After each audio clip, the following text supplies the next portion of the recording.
Hello and welcome to Astrologaster. I thought we'd take a little break from Satisfactory. I was starting to get burned out on it at this point. I think I'm around 40 hours into the game, so I thought it was a good time to take a break. But Astrologaster is based on the casebooks of the real-life astrologer Simon Foreman. And this is a little, it's a story game. I had watched another streamer play it, fell in love with it, and actually had bought it and played it through before as well. Long ago in England in 1592, there begins our tale, and all of it is true. Through all of London bubonic plague did spread, covering folk in weeping sores and leaving thousands dead.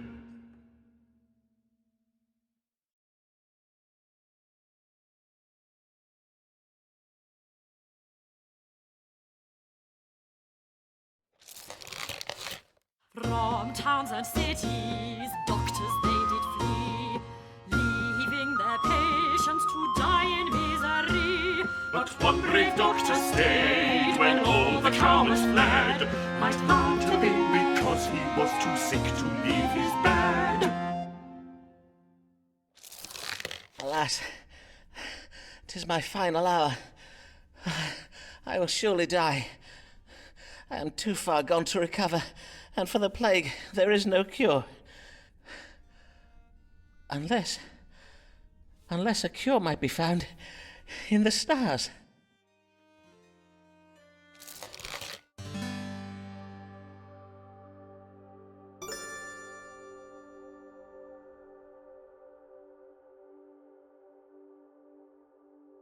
Well, being that it's the only one we could pick. Let me see now.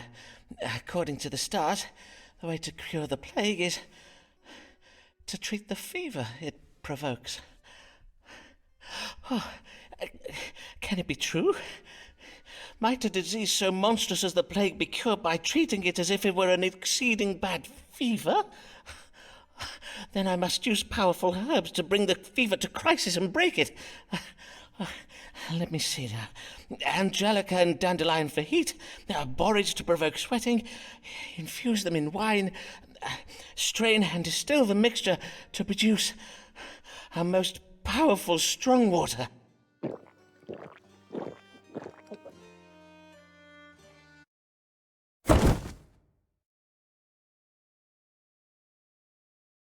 Huzzah! I am cured!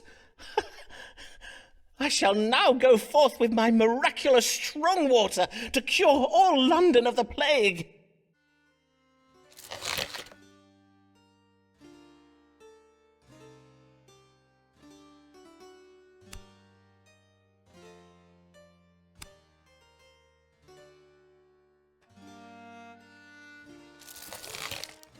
Foreman made a plague cure and used it on himself, then left his house to restore London's true health. Huzzah! Huzzah! Huzzah! Huzzah! Huzzah! Huzzah! Huzzah! Huzzah! Simon Foreman, he cured us of the plague, 'tis true. Some details are a little vague, but we know he used astrology and knows his own strong water. So what if he be not a proper licensed doctor?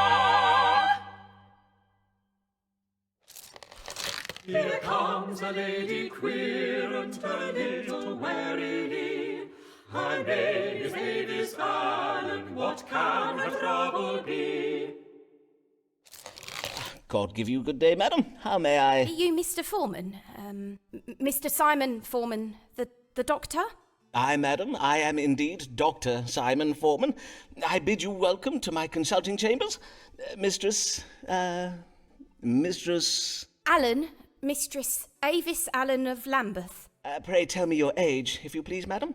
I am 33 years of age. And how might I do you service this day, Mr. Allen?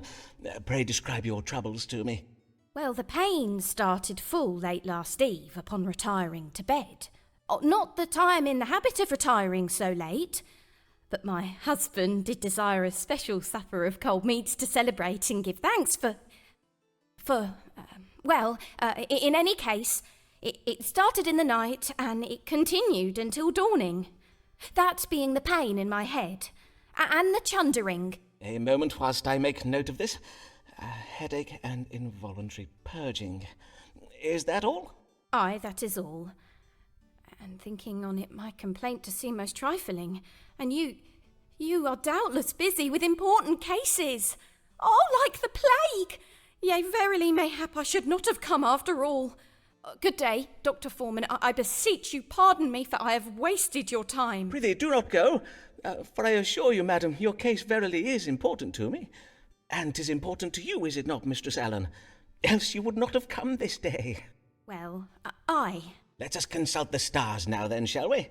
What is the cause of Mistress Allen's suffering?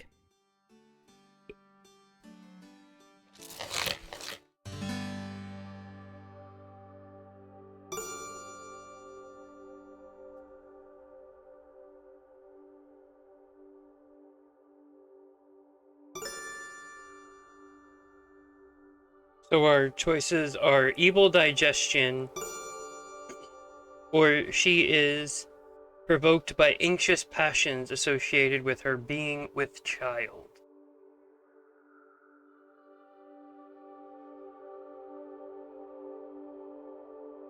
I think we're gonna go with that one.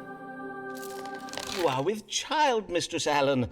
'Twas the reason for your celebration last even, methinks. Aye, but how did you know? I can see it in my chart, madam. There is a planet aligned with Scorpio at present, Scorpio being the constellation that rules over such matters. Pray tell, how long has it been since your monthly courses? It has been 14 weeks since my courses, and yesterday I did feel the child quicken. So, indeed, 'twas the cause for our celebration, as you say.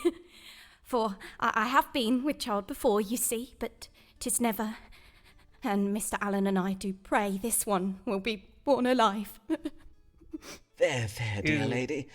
The presence of the planet Mercury in my chart does suggest you suffer from anxious passions on account of your condition, and given your ill-favoured history, I warrant 'twas the twin burdens of hope and fear that provoked your troubles last even. Oh, I see. Pray take this flask of wine, madam. It has been infused with cloves, ginger root, and cinnamon. Drink of it each morning, and you should soon feel much improved. Verily, I will do as you advise. I thank ye heartily, sir. Fare you well, Dr. Foreman. Fare you well, Mistress Allen. Yes, give the pregnant woman wine to drink every morning.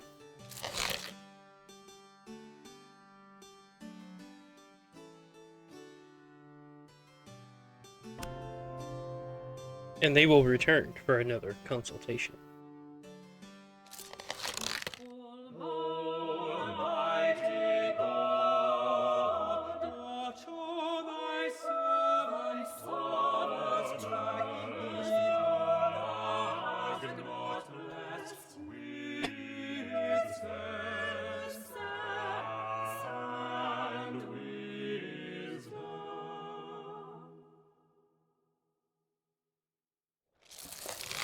Good day, sir.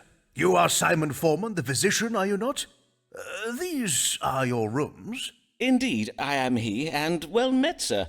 Be it Thomas Blagg I have the honour of welcoming to my humble consulting chambers, the Dean of Rochester Cathedral? Indeed, 'tis I, Thomas Blagg. Though it is not upon church business that I come to you this day. 'Tis upon a matter of my own that I require counsel. I have lately been offered some very lucrative investment opportunities, and, well, it is said that God speaks to us through the stars, does he not? Indeed he does. 'Tis well known that astrology is but a conduit for the word of God, as interpreted using scientifical means.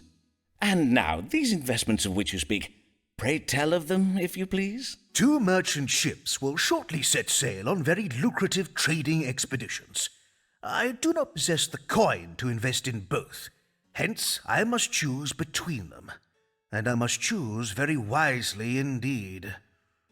For sea voyages are most perilous, and if my ship were to founder or be captured by pirates, I would lose my entire investment. Aye, forsooth, 'twould be most lamentable. to say nothing of the poor souls who might lose their lives. Who are, naturally, the greater of my concerns. Of course. Aye, naturally. And whither might these ships be bound? The first is bound for the Spice Islands of the East. 'Tis a voyage to be undertaken by a ship named the Conquering Cherub. The other is the Pride of Yarmouth. She is to bring back sugar from the Americas. Have you now the information you require? Then perchance you may divine for me upon which of these two ships our Lord God has bestowed his divine blessing. Aye, Dean Blagg, we may now consult the stars. Should Thomas Blagg invest in the voyage of the Conquering Cherub, or that of the Pride of Yarmouth? Because asking a doctor investment advice. So that represents a change in fortune and represents femininity. Or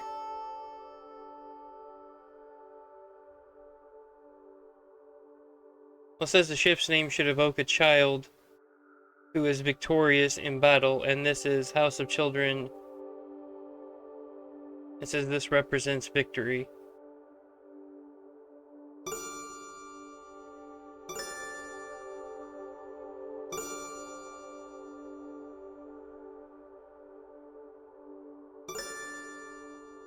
Sure, we'll go with A. The stars advise you to invest in the ship named the Conquering Cherub. I see. And why is that? Well, I have calculated that at this very hour, upon this very day, the planet Mars and the constellation Scorpio do both dwell in that part of the sky we call the House of Children. And, as it happens, Mars is the ruler of Scorpio, hence we may say that Mars is presently exalted. Mars has been exalted by Scorpio, you say? And what might that mean? When exalted, Mars represents victory. And so, with victory in the House of Children, we may read this as a victorious child. Ergo, the Conquering Cherub. Ah, I see. For a cherub is a kind of child, is it not? In sooth, I do find the science of astrology verily fascinating. I thank you, Dr. Foreman. You have been most helpful.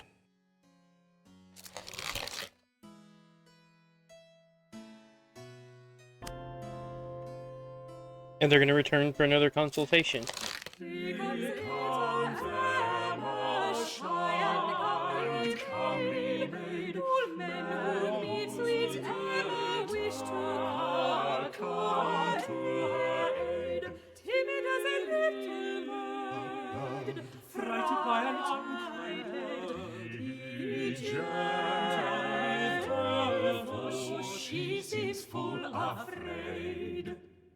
So they're saying we've got to be kind to her. We can't be brash. Sir? Pray tell, are these the consulting chambers of Simon Foreman, Doctor of Astrology and Physic? Indeed, 'tis I, Dr. Simon Foreman. And your name, madam? Emma Sharp of Shoreditch, sir. 25 years of age. Welcome, Miss Sharp. And how may I do you service this day? Well, 'tis a trifle delicate. A man has asked me to be his wife. A dear, kind man, but I fear you will think me cold, Dr. Foreman. There, madam, whatever is the matter? Well, he is exceeding advanced in years. I do worry he may not be long for the world, and if he were to die, I do not think I could bear it. Verily, I would not. Indeed, methinks I would rather not marry him at all. Am I very heartless, Dr. Foreman? Nay, not in the least, madam. Your fears are most reasonable. A man in the winter of his life is indeed more likely to die. I assure you, madam, 'tis a medical fact. But methinks you wish to know whether this man be afflicted with a grave health condition, do you not? To wit, any ailment that might soon prove fatal? Forsooth I do. That is my question precisely. Why, Dr. Foreman, 'tis as if you have a gift for reading minds. Merely the gift of logical surmise, madam. Let us see whether a judgment of the stars may calm your fears. Does Mr. What was your gentleman's name? Mr. George Middleton, a wool merchant. Does Mr. Middleton have any ailments that might hasten his death? Let's find out. Now we've got 3 to look at.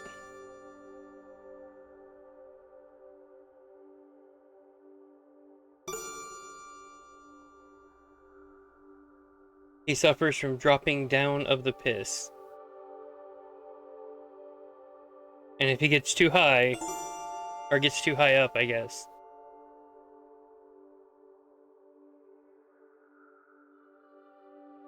So let's see. That may prove fatal. That's just pissing himself if he gets too high. And this may also end in death. That can't be cured.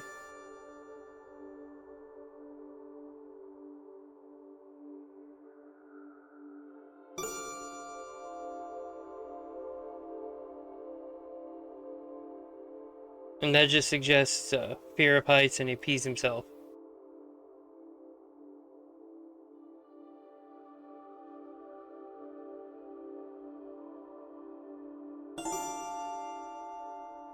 Let's go with a cardiac passion.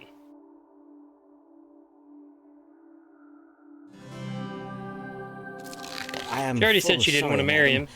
but the stars give heavy news. Mr. Middleton suffers from a cardiac passion. Indeed, his heart may stop at any moment. He must avoid anything that might alarm or trouble his vital spirits. One shock could be enough to kill him.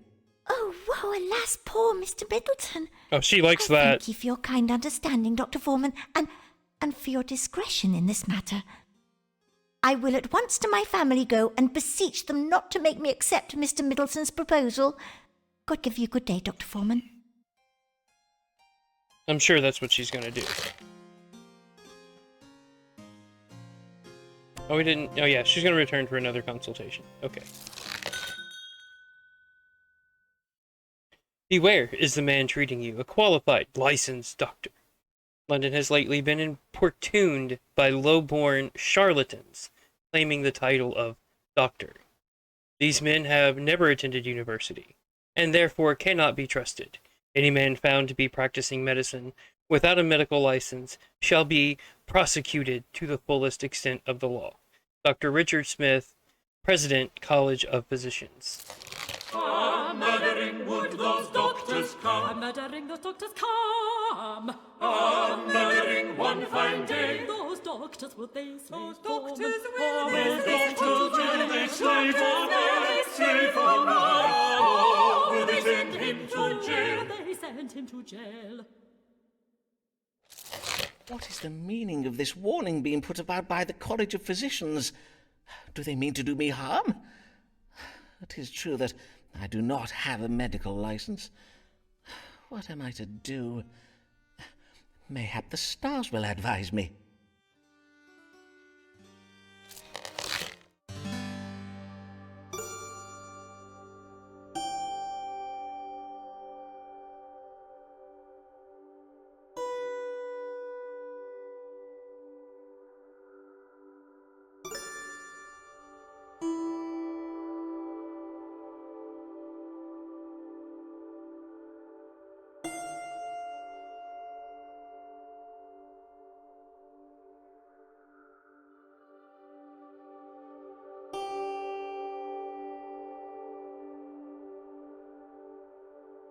Okay, so our options are we can listen to our patients and be sensitive to their needs, or we can see if we could find a head of the church to grant me a medical license and end the war against me. I mean, that seems like the way to go to me, and obviously the first one should be a given regardless, but this seems like it would probably be the wiser choice. I see. These doctors have waged war against me, and the only way to stop them is to obtain a medical license. And in the House of Religion... Ah, yes, a reminder that the Archbishop has the power to grant such licenses. Mayhap I will one day find a way to petition him for one. In the meantime, I must serve my querents well, for if I do, they will doubtless favour me with letters of recommendation I can use to petition the University of Cambridge to grant me a license. Let's hope the investment advice we gave pays off.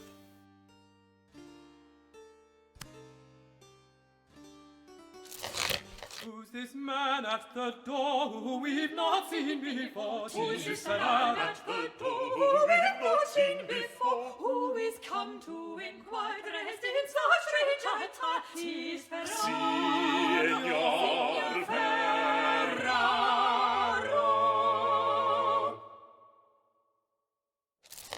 Good day to you, sir. Oh, I see you're having some difficulties. William, fetch my guest a chair. No, it's good. I am just a little stiff. As you wish. Mr.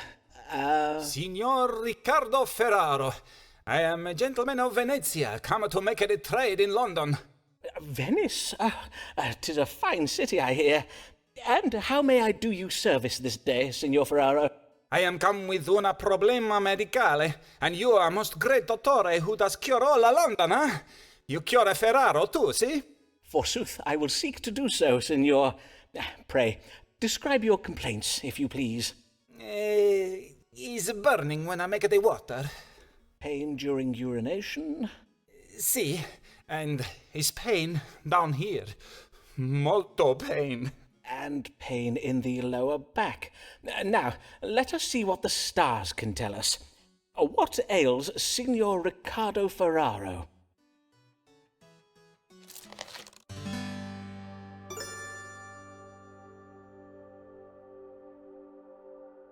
So, the gout, but you didn't say necessarily it was his feet.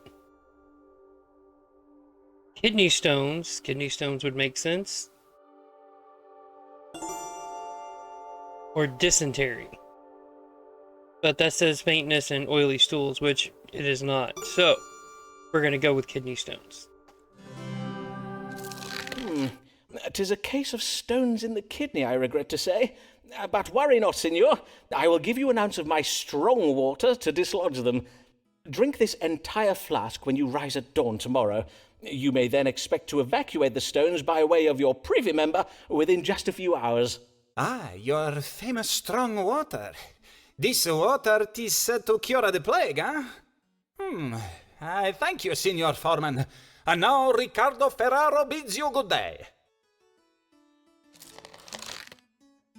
I felt good about that one. That one actually made sense. So, we're going to go with that one. And they're going to return for another consultation. She is no beauty, 'tis true she lacks finesse, but every awkward hero needs his awkward princess. Ah, well met, Mistress Allen. Pray tell, the last time I saw you, you were with child, methinks. Pray tell, how I fares... would rather not talk about that, if you please. Oh, I see. I am full sorry, madam. What I'm brings come you upon... this- The matter beg that your brings... pardon, madam. I prithee, madam, say on. I'm come about the new law. I know not what to do, and I would have counsel. You are in trouble with the law, madam? Nay, at least not yet, but my neighbours have begun to remark unkindly upon my absences, my Sunday absences from church. I am afeard one of them may soon denounce me. Ah, 'tis the Act Against Recusants you speak of. The law that obliges Catholics to attend church and take the English sacrament.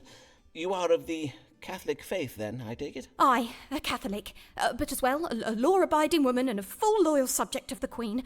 Long may she reign. I do not doubt it, madam. But to take the Protestant sacrament, 'tis heresy. So says the Pope in Rome. I risk being damned to hell if I do it, Dr. Foreman. Verily, I find myself in a most terrible bind. I see. Damned if you do, yet condemned if you do not. A cruel bind indeed. Well, let us see if the stars may untangle it for us. Should Mistress Avis Allen attend Protestant church services? Alright, so we've got... Some may have the wrong impression of the Allen's wealth and are envious. The House of Wealth indicates jealousy. And Mrs. Allen's problem is her female neighbors. Or we have Avis must remain strong in her Catholic faith, for when the Queen dies, her successor may revert England back to Catholicism. So the House of Religion advises strength. And legacy. There may be a creative solution for appeasing the Pope in Rome whilst also honoring England's Protestant legacy. She risks being in trouble with the law, and she has a duty to cooperate.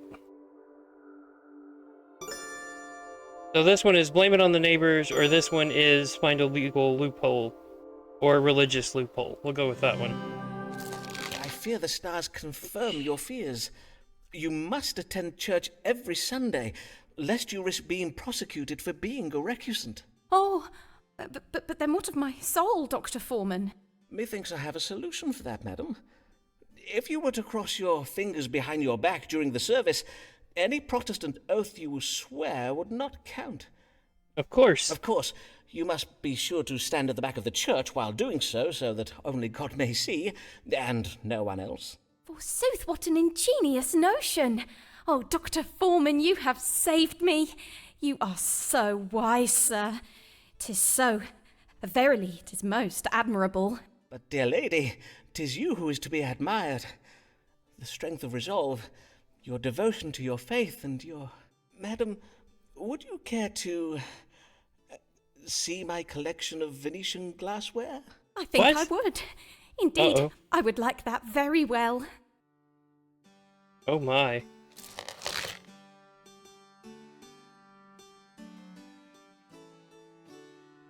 Coitus post consultatio. Dude. Oh, we have our letter of recommendation. Here comes a beauty dark as night. Her hair does shine, her eyes are bright. A damsel formed for man's delight. Oh, she is quite a lady. Oh, she is quite a lady. Good day to you, sir. I am Amelia Bassano of Bishopsgate, here for my consultation. Welcome, Mistress Bassano. Bassano, 'tis an Italian name, is it not? Aye, it is, sir. Though I was born in London, my family are from Venice. They did come to London to gain employment as musicians at the royal court. Ah, I know one of your countrymen, Riccardo Ferraro, another one of my querents. Mayhap you know him? He hails from Venice, too. No, sir, I do not know him. Venice is a large city, and as such 'tis home to many thousands of men.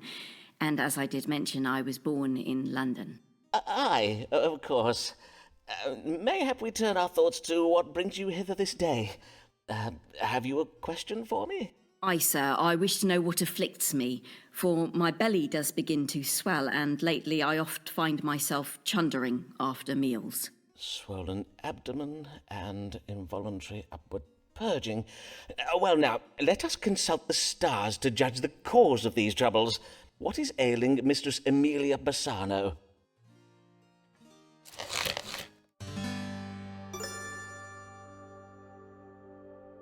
Liverworm.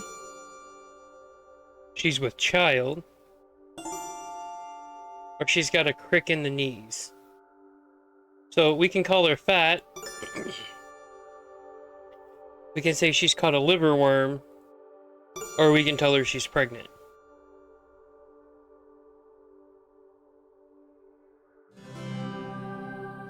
I neglected to ask. Is there a Mr. Bassano? Aye, my father still lives. I mean to say, are you yet married, Mistress Bassano? I presume you are, for the stars indicate that you are with child. Wondrous news indeed. Ah, I see. Of course, it is natural for a young lady to be a trifle anxious when she's expecting her first child. And I see you are anxious, are you not? Aye, Mr. Foreman, I own that I am. Well, Doubtless you are anxious owing to the unpredictable nature of your condition. For instance, sometimes the child might emerge from its mother's womb early, weeks or even months earlier than anticipated. This possibility is a medical fact, and one that should be explained to any husband you may... Do you see what I'm saying, Mistress Bassano? Nay, not in the least, sir. Some of my maiden querents, I assume you are still unmarried and therefore a maiden, when they find themselves inexplicably with child, they oft do not remain unmarried for long.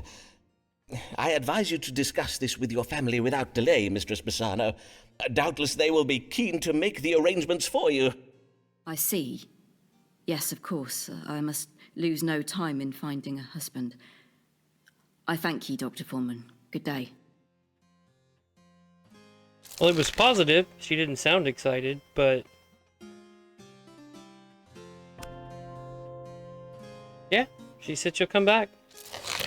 Mary Payne is frightened when she spies a looking glass, for 'tis a portal out through whence the gates of hell do blast. A deadly and foul wind that comes direct from Satan's power. La, la, la, la, la, la, la. Blessed morrow to you, Dr. Foreman. I am Mary Payne of 4th Street in Lambeth, and come to seek your counsel about my neighbours. Good morrow, Mistress Payne, and well met. What trouble do your neighbours give you? They play their lutes into the night, perchance? Mayhap a neighbour has cast a malignant spell upon your cabbages. Why, sir, 'tis no trifling matter. Indeed, 'tis a matter of grave importance. Doubtless you do know we have a Catholic living on 4th Street, a woman by the name of Avis Allen. Ah, yes. I did hear tell that Mistress Allen subscribes to the Romish faith. But 'tis no crime to be a Catholic, is it, madam? At least, not at present. Aye, but harbouring a Jesuit priest is, Dr. Foreman. These evenings past, I have spied a man sneaking in and out of the Allens' house. 'Tis my reckoning the man is a priest who is going hither and thither all over Lambeth to perform the Catholic Mass and take confessions. Doubtless Mr. Allen is hiding him in one of those little cupboards. You mean to say you think Mr. Allen has installed a priest hole in his house? A secret room hidden behind the wood panelling of a wall? Indeed I do. I am certain that he has such a hole, and that a priest is going in and out of Mr. Allen's hole from dusk till dawn. Verily? Oh how my. troubling. But surely you are mistaken, madam, for under the cover of darkness, how can you be sure the man you did spy was not Mr. Allen himself? Nay, nay, 'twas not Mr. Allen. Mr. Allen is a fine, tall figure of a man, whereas the figure I did spy was very narrow and malformed in appearance. A scrawny little imp of a man he was. I see. Now, you must not think me intolerant, Dr. Foreman. If Mistress Allen must cling to her idolatrous backward beliefs, 'tis her own affair, and I have no wish to cause trouble for the Allens. That's and a lie. 'tis true that Mistress Allen does now attend church on Sundays and takes the English sacrament just as she ought to. But what does she have we the finger guns residents out? of 4th Street are decent English folk. We will not abide an agent of Rome sneaking around our neighbourhood, muttering incantations in some devilish foreign tongue. I think you mean Latin, madam. But before I act upon my suspicions, I think it wise to know if there be any truth in them. Then let us see what the stars can tell us. Who is this mysterious stranger, and why does he frequent the Allens' house late at night? I think Simon knows who it is.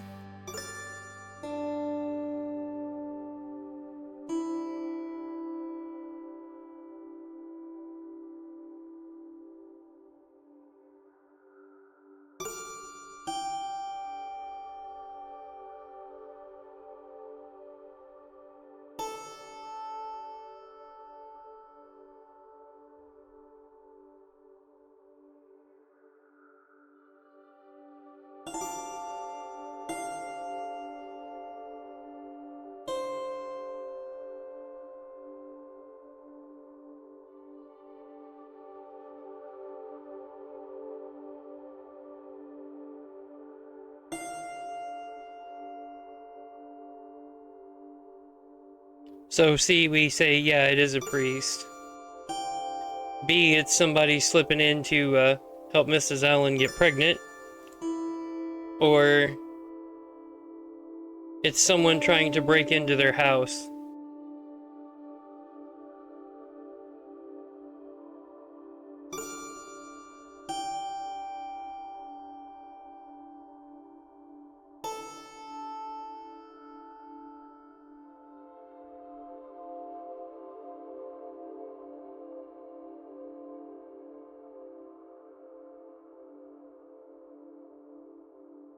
Let's go with this one. Ah. Because we all know it's seem Simon the sneaking man in there. you saw is a foreigner who's been secreted into the Allen house to aid Mistress Allen with their family difficulties. Family difficulties? Come, Dr. Foreman. Pray speak plain. Ah, well, as you doubtless know, the Allens have never been blessed with a living child.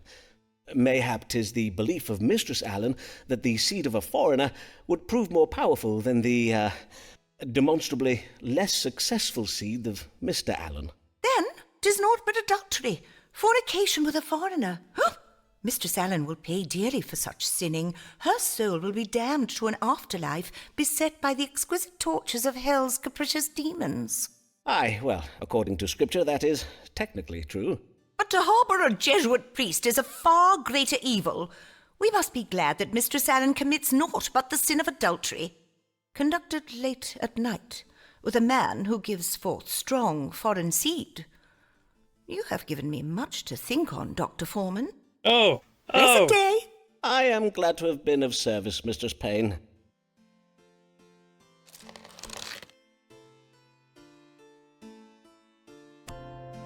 That was awful. That was just awful. When the querent does rock a continental frock, when the Ferrarent does rock a continental frock, When his Italian flair features on facial hair, 'tis Ferraro.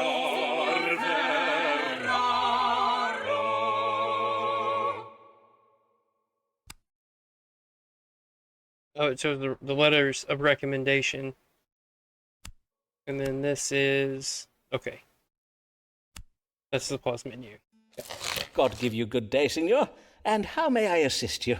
'Tis I, Riccardo Ferraro, come once again to see the great Dottore Simon Foreman. So I see. What brings you this day? I bring myself to you, so you treat my illness. 'Tis very grave. And, what might this illness be? Perchance we might start with your complaints. First problem is the laughter that cannot be controlled. Uncontrollable laughter, you say? I see. Anything else? Next problem, the dancing that cannot be controlled. Uncontrollable dancing. And yet, you do not appear to be dancing at present. What can I say? 'Tis uncontrollable dancing. I cannot control when I dance. Nay, 'tis a fair point. Doubtless my disease, whatever it may be, is very rare and very difficult to diagnose. But of course, if it be beyond your medical understanding... Let me assure you, Signor, that whatever is said of us on the continent, the learning of we English doctors is unparalleled. There is no better medical care to be had than in London. Now, let us see whether the stars may tell us something of your unusual and troubling illness.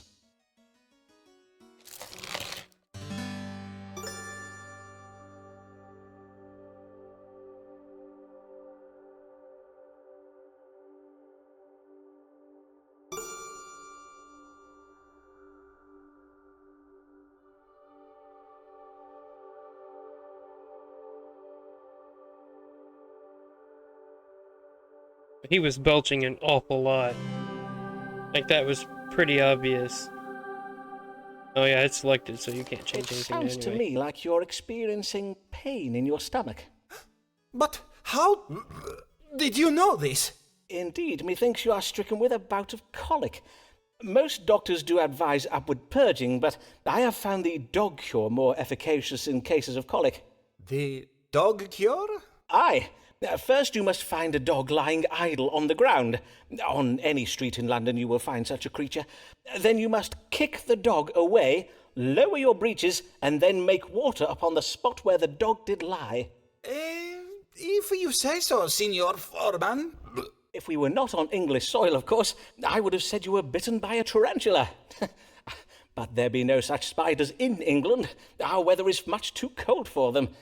Indeed, only an overqualified quack who draws his medical knowledge from books alone would think such a diagnosis appropriate in this case. Indeed, most ludicrous. And in truth, the laughing and dancing you are troubled with may doubtless be attributed to your hot-blooded Latin temperament. Doubtless you speak it true, eh? 'Tis but a symptom of my hot Venetian blood. Riccardo Ferraro bids you good day. I don't know how that's actually a cure, but yeah, we'll rock with that. Okay.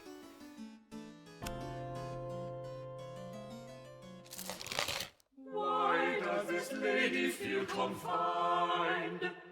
Mayhap the world is too unkind. Nay, doctor, medicate her mind. Pray cure this comely lady. Pray cure this comely lady. Good day to you, madam. Yes. Good day, Mr. Foreman. Pray tell, is your Venetian querent Riccardo Ferraro one of the patients you treat for troubles of the mind? Forsooth, his manner is right strange. I passed him at the door, and when I addressed him in the Italian tongue, he abruptly turned from me and ran away down the street. Nay, Signor Ferraro has no grave troubles of the mind that I'm aware of. Mayhap he was merely dumbstruck by your beauty, madam. Dr. Foreman, a man is rarely struck dumb by a woman's beauty. Indeed, 'tis quite the reverse. He is oft rendered all the more loquacious, plaguing her with ill-formed metaphors he believes are compliments, and with hasty declarations and invitations she has neither sought nor invited. Ah, quite. But let us turn our minds to happier thoughts. I did lately hear of your marriage to your cousin, Mr. Alfonso Lania, for which I must congratulate you. And as I recall, you were with child when I last saw you. Aye, I was, as you correctly judged. And your child and husband are both well, I hope? I would rather not discourse on the subject of my husband, Dr. Foreman. As it pleases you, madam. What brings you this day? Lately I have been feeling heavy and lethargic. I do also find it hard to fix my attention upon the book I am reading or upon words I am composing. And yet, although I oft feel right tired, I am having difficulty sleeping. Ah, well, becoming a mother, beset with all the demands of a suckling babe, can force change upon the normal rhythms of life. Nay, 'tis not that, for I have employed a wet nurse for the feeding and much of the care of my son. Methinks I must have some kind of disease. I see. Let us consult the stars to see what afflicts you. What is ailing Mistress Emilia Lania? It's depression.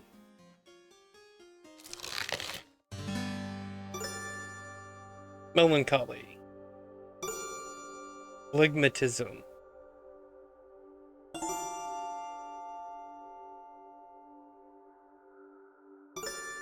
Yeah, it's going to be melancholy. Mistress Lania, the stars indicate that your suffering is occasioned by melancholy, or, in other words, black bile. I see. And what treatment can you give me for it? Before we speak of treating your condition, madam, I think it wise we determine what has provoked it. You did express a desire not to speak of your husband, and I cannot help but think that such a reluctance reveals where the source of your troubles might lie, to wit, within your marriage. Would I be right in thinking this? I do not wish to cause you distress, madam, but as a doctor, I do feel I must press you in case it is relevant to your troubles. My marriage is not a happy one, Dr. Foreman. Mr. Lanier and I do not agree on matters of money and strong drink. I see. And what are your opinions on these subjects? That he spends all our money on strong drink. He disagrees. And your husband cannot be brought around to see your point of view, nor you his, I presume. Well, the marital discord provoked by strong differences of opinion can oft engender melancholy in a wife. Until the matter is resolved between you, you may take a syrup of roses and chicory. Drink of it each day, and it will serve to reinvigorate your vital spirits.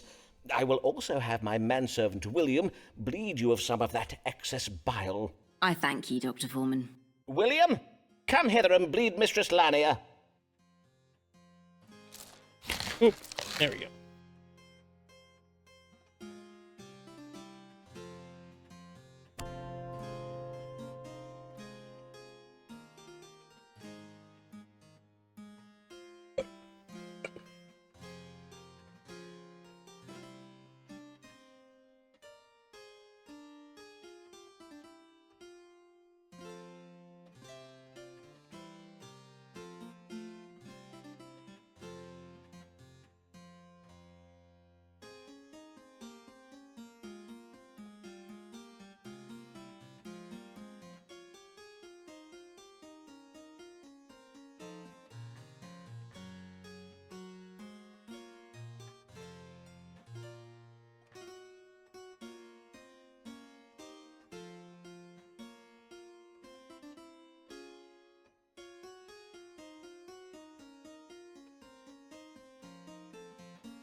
Alright.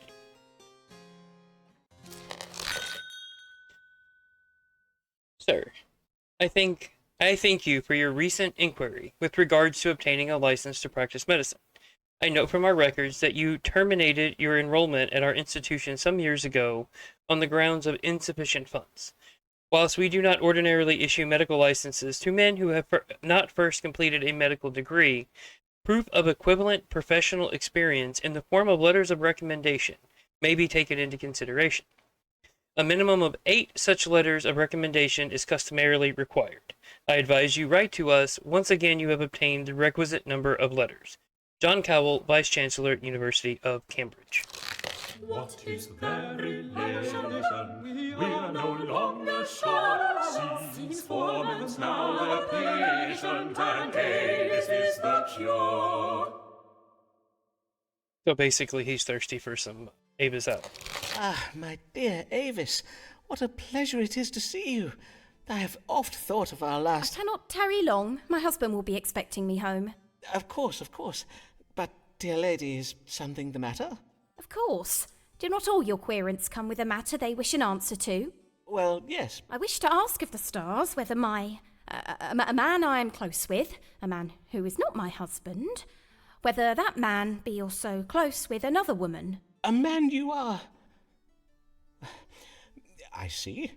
Well, if I am to judge the stars for you, I must ask you to be more precise. In what sense do you mean close? The platonic bond of friendship? Nay, close in the sense of being intimate. I see. Then 'tis the familial tie of kinship, perchance. Nay, I mean someone with whom I have shared physical relations. Verily, madam, if I am to give you an accurate reading, you must state your question clearly. Methinks you know full well what I ask. I bid you ask the stars whether my lover is, that is to say, be it true that he engages with another woman in acts of strumpy-humpy. Madam, Strumpy, you astonish humpy. me. 'Tis unlike you to speak such indelicate words. Now, if I understand you correctly, you have a lover, and you wish to know whether he has been sharing his tender favours with another woman. Aye, but did I not verily say so? And now that we have at last fathomed your question, let us read the stars to fathom an answer. Has Mistress Allen's lover been unfaithful to her?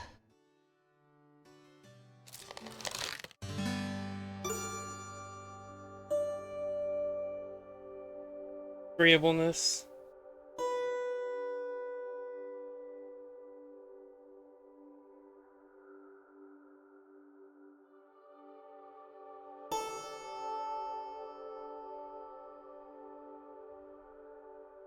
Or we have mind turned to confusion, jealousy, optimism, and a surprise. Relationship with Querent. And this one is legacy, service to others, and unborn children.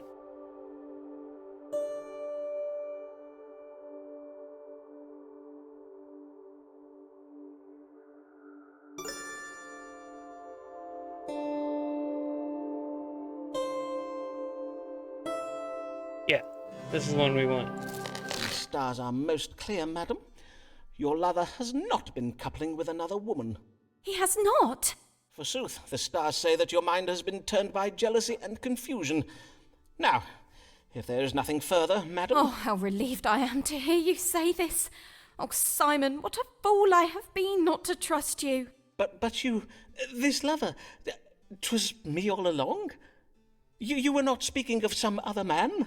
I beseech you, pardon me, Simon. I had to know the truth from the stars, for I did hear tell of other women. But how could you not see?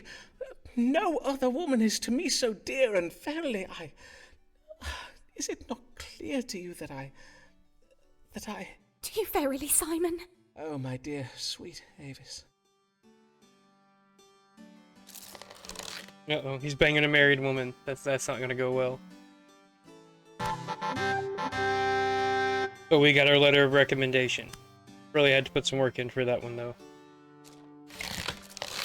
Cyril Fortescue always has what's new.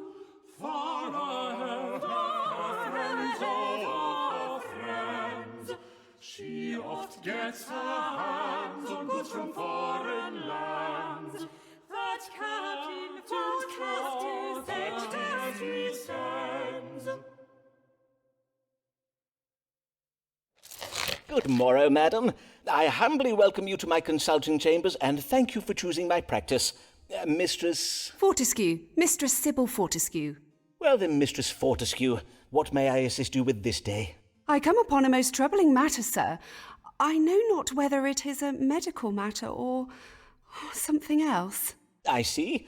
Pray describe your trouble to me, madam. Well, I suppose it all began with a dinner I hosted at my house last even. Mayhap you have heard of my dinners, Dr. Foreman. They are much talked about. Though I fear last evening's dinner will be talked about for all the wrong reasons. Talked about, you say?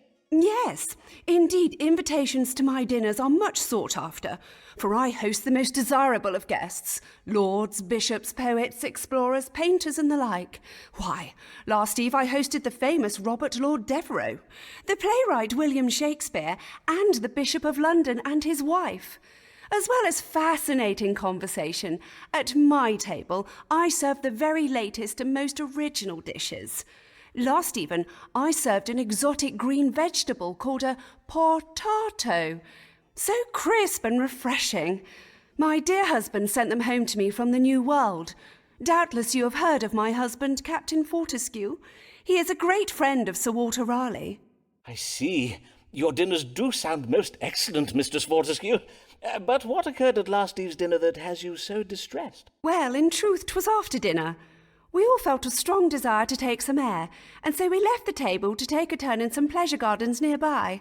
But then, as we were walking along the path, right in the middle of the gardens, in full public view... Pray do not distress yourself, madam. Prithee, take your time. My guests and I were, all of a sudden, stricken with pain. We began chundering and voiding from our... But there was nowhere to turn, you see.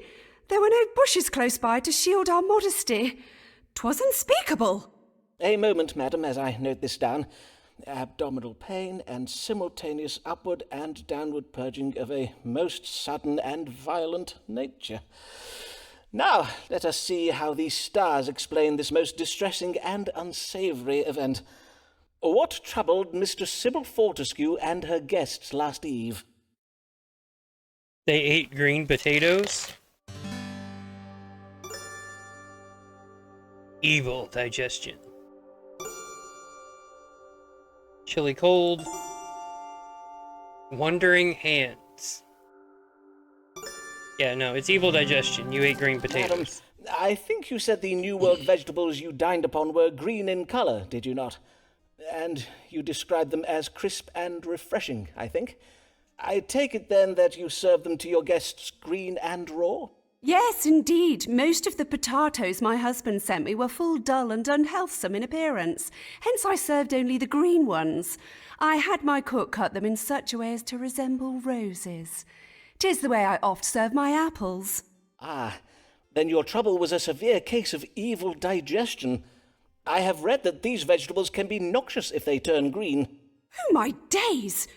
Do you mean I poisoned my guests? In a manner of speaking, aye. But worry not, madam, for the suffering was but temporary. Indeed, it does sound as if the bodies of your guests were most comprehensively purged of the poison. However, in future be sure to cook the potatoes until they are soft, and pray do not eat the ones that have turned green. As God shall mend me! What a shameful affair this has been! I shall go home and, well, I shall write to my husband and ask that he includes cooking instructions with the next gift of food that he sends me. I thank ye and bid ye good day, Dr. Foreman.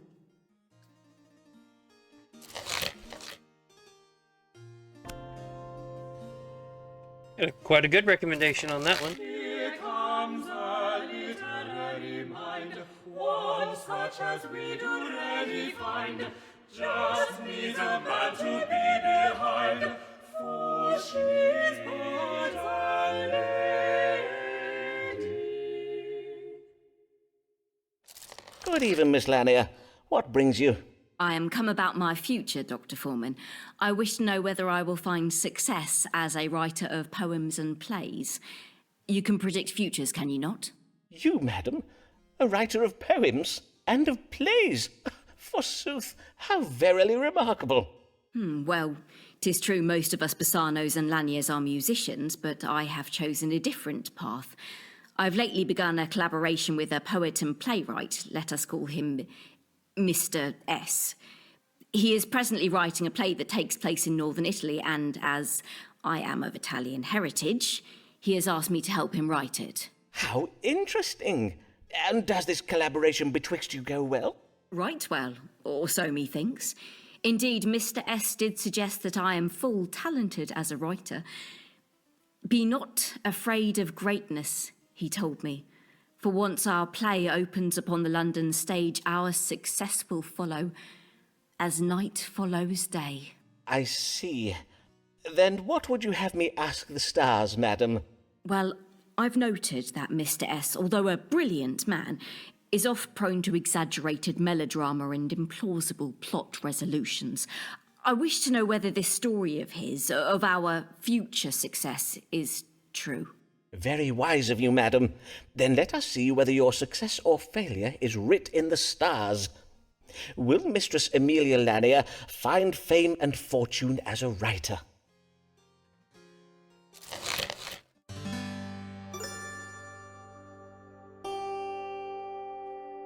So, House of Ambitions. In cooperation. Sensitivity. She needs to be more sensitive to the needs of her child. Indulging in creative theft. Warns of a legacy marred by deceit and jealousy. If you happen to actually know the history behind this particular story, I'm pretty sure it's C. Madam, the stars tell of a great deceit against you. They suggest that your collaboration with Mr. S puts you at risk of, let me see here, creative domination and theft. The result being that you will reap little from your collaboration with Mr. S, but feelings of bitterness and jealousy. I cannot believe this of Mr. S. He is a right honourable man. I cannot believe such compelling insights into the human condition could be writ by such a knave as you describe. To be sure, he does oft indulge in wordplay for its own sake, thus cheapening and unnecessarily prolonging a scene. But nay, he is not a bad man. I know you mean well, Dr. Foreman, but I believe your judgment of the stars must be wrong on this occasion. We'll see. Mistress Davis Allen, the love of Foreman's life, how futile 'tis to fall for another man's wife. Good day to you, sir. Good day to you, madam. What service may I perform for you this day? For me? None. None at all. Verily. Then I cannot fathom why you... 'Twas my husband who bade me come, for he finds it difficult to speak of... As I say, he had me come in his stead, and I could think of no reason to give him for why I should not come. I see. Then what is troubling your husband? Madam, I cannot treat a querent without knowing first what his troubles are. He is unable to perform his marital duties. I see, and whatever does that mean? Your husband forgets to put out the night soil? Some broken shelving he has neglected to fix? Prithee, madam, I bid you be more precise. Oh, you know perfectly well what I mean, Simon. I bid you not drag this out any longer. Pray read the stars and let us get this over with. As you wish, madam. Now, let us see. What ails Mr. Allen so as to render him unable to perform his marital obligations towards Mistress Allen?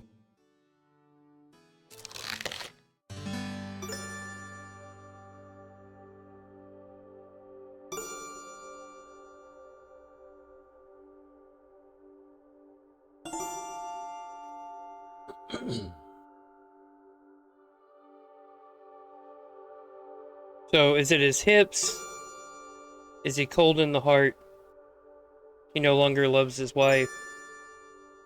Or Mr. Allen is enchanted by a witch and is suffering from a loss of carnal lust?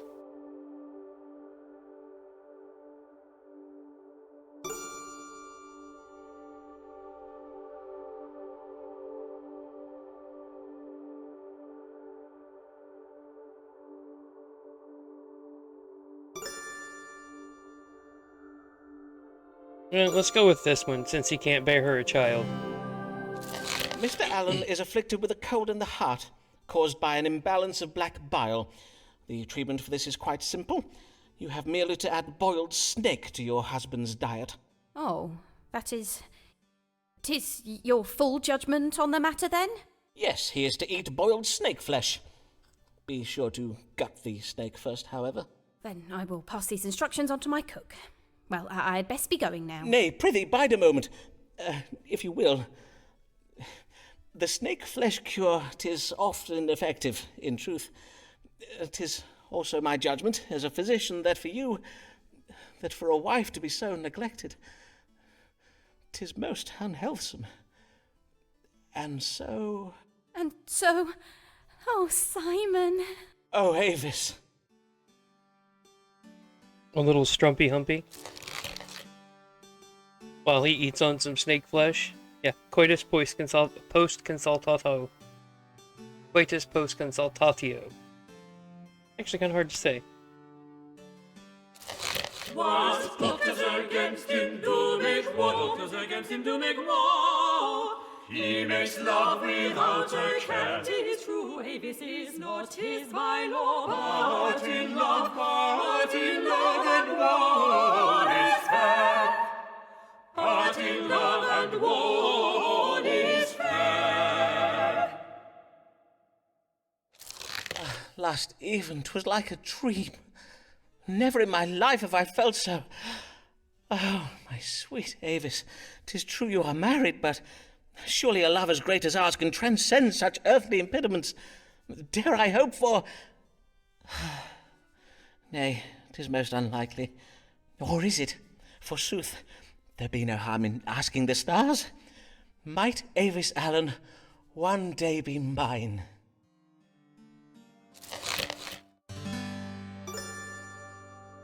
Nope. Loyal to her family.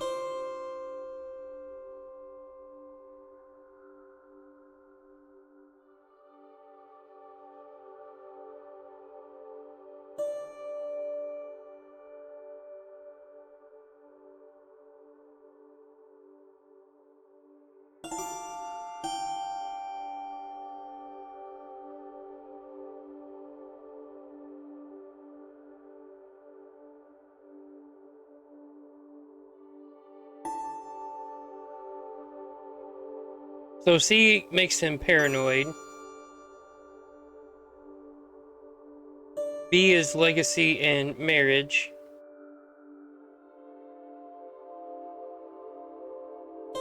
And her marriage will fail. Mr. Allen will suffer ill luck and die. Or A, Avis Allen's loyalties lie with her family. So that's saying she'll never leave, and that just makes him depressed. This one makes him jealous, and this one makes him hopeful. Let's go ahead and make him hopeful. Why not? It says Avis is one day to be widowed, which will, of course, be very tragical. But after the grieving is done, we will marry. She will be Mistress Foreman. Mistress Avis Foreman.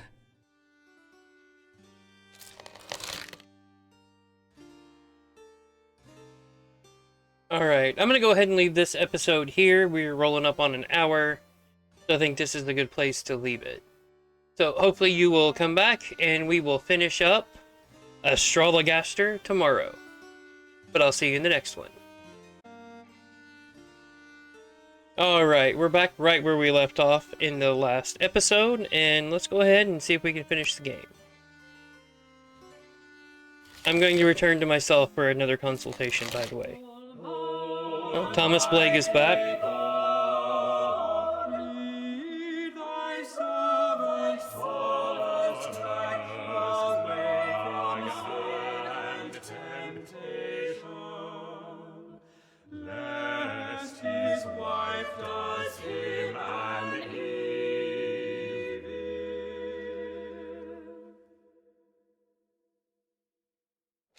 Good day, Dean Blogg. Fare you well? Most well indeed, and I will tell you why. The conquering cherub has lately returned home to England. Ah, this being the voyage you did invest in. Aye, and what a sound investment it was, for it has paid off most handsomely. The cherub's cargo of nutmeg and pepper will fetch a high price indeed. In sooth, as I recall, it was you who advised me on this investment, was it not? I thank ye heartily for it, sir. I am glad to have been of service, Dean Blogg. Forsooth, my earnings have enabled me to make a substantial investment in Sir Walter Raleigh's expedition to the New World. Ah, methinks I've heard of this. 'Tis a quest to find the fabled lost city of gold, is it not? Or as the Spanish call it, El Dorado? The very same. For it is said that El Dorado does lie deep within the rainforests of the southern parts of the New World, hiding vast quantities of gold and precious jewels. Hence, what I would have you tell me is, exactly how rich can I expect to be made from my investment? I see. For if I am to be made very rich, I am afeard that news of my fabulous wealth may cause some jealousy among the clergy. News travels fast around the diocese, and I think it wise to get ahead of it if I can. Then let us consult the stars. What will become of Thomas Blogg's investment in Sir Walter Raleigh's quest to find El Dorado?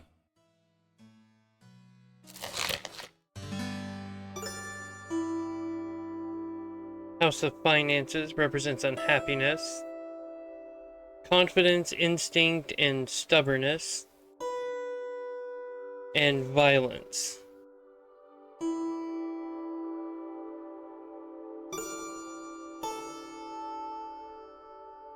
Shows optimism in reverse, so pessimism represents the inverse of death and indicates a surprising reversal. There is cause for pessimism and a surprising reversal to save the lives of children. Or God rewards exploration, and Blogg will be able to leave his children a legacy of fine things. Versus Blake's finances will bring him unhappiness. The expedition will encounter foreigners who are stubborn, confident, and led by instinct. And the Plague's business partners will be met with violence. Well, being that El Dorado doesn't exist, we're going to pick that one. I have ill tidings for you, Dean Blogg. Raleigh and his men have been set upon by a tribe of angry New World natives. Angry natives? But surely the natives would greet us with much rejoicing. For do we not bring with us the gift of civilization? Would they not crave freedom from their tyrannical chieftains and cruel pagan gods? Well, it would seem these particular natives cannot be reasoned with, as they are led by instinct alone, and they will fight to the last man, as it is not in their nature to surrender with honor, as Christian men would. Truly? But, Alas, I am afeard that Raleigh shall be forced to abandon his search for El Dorado, and your investment will come to naught. I must own, sir, that I cannot share your uncharitable view of these savages.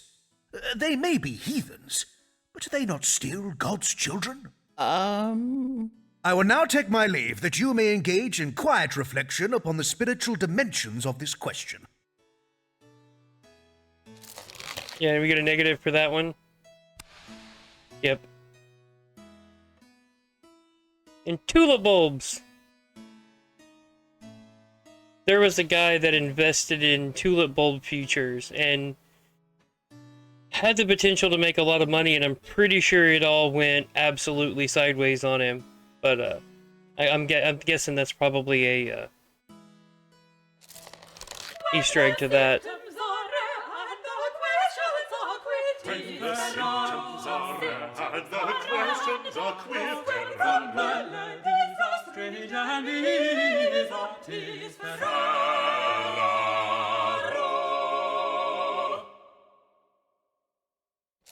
Good morrow, sir, and well met. Indeed, 'tis I, Riccardo Ferraro, come once again to the great Dottore Simon Foreman. Aye, and I can see why you are come. Methinks you are not well, signor. The colour of your face is quite alarming. It is because I am losing the blood. The blood does drain away from my face, way down my body, and out of my... You are bleeding from your fundament. How much have you been bleeding, and for how long? Un poco, not too much. It does come and go. Sometimes blood, sometimes no blood. You stop the blood, see? Mayhap I will, but first I must consult the stars to find a diagnosis. What ails Signor Riccardo Ferraro?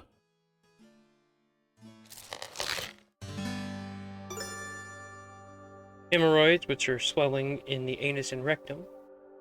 Blind hemorrhoids cause pain, whereas open hemorrhoids are apt to bleed. Or jaundice. Yeah, he's just got hemorrhoids. There is nothing here to worry about, Signor Ferraro. Your body is merely purging itself of corrupted blood, in a similar manner to that which does occur in a woman's nethers each month. To wit, 'tis most healthsome and natural. Are you sure? Are you sure that is your final answer? Indeed it is.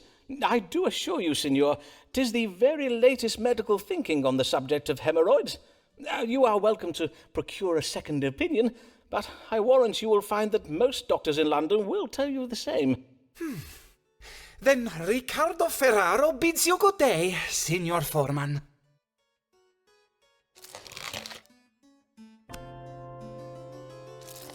This woman has a gift for words. If only she had writ his words, they'd probably be much better words. Though written by Our Lady. Did you see that? See what, madam? Your querent, Signor Ferraro, scuttling away from me like a frighted rabbit. What have I ever done to upset the man? All I did was wish him buongiorno as I passed him at the door. Verily, Signor Ferraro's behaviour does sound full strange. But let us not think of him, but of the matter that brings you hither, Mistress Lanier. How do you fare? I fare most well, in the main, for I'm happy to report that you were quite wrong in judging that collaboration with Mr. S would fare ill, for in sooth 'tis going exceeding well. Verily, Dr. Foreman, I would be right content with my lot at present if it were not for the trouble I am come about this day. Pray, tell me of this trouble, madam. I am being prowled. Oftentimes in the night I see him following me home. One time methinks I even caught him looking at me through my window. I would have you tell me who this prowling man might be. A prowler? How very worrisome. Can you describe this man to me? Nay, for 'tis always at night that I spy him, and I have always been too frighted for my eyes to linger upon him very long. Then let us see what light the stars can shed upon the identity of this man who hides himself in darkness. Who is the man prowling Mistress Lanier?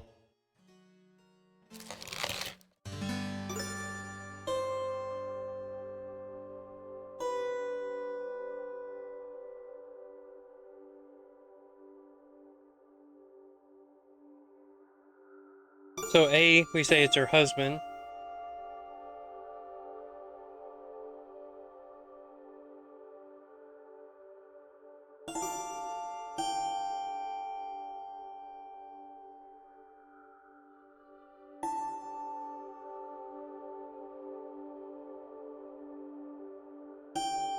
So we're either saying, yeah, I think we're trying to say that it is Shakespeare himself.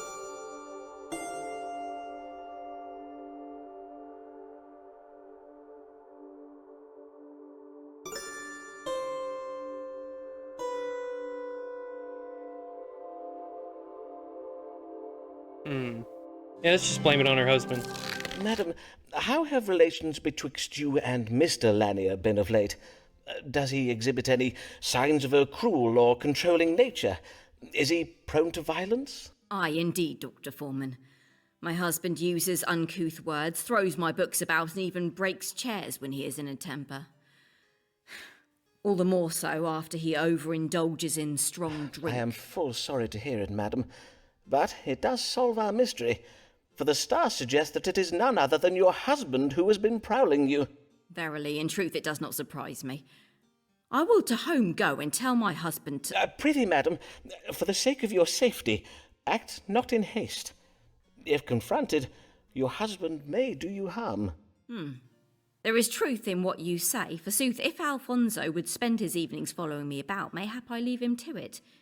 For if he hopes to catch me cuckolding him with another man, he will be exceeding disappointed.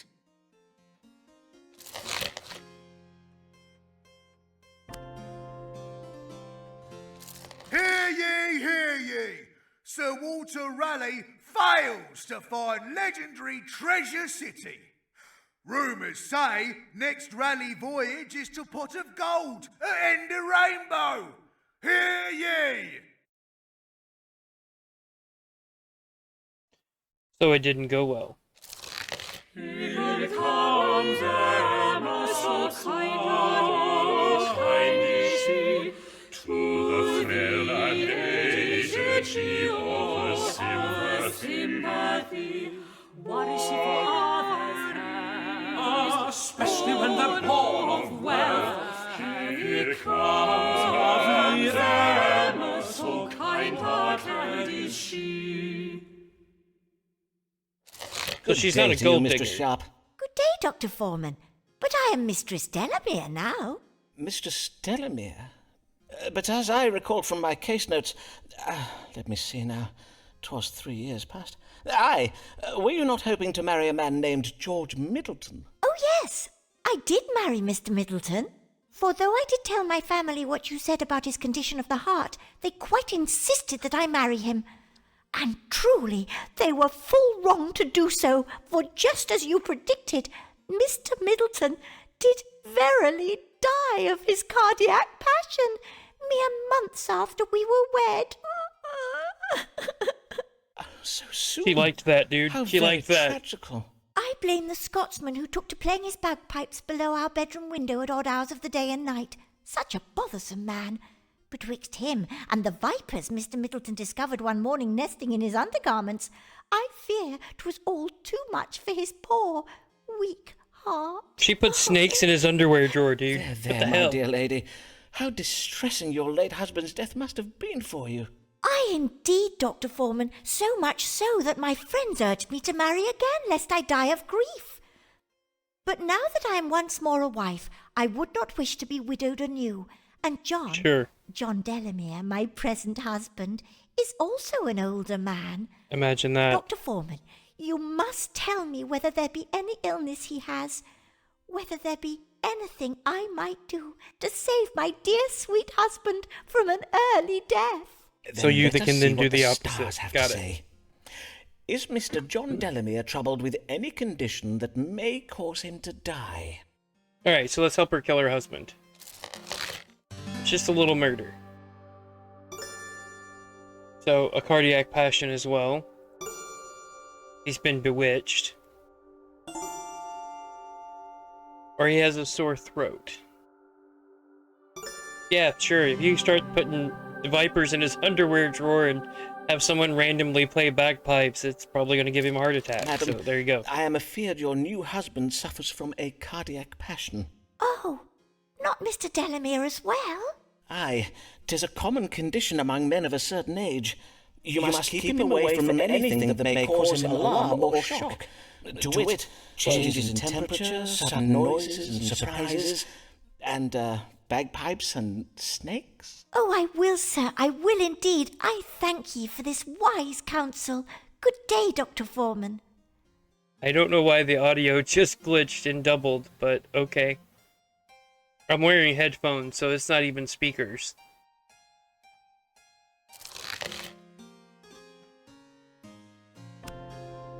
Yeah, she was happy about he could die from a heart attack. She knows a fine host, of this she will oft boast. She loves to entertain, she loves to entertain. Though hard she does try, her dinners go awry. And in tears and shame.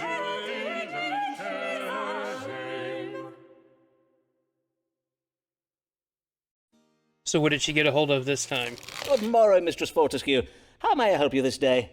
I did lately experience feelings of a most strange and disturbing nature, for which I desire an explanation. I see. Prithee describe these feelings to me, madam. When did they occur? Last eve, at a dinner party hosted by my dear friend Mistress Emma Delamere. All was well at first, but soon after my arrival I was stricken with a kind of madness. Madness, you say? Yes, moments during which I found myself overcome with feelings of mirth, laughing most immoderately at the dullest of remarks made by other guests. At other times I felt an unnatural fascination with the shape of the candelabra in the table's centrepiece. And all the while I was so ravenous with hunger, I quite absent-mindedly ate all the sweetmeats at my end of the table. I fear my rapaciousness did not escape the notice of guests seated beside me. Such an immoderate appetite is out of character for you, I take it. It could not have merely been occasioned by anxious passions? Why, nay, Dr. Foreman. Forsooth, I ought to have been very calm last eve, for I did spend the afternoon inhaling the fumes of an aromatic oil, a gift from my sweet husband, sent back from his explorations in the Near East. I did mention my husband, Captain Henry Fortescue, before, I think. He is a great friend of Sir Walter Raleigh. Oh, Henry and Sir Walter find the oil most relaxing, so he tells me. Yet you were not so very relaxed last eve, I take it. No, not in the least. Oh, she was For super I fear relaxed. a capricious spell was cast upon me. Over the course of the evening, I developed the strongest intuition that malignant forces were present in the room, and that I had been bewitched. No, Could you it were be just true, paranoid. Dr. Foreman? Might a witch have cast a spell on me? No, That you were is something stoned. we shall have to ask the stars, madam. Let us see. What was it that afflicted Mistress Sybil Fortescue last eve at dinner? She was high as balls. Melancholy, bewitched, smoke inhalation.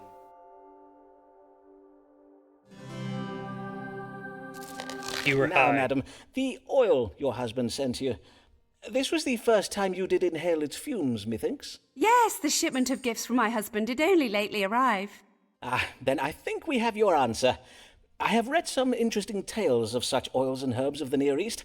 'Tis said they occasion certain temperaments, to wit, an excessive sanguinity, which will have caused the immoderate laughter and increased appetite.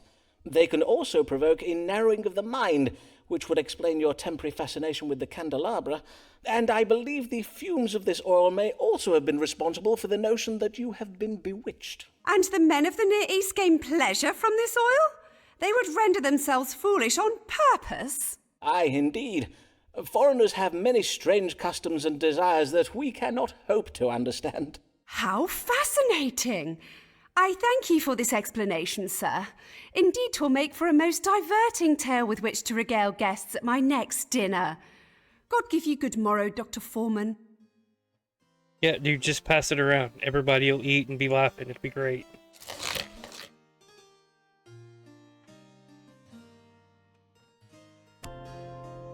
Oh, we've almost got our letter of recommendation.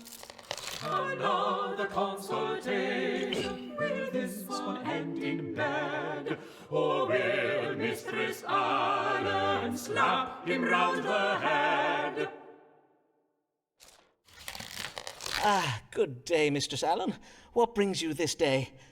Oh, dear lady, you tremble like a leaf on an autumn day. Aye, for I am most affrighted. But Mr. Allen says he thinks I worry over naught. So I am come to you, for methinks you would... Perchance you may help me. By my troth, Pray tell me of this evil that affrightens you, madam, and I shall do all in my power to protect you from it. Yes, evil. Oh, indeed, 'tis the very word for it. I have seen a dark figure prowling outside our house in the night, and once I saw him spying through my window. Who is he? What does he want from me? What am I to do? I see. And you do not recognize his face or any other particulars? The colour of his hair, for instance? Oh, nay, for 'tis always so dark. But by his silhouette I can tell he is a bony, scrawny little man. Is he verily? But your husband thinks 'tis naught to worry over, you say? Aye, he says the man is doubtless naught but a poor travelling tinker who is merely taking shelter in our garden. 'Twould explain why his figure is so slight, to be sure, but what if he is not a tinker? What if his purpose is more sinister? Aye, indeed. Then let us consult the stars. Due time is being a Who is creep. the man prowling outside the Allen's house in the night, and what is his purpose?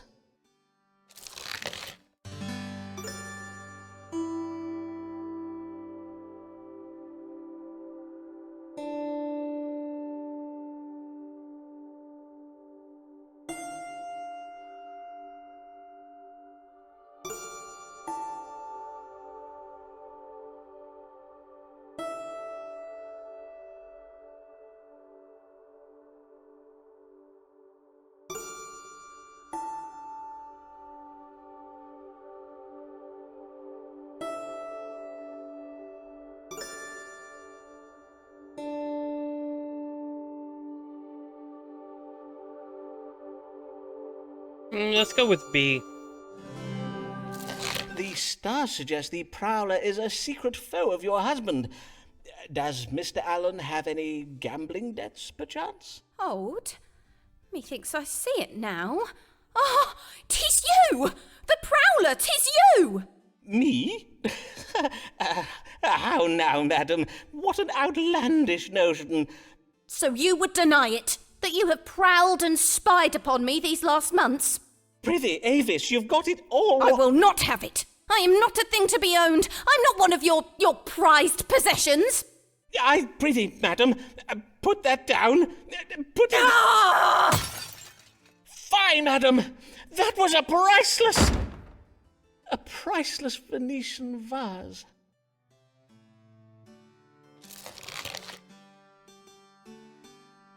Uh-oh. Well, you know, dude, you shouldn't have been creeping on her.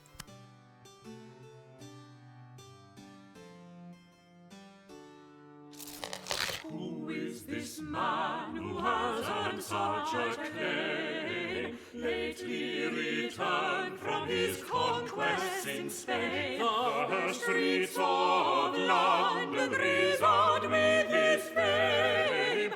Robert Setter, that is his name. Good day, sir. How may I... My Jupiter! Can it be true? Robert Devereux, the Earl of Essex, Lord of Her Majesty's Privy Council, hero of the Battle of Cadiz. Prithee, calm yourself, Sirrah. Pray, treat me just as you would any other querent. Of course, as it pleases your lordship. But may I say, what a great privilege it is to... may I offer you a... You are the man who had some success treating the plague some years past, are you not? Oh, indeed, my lord. You are very well informed.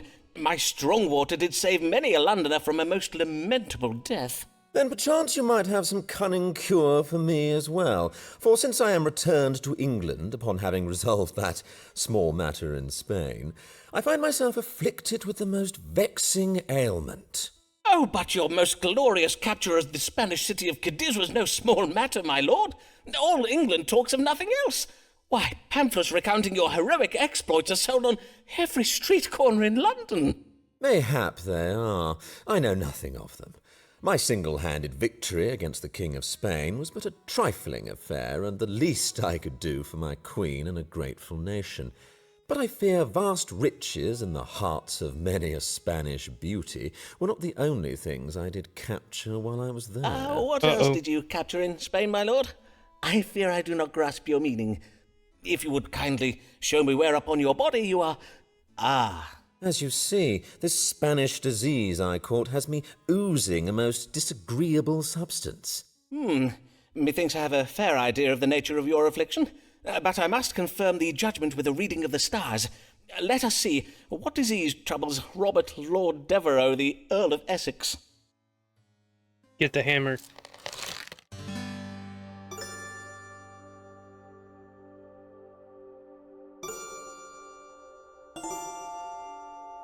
Yeah, no, get the hammer. You have gonorrhea, my lord. 'Tis a condition provoked by an increase in intimate activities. Too much strumpy-humpy, eh?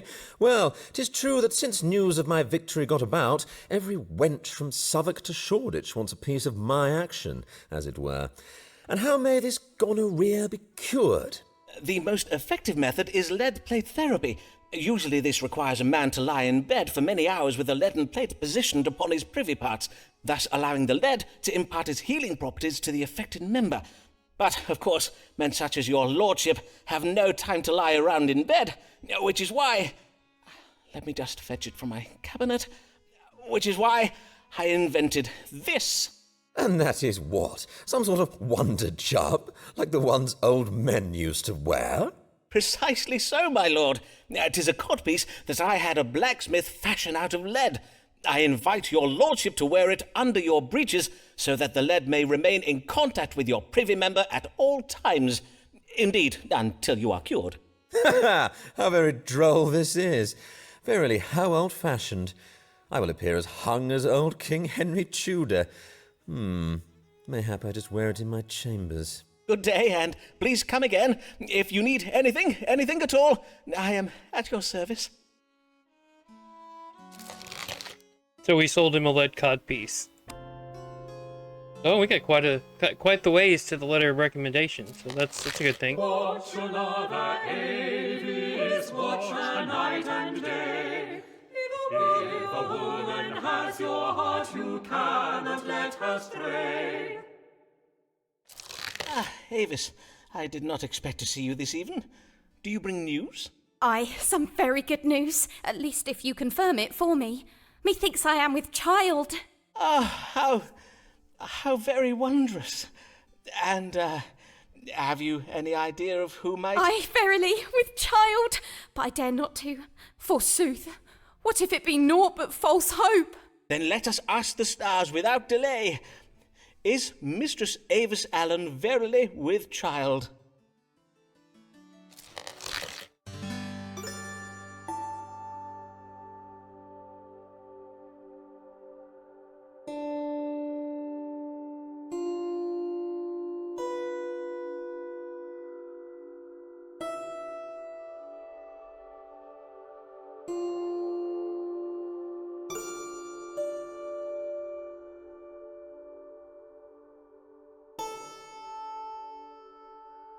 Oof. So we can tell her she's with child, but it's not going to survive. Or we can tell her that she's not actually pregnant and her family thinks she's lazy.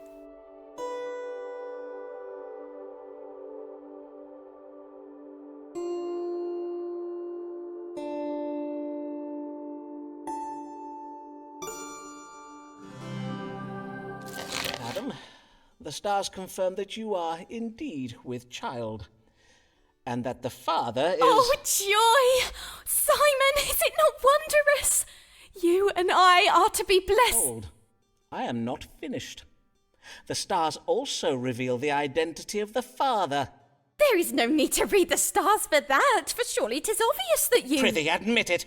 You have been coupling with my manservant, William. Why, you... Oh, that's not what I meant to pick. The stars say nothing of the sort. See here, in my chart. 'Tis plain as day. In the House of Children, alongside Venus, there is the planet Mars. Who else but William could that be? But such scribblings of yours, they mean nothing to me. For all I know, you make up those stories about planets and houses and such. Why, verily, perchance you might draw up a new chart, Simon. One that tells of how the planet Avis is no longer in the House of Foreman. You would mock me, madam? You would make a jest of my... Oh, I see. Leaving now, are you? Then you do so. You leave. I bid you good day. Oops. Yeah, we only get one more. But we got the letter of recommendation, so it doesn't really matter as much. Rich but not satisfied, mayhap you have not tried this one weird trick for displaying your wealth. Buy herbs and confections to boost your complexion and pass idle hours tending to your health. Good even, sir. Who do I have the pleasure of welcoming to my chambers this day? Nicholas Muggs, proprietor of Muggs Rugs down on Silver Street. Ah, the wig makers. You supply wigs to players, do you not? I have heard tell of your fine work from some of my playhouse querents. I thank ye for your kindness, sir. I do hear you are very skilled at your trade also. For are you not the curer of the plague of 92? Forsooth, I do hope you may cure me as well. For though I do not think I have the plague, whatever I have is doubtless most grave, no matter what my wife thinks. And what is it your wife thinks? It be her mind that I have taken naught but a chilly cold in the head. But 'tis not so, Dr. Foreman, for I ache all over. My throat is grown sore, and I cough day and night. Day and night, you say? Aye, verily. I see. Then let us consult the stars. What does ail Nicholas Mugg?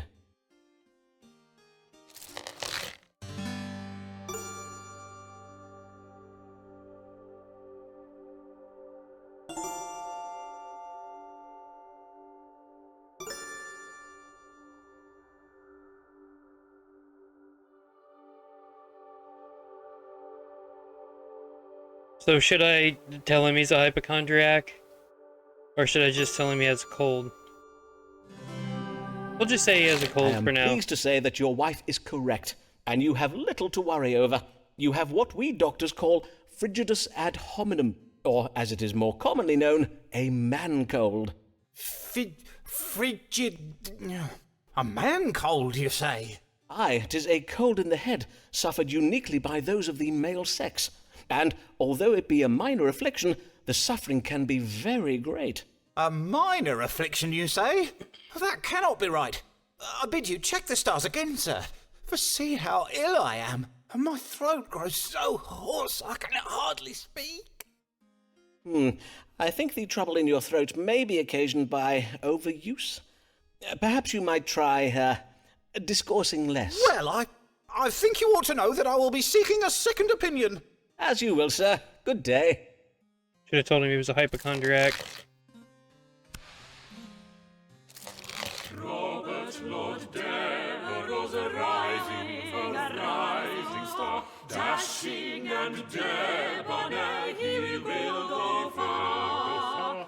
Oh, London greets him with cries of huzzah. In truth, we cannot state how sweet we are. Good day, my lord. How may I do you service? Would it pertain to some thrilling adventure upon which you may soon be embarking? Indeed it does.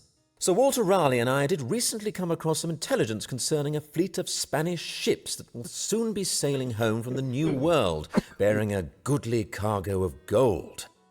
Raleigh and I plan to borrow the royal fleet, which we will use to intercept the ships and seize the treasure. Huzzah! But, borrow the Royal Navy, you say? Aye, only temporarily, of course. The Queen will hardly know her ships are gone. Indeed, when we return them to her bearing a handsome prize of Spanish gold, she will doubtless forgive our failure to file the correct paperwork and what-not. That's a terrible doubtless. idea. And how may I assist your lordship in this glorious endeavour? Well, in order to intercept the Spanish fleet, we must know which route it is planning to take. One possibility is that it returns to Spain having retrieved the gold from the New World's southern continent. The other possibility, and this is the one Sir Walter thinks most likely, is that the gold has already been transported by conquistadors from the southern continent up to Havana, and the ships are to fetch it from there. Then let us see whether the stars can tell us upon which route the treasure ships may be intercepted on their return to Spain from the New World. Will they be sailing from the southern continent or from the Spanish colony of Havana?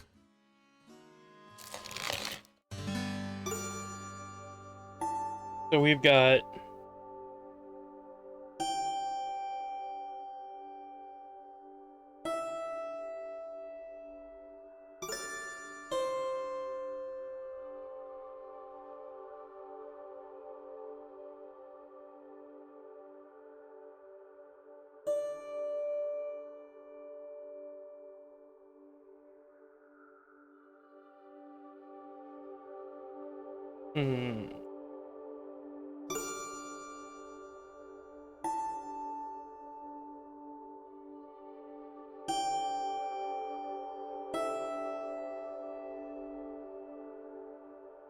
Sure. The stars are of the same mind as your friend Sir Walter Raleigh. Now, for regardless of where the Spaniards load their ships with gold, they will stop at the port of Havana. It seems the Spanish sailors will be unable to calm their carnal desires. Excellent, excellent. But where are we to intercept them? Pray, give me the precise day, latitude, and longitude. Certainly, my lord. But divining nautical coordinates is a somewhat lengthy and complex process. If your lordship would kindly return in an hour or so... Quickly, sir!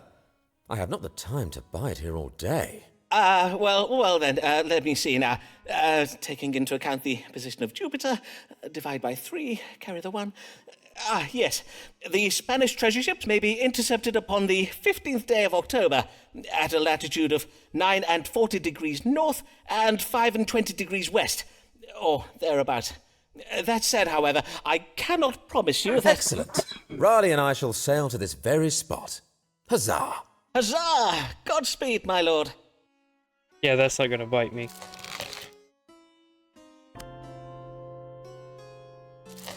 Oh, she never went to school, and she's kind and never cruel. Do not take Alice for a fool. Alice Clark, she is no fool. Good evening to you, madam. How might I... Hi. Pray go tell your master, Mr. Foreman, that Mistress Alice Blagg is come to see him. Mistress Blagg. It is I, Dr. Simon Foreman, at your service. And what an honour it is to welcome the wife of the Dean of Rochester to my humble practice. To whom do I owe my thanks for having recommended you to my care? Well, I will not lie. You owe your thanks to nobody. For folk do tell me that you are not a real doctor, but a quack, who does conjure demons and dabbles most unlawfully in the dark arts. I do assure you, madam, that whatever you may have heard, I am Nay, do not quibble, sir. If I did seek the counsel of a doctor who has one of those fancy medical degrees, or the kind of high-bred know-it-all who does see fit to judge a woman and vex her most cruelly, I would have gone elsewhere. But, truth be told, I have need of such a man as you, for I have been bewitched by a witch. You don't say. I see. Yea, a loathsome spell has been cast upon me. It does cause me to awaken in the morning with a most terrible pain in my head, a pain so wretched it does have me chundering into my chamber pot. Pain in the head and involuntary purging. And what leads you to believe your suffering is occasioned by witchcraft? Well, the timing is most unnatural. My troubles do occur every Saturday morning without fail. I suspect the doings of our new neighbour, the widow MacDoon. As well as being Scottish, she does possess several cats. Several cats, you say? One or two of which I may have kicked, and now she has seen fit to take revenge upon me with her dark, foreign magic. Indeed. Scotland is well known for the powerful black witchcraft practiced by its womenfolk. But as compelling as this evidence may be, my practice does draw upon the latest scientifical arts. To diagnose your condition, I must first perform a rigorous astronomical analysis. So, let us see now, what do the stars say is the cause of your Saturday morning suffering? Noxious food or drink, being with child, or bewitched. Yeah, she's just getting drunk on Friday night and has a hangover Saturday morning. Madam, may I delicately inquire as to whether it be the habit of you and your husband to take wine with supper? On Friday evenings, perchance? Drinking a little overmuch on occasion is nothing to be ashamed of.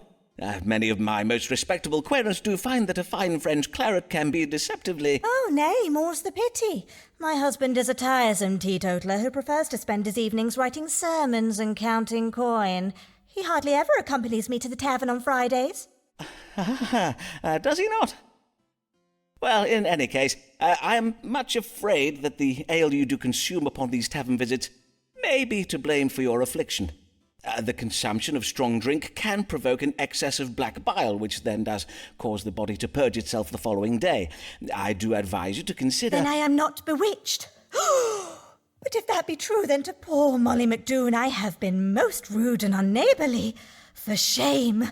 I must go to her this hour and apologise. Fare you well, Mr. Foreman. I must bid you good day.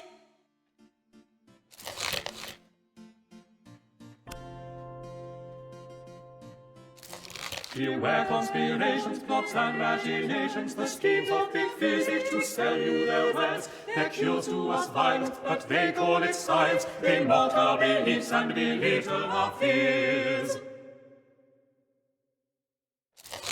Well met, Mr. Mugg. How fare you since our first consultation? It seems as you were right. Though I was, in sooth, much troubled with the vile disease of, what did you say it was, Fudgipus and Honeyman, I did not die. Frigidus ad hominem. I am most glad to hear it, sir. Indeed, you do look well. Well? Mayhap I look well now, but 'twill not be for long. I have been poisoned. Poisoned? By the saints! Who is the author of this foul deed? My friend George Sprottle, the bookbinder. I did dine with him not 2 hours ago. I see. A bout of evil digestion. Pray tell, was there turned meat or some such at table? Nay, not meat. 'Twas a pie full of cherries. I had a bite of it afore I knew what I was eating. Cherries, you say? Aye, cherries. And this after I took particular care to give Mistress Sprottle a list of foods I must not eat. I added cherries to the list when I did hear that the Countess of Devonshire has declared against their noxious qualities. The Countess of Devonshire, you say? Noxious qualities, indeed. And now your symptoms, Mr. Mugg. Had you any reaction after eating these cherries? My reaction? Well, I reacted as any man would. I spat them out. And know you what Mr. Sprottle did then, Dr. Foreman? Nay, but pray tell. He did laugh at me. He even called me a dinner-ralphing fusspot. Fie, I may soon be in the grave, thanks to George. Will he still be laughing then? Well, let us not speculate, shall we, Mr. Mugg? Now, let us see what these stars may tell us. What ails Nicholas Mugg?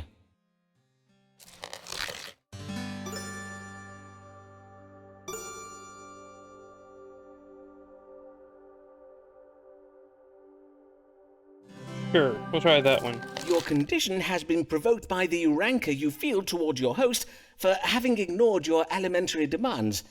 These feelings have caused your spleen to produce ill humours, which you are presently venting in the form of bilious anger. Hence it will quickly pass. I see. But what of the cherries I ate? Cherries are perfectly safe to eat.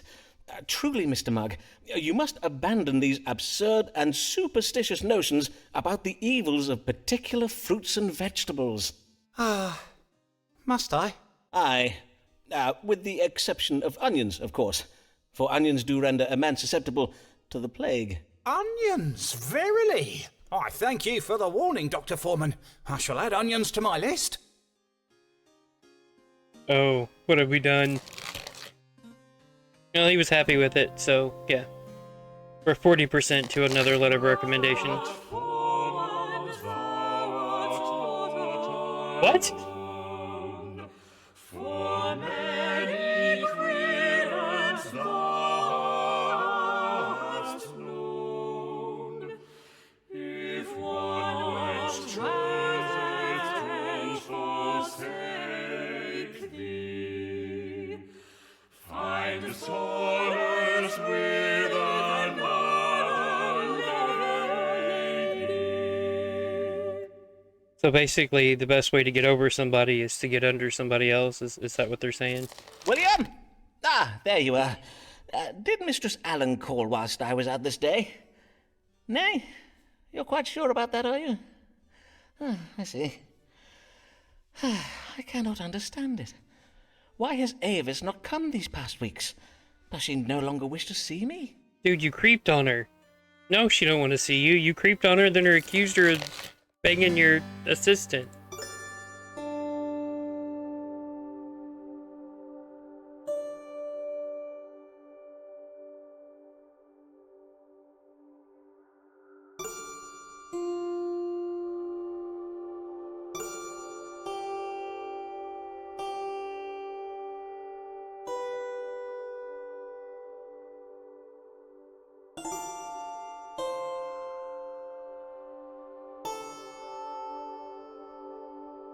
We can make her more paranoid.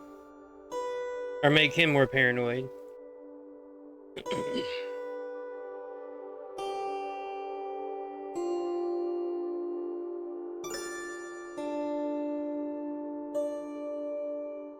Yeah, you were an asshole. That's why she's not coming back. 'Tis the madness of my love that keeps Avis away. My jealous passions and accusations have vexed her, mayhap even caused her fright. When she comes to see me again, for she surely will, by and by, I must remember to be kinder to her, to not plague her with my suspicions. And until Avis does return, well, there are other women in the world, are there not?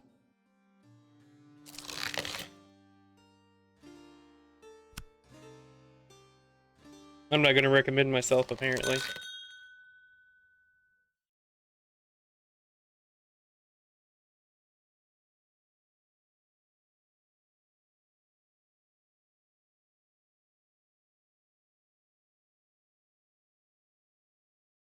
Okay, so that worked out.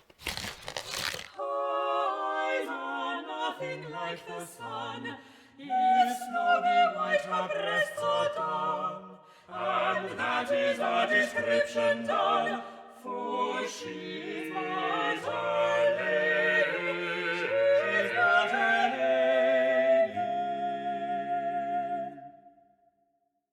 lady. Good day, Mistress Lanier. Much time has passed since I last saw you. How do you fare? In truth, not well, Dr. Foreman, not well at all. Then I am full sorry for it, madam. Pray, tell me what manner of ill has befallen you. I have been publicly humiliated. Mr. S. has been circulating a collection of insulting sonnets about an unnamed dark lady, and all of London thinks this dark lady is me.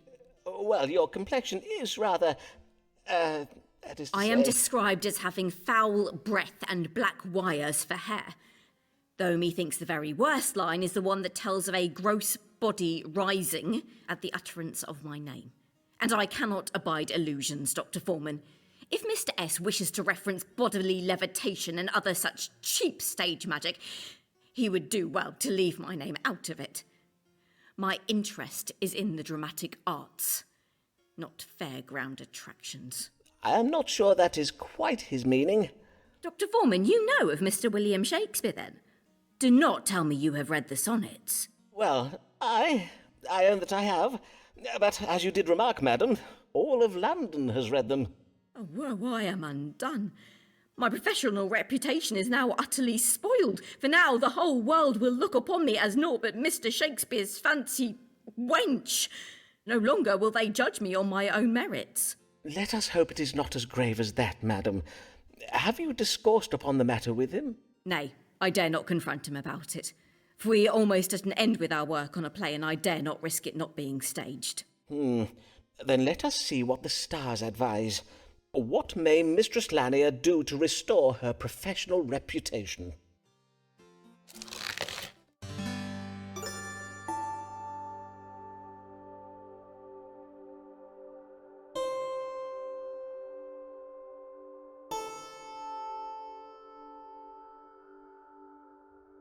Yeah, we're not going to tell her to abandon her ambitions and become a mother.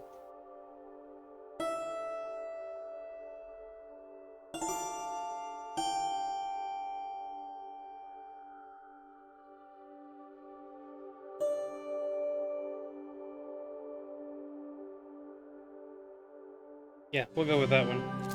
You are right to be concerned about the damage to your reputation, Mistress Lanier, for there is a danger that your partnership with Mr. Shakespeare and his depiction of you in his sonnets will forever overshadow your own literary achievements. God's womb. But what can I do to forestall such an injustice? I suggest you spread a rumour of your own about another lady.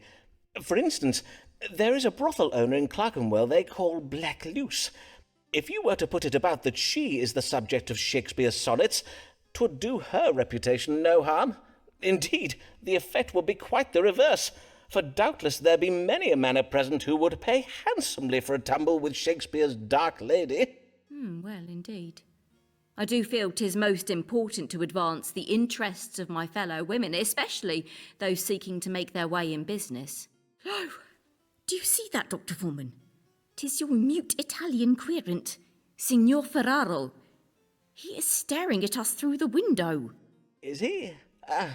Then doubtless he has come for another consultation.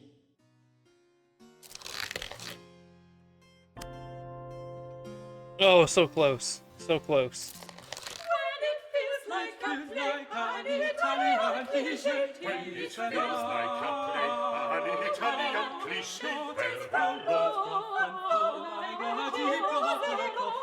Ferraro, Signor Ferraro.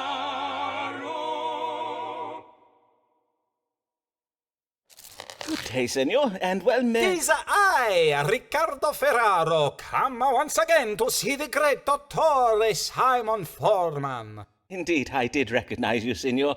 How may I assist you this day? I am ill. I tell you my problems. First problem, I do make a chandar in the morning.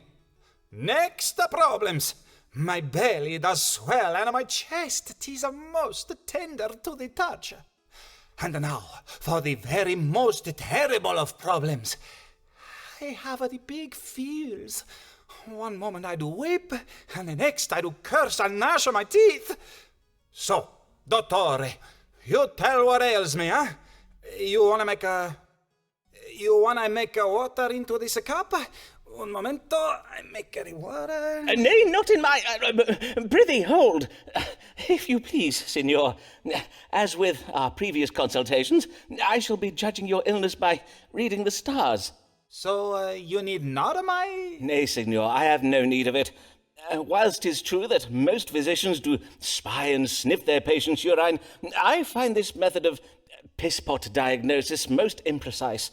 Indeed, the practice is quite primitive. 'Tis my belief that if medicine is to advance in this modern age, we must all adopt a more scientifical method. I am quite sure history will bear me out on this question. This scientifical method. 'Tis reading my diagnosis in the stars? Precisely so. Speaking thereof, perchance we may consult the stars now. What illness troubles Signor Riccardo Ferraro?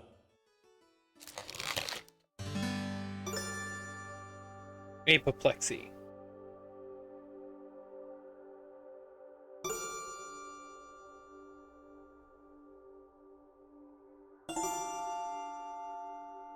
Yeah, dude, he described this is pregnancy exceeding concerns, strange. so we're just gonna go with that Your one. complaints of a tender chest, morning purges, swelling, along with the positions of the planets, They suggest you are with child. You would judge me, a man, as being with a child? Gods of blood! What kind of a dottore are you? Well, indeed, it does seem strange. I may have gotten my calculations wrong. Unless, of course, your moustache is naught but a cunning disguise. But I jest, signor. 'Twas not my intention to doubt your manliness. You jest! A lady who would disguise herself as a man? So silly. I think you see too many plays by Mr. Shakespeare, huh? Riccardo Ferraro bids you good day.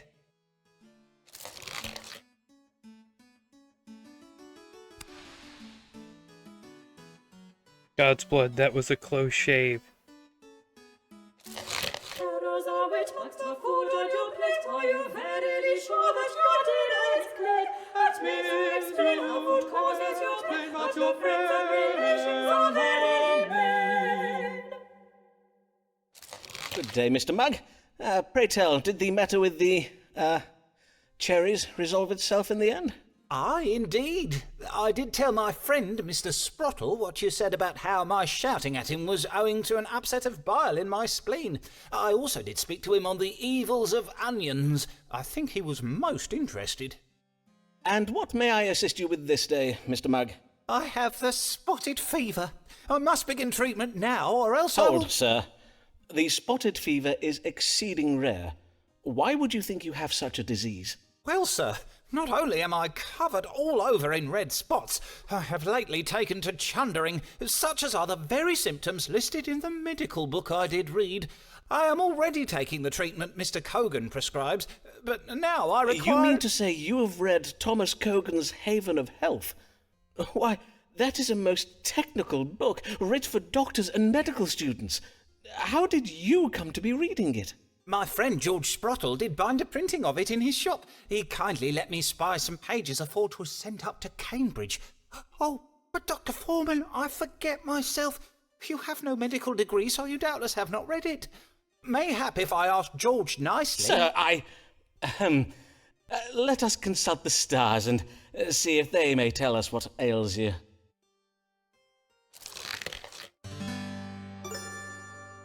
Hypochondria. Wait, what? Induced by the appearance of benign pimples on the privy member. Evil indigestion, or evil digestion, or he does have the spotted fever. Yeah, you got hypochondria, dude. The spots on your privy member suggest a mild venereal disease.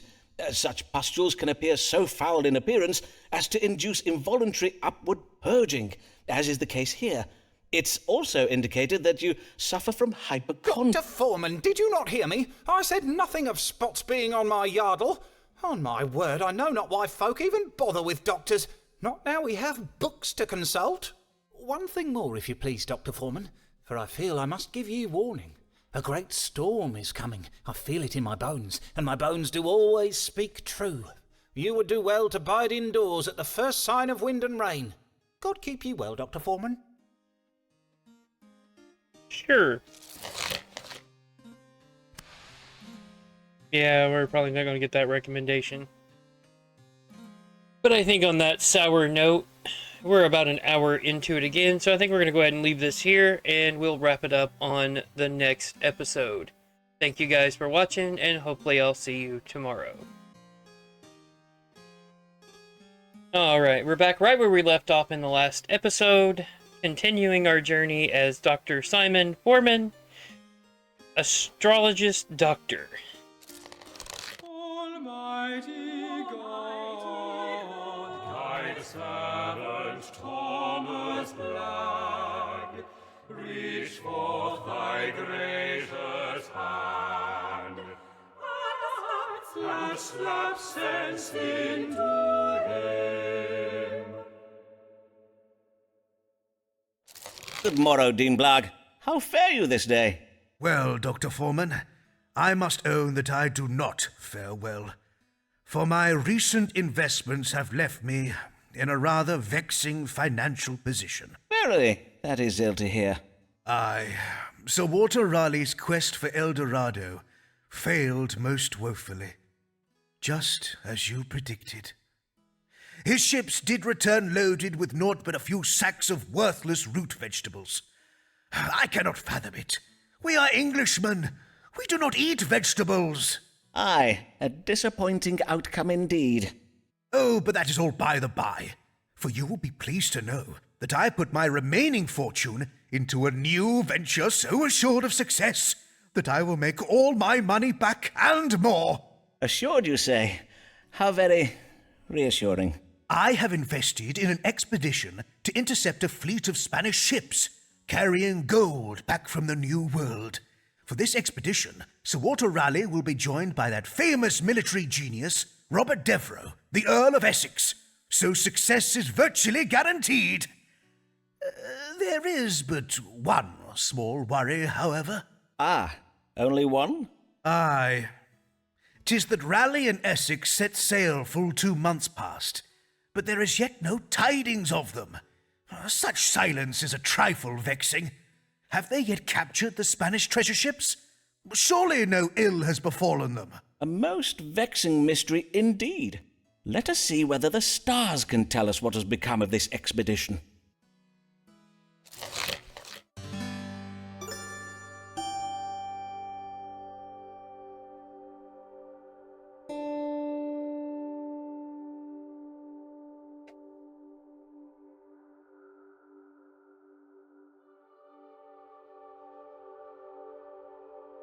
So we can call him lazy.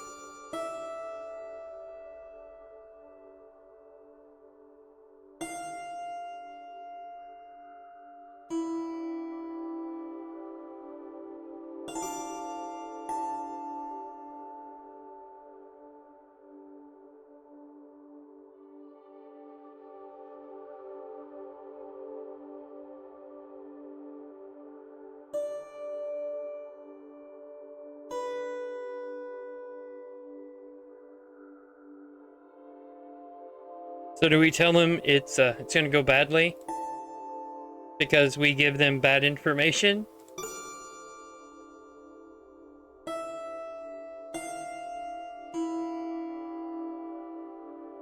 Is God going to shine the benevolent light of the moon upon the Blake family fortune? Or should we just tell him to be patient and he's a lazy fantasist? C is probably the most accurate.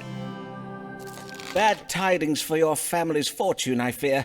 The Earl of Essex and Sir Walter Raleigh did sail their fleet into the middle of nowhere, with not a Spanish treasure ship in sight. It would seem their geographical information was at fault, having been obtained from a most unreliable and untrustworthy authority. Truly? I am ruined. Zoons! My goose is cooked! Mistress Blarg will have me baked into pies!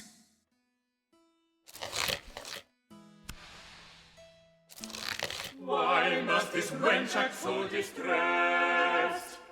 Mayhap she can't abide a jest. No welcome love and his professed. What an ungrateful lady!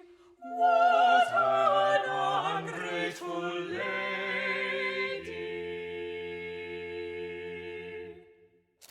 Good day, Mistress Lanier. Pray, come in and take comfort by the fire. The wind is fierce and cold this day. Did you see him this time, Dr. Foreman? He did it again. He ran off the moment he saw me. See who, madam? Your patient, Signor Ferraro. Ah, verily? Indeed, I was expecting him to come for a consultation this day. But he changed his mind and ran off, you say? How very mysterious. Truly, 'tis as if all men are determined to use me ill. Surely not all men, madam. I, for one, remain most devotedly at your service. Indeed. It does seem that I must beseech your pardon. For some years ago, you rightly foresaw in the stars that my alliance with Mr. Shakespeare would end in theft and deceit. But I would not heed you. Hey, we got a letter of recommendation. Dr. Foreman. My dear lady, I do not need to read the stars to see that something grave has befallen you. Pray, tell me what it is. Yesterday I did meet with Mr. Shakespeare to discourse upon our new play, which is to open this week at the theatre in Shoreditch. But though I was determined not to confront him about the sonnets he wrote about me, 'twas difficult to hide the heaviness I did feel in his company. I can well imagine, madam. So then, well, he remarked upon my dark humour. To wit, he said to me, "Amelia, your pretty brow does furrow, so I will kiss it smooth." And I sense that you did not receive this well? Indeed, I did not. Forsooth, I was so enraged by this, I reversed my flagon of ale full over his head. Ah. Whereon he rose from his stool, declaring I was the most ungrateful and unworthy wench in all of Christendom, and then he flew out of the tavern like a bat from out the gates of hell. A most vivid image, and no doubt most apt. Men who work in playhouses are prone to indulging in such melodrama, of course. Why so many ladies care for such men in preference of those employed in solid, stable professions, I shall never understand. And if only that were all. For this morning I saw a bill advertising our play posted on a wall in my street. It bears his name and not mine. Verily? Yep. Surely not. Mayhap there has been some error made. Nay, Dr. Foreman, 'tis no error, for I rushed to the theatre to see what was amiss, but I was refused admittance. Indeed, the player who came to the door denied all knowledge of my collaboration on the play. Methinks Mr. Shakespeare is exacting his petty vengeance upon me for rejecting his sly suit by denying me credit for my work, and he means to deal with me by pretending I do not exist, as if I were a ghost. Or is it he who has become the ghost? In truth, I am not yet sure how that metaphor should work. What monstrous perfidy! Pray tell me what I might do to punish this wretched scribbler. Though I am not adept with a sword, I do have a book that instructs in how to command nefarious spirits. Oh, prithee, sir, I am come not in search of vengeance, but to seek answers. As you know, I have been ill-treated by my husband, and now I am betrayed by Mr. Shakespeare. Pray, read the stars and answer me this, Dr. Foreman. Will I ever be able to trust, even love, a man again?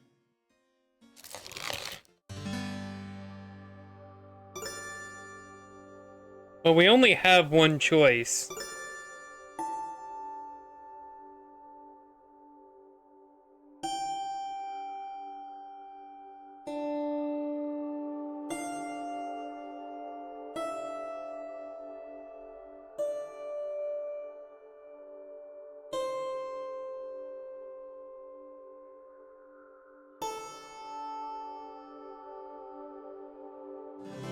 Yeah, let's see how this goes, since it's my only question choice. Of whether there yet be a man in this world worthy of your trust and affections. Forsooth, I have never seen an arrangement of stars that speaks so clearly. Verily? Then pray tell, what answer does it give? My dear lady, the answer you seek need not be divined by reading the stars. It may be read in the signs you see before you now. To wit, the answer you seek is right in front of you. I am afeard I do not follow, Dr. Foreman. 'Tis your feather quill, a half-eaten apple, your desk is a little untidy, and I must confess the symbolism in Flemish still-life painting has always quite confounded me. Take a skull, for instance. What sense does a skull make alongside a bowl of... Below? 'Tis clear to me now, your face was always hid in shadow, but 'tis you, Mr. Foreman. You are the man who has been prowling me these last months. Dearest, loveliest Amelia, allow me to profess to you my undying admiration for your charms, which are not insignificant. God's womb, et tu, Dr. Foreman. Fie, you of all men to betray me thus. But 'tis true. I now see the answer. For I know now never again to trust a man to guide me. Henceforth, I shall write under my own name, and when there are decisions to be made, I shall take my own counsel and make my own judgments. Farewell, Dr. Foreman, and clean your desk. Verily, 'tis quite disgusting.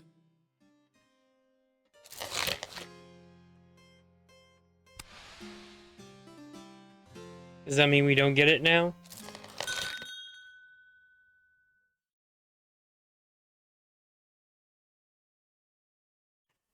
Sarah Mugg's telling us not to help her husband anymore.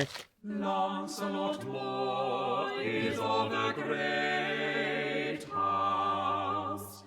Much does depend, much, on his choice of a spouse. He must be consecrated wealth, no matter the cost to love and to health.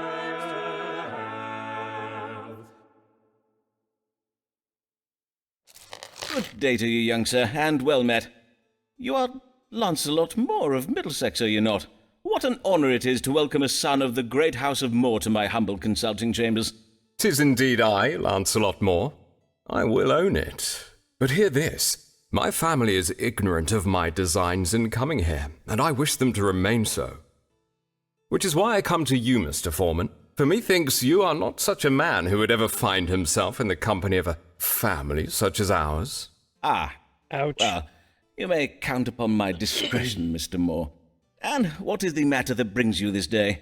'Tis that my family wish me to marry my wretched cousin Barbara. And I take it you would not wish to comply? Nay, I verily would not. Cousin Barbara is a vile little minx. She loves nothing more than to sport with me and play cruel japes. Last Christmas, she even hid a dead mouse in my mince pie. The lady does seem most spirited. The lady? Oh, pish! Cousin Barbara is hardly a lady, for she is not 14 years of age. It is most unnatural to ask a grown man to wed a child. Indeed it is. 'Tis my belief that in these enlightened times we should consider— Verily, Barbara be damned. My heart belongs to a true woman, not a freckled, scrawny slip of a girl. A full-blossomed woman. A woman, you say? Aye, Marion, my other cousin. I see. Ah, Marion. So beguiling are her shapely charms. Oh, to lie, if not to die, in Marion's arms.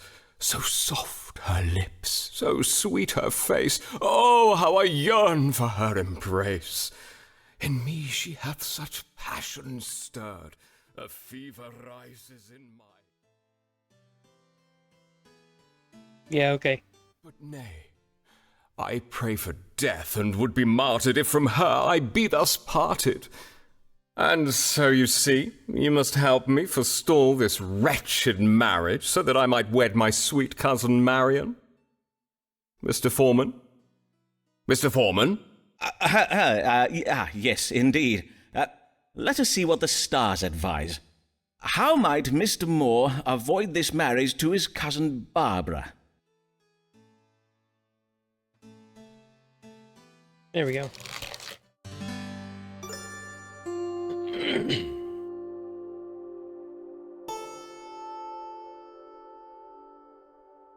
So we accuse a 14-year-old of being pregnant is A.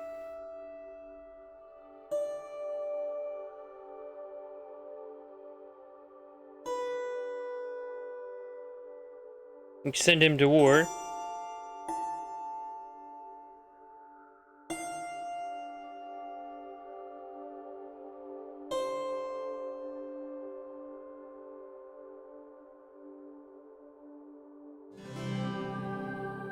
Yeah, we'll It's tell him that apparent one. you do not wish to marry your cousin Barbara. But have you considered whether she wishes to marry you? Nay, but I cannot think why she would not want to marry me. I am exceeding eligible. Aye, doubtless you are, Mr. Moore. But do you not think her unkind japes may indicate she harbours some degree of malice towards you? Mayhap you are right. I did find a toad in my bed Thursday last. 'Tis as if Barbara were possessed by a demon. Very possibly.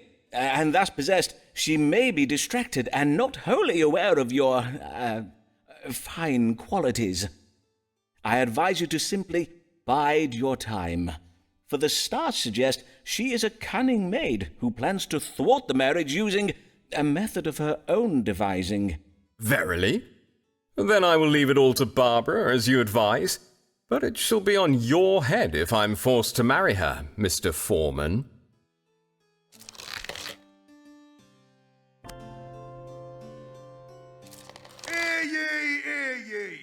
Spanish Armada nears English coast. Nation prepares for invasion whilst Queen searches for missing navy. Hear ye!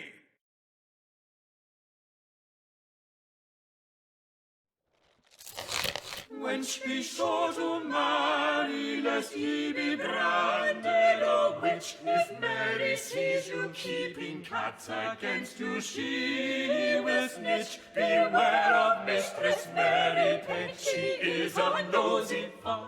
La la la la la la la.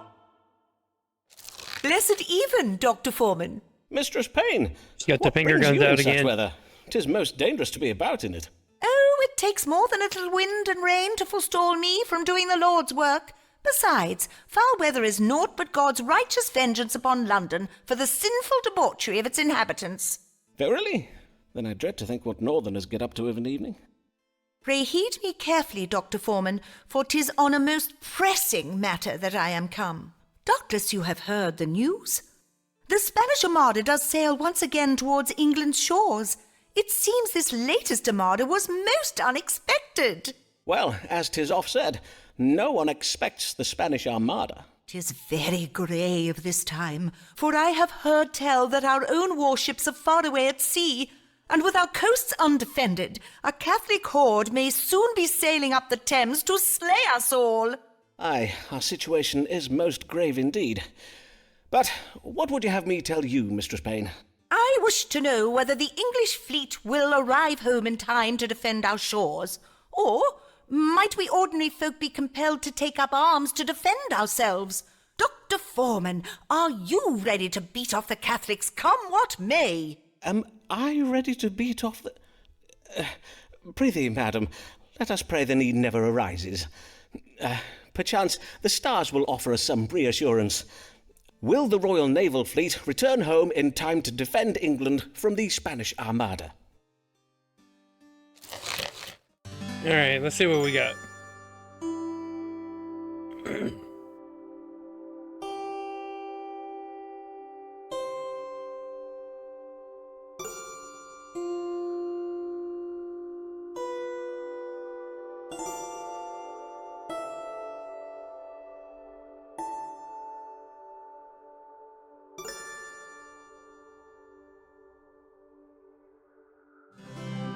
Well, tell her it's that one.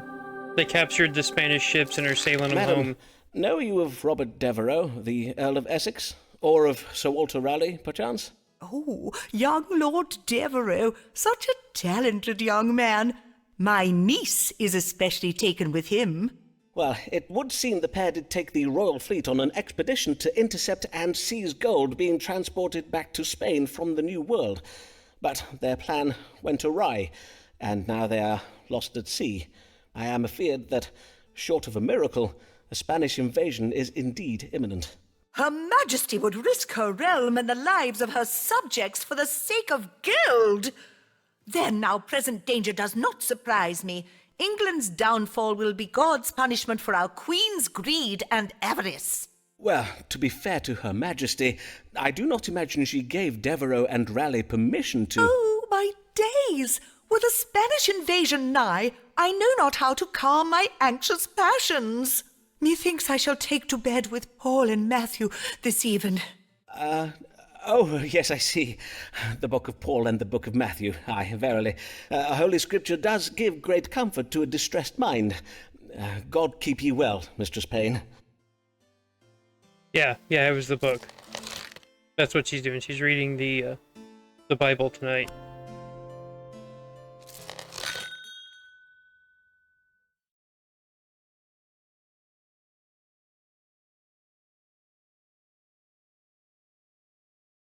Yay, we were right. Lady, take care, for say, did you hear what the Countess of says about peace? They corrupt your humors and cause cancer tumors, so doubtless they're causing your garden's disease. Good morrow, Mr. Mugg. Back again so soon. And yet your red spots do seem to have faded. Aye, those spots were naught but the work of fleas. My wife did beat the rugs and banish the dogs from the house. She'll be beating and banishing me next if she has her way. Well, I am glad to hear you are faring better. What brings you this day? I have a humoral imbalance and need treating for it. A humoral imbalance, you say? Well, 'tis true that an imbalance of humours can affect a man's mood. For instance, an excess of black bile, which is a cold, dry humour, can provoke feelings of melancholy, whereas yellow bile is hot and dry. I thank ye for the explanation, Dr. Foreman, but I did learn all about humours when I took supper with my friend, Mistress Ollingworth. She has a humoral imbalance and takes medicine for it. Hence, I am come this day for medicine to treat my own imbalance. I see. And what mental symptoms are you experiencing? Any unusual or troubling feelings? Aye, very troubling. Why, I find myself a-fretting and a-pacing all the day long. Even my wife has remarked upon it. Anxiety and agitation. Pray tell, did these feelings begin before or after you spoke with your friend, Mistress Ollingworth? Let me see now. After, methinks. Aye, after. Why? Does that matter? Yes, quite possibly. But let us see what these stars do have to say. What humoral imbalance does ail my querent, Nicholas Mugg?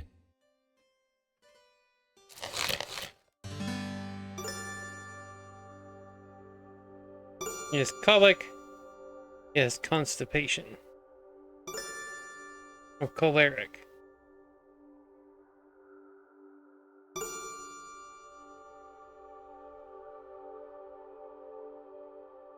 Yeah, you're just constipated, dude. Go take a dump. Have you a diagnosis yet? This day I am to dine with Mistress Ollingworth, and I wish to tell her all about it. Aye, 'tis done. You have an imbalance of phlegm in your bowels. Not only does this cause constipation, it does also provoke a condition of the mind called retention of the anus. With retention of the anus, the sufferer is prone to fixation and obsession. Is there, perchance, a particular subject upon which you think you may fixate or obsess? Prithee, sir, take your time to think. Nay, I cannot say as I do fixate or obsess over anything. Methinks your diagnosis must be wrong. Yeah, you Well, don't. it was worth a try. Don't fixate over your own health. Doubtless you will have better luck with the stars next time, eh? Good day, Dr. Foreman.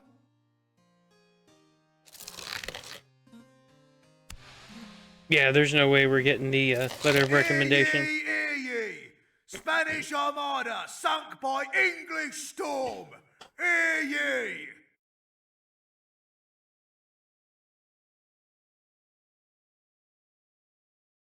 Here comes a son of noble birth. Know you how much his father is worth?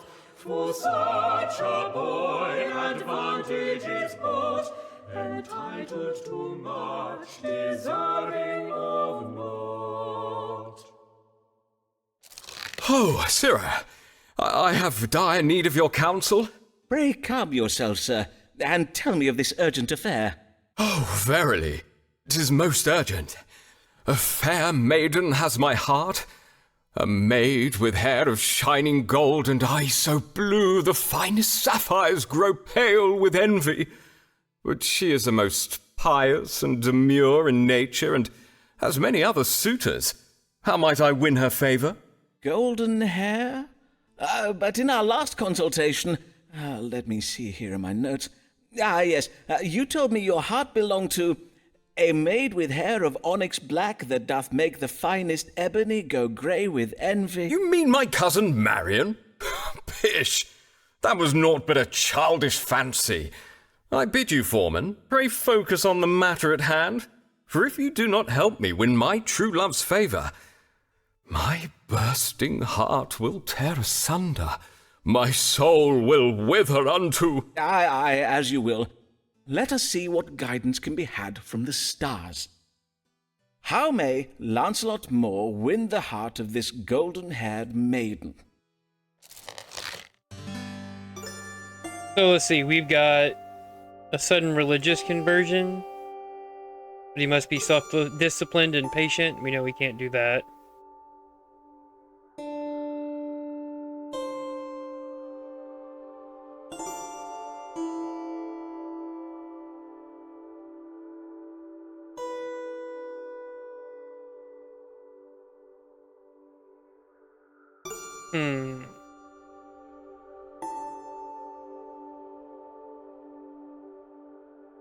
Like say she's not exactly as pious as she pronounces.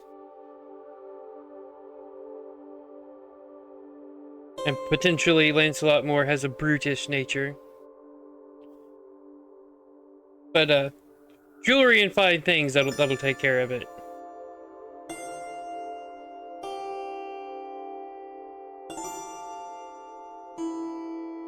Yeah, just lie, dude. Just lie. You're good at it. It would seem the fiercest rival for the maiden's favour is one of her father's business partners.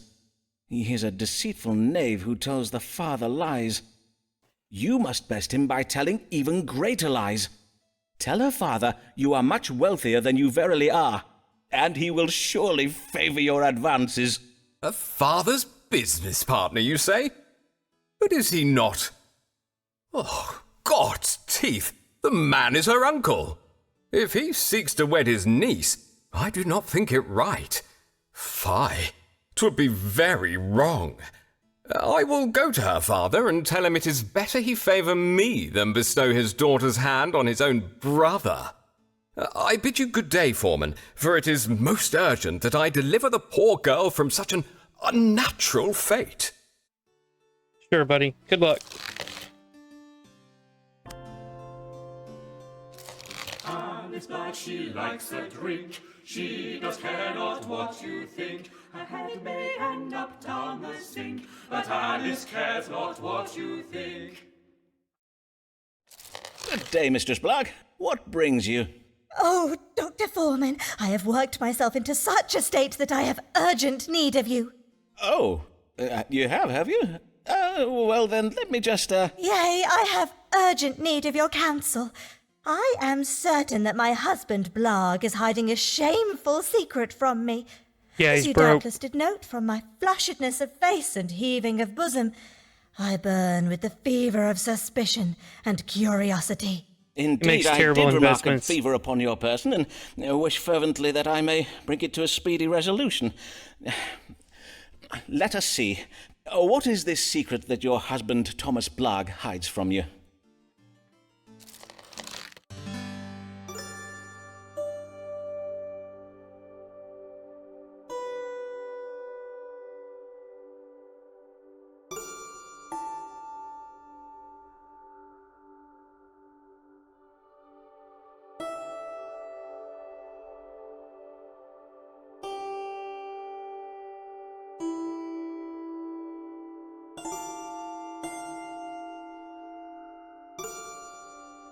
Yeah, we'll go with that one. Her husband's terrible with money. I fear the secret your husband hides is a sudden transformation from wealth to pauperdom.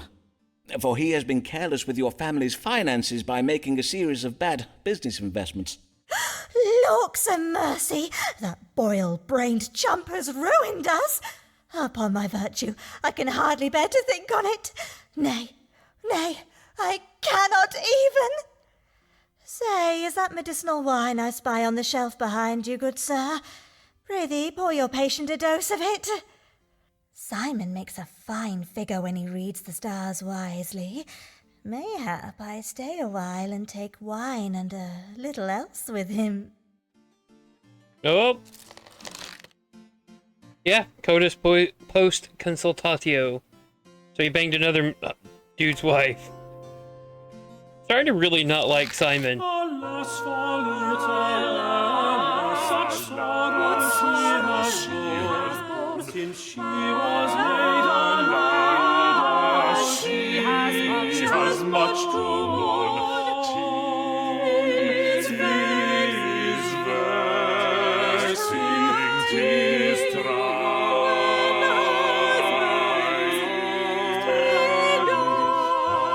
Alas, for Lady Anne, such sorrow she has borne.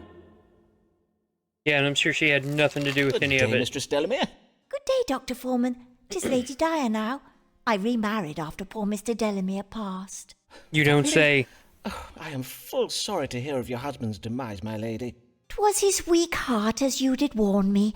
John collapsed and died at a mask ball, for someone, we know not whom, came to the ball dressed as a monstrous spider. Poor No. Mr. Delamere. He was always so afeard of spiders. Who would have known that? Oh, what a ghastly business. You must have been most distressed. Yes, I was. So I hope you will understand why I worry for the health of my new husband, Lord Dyer. Mayhap 'tis naught at all, and yet...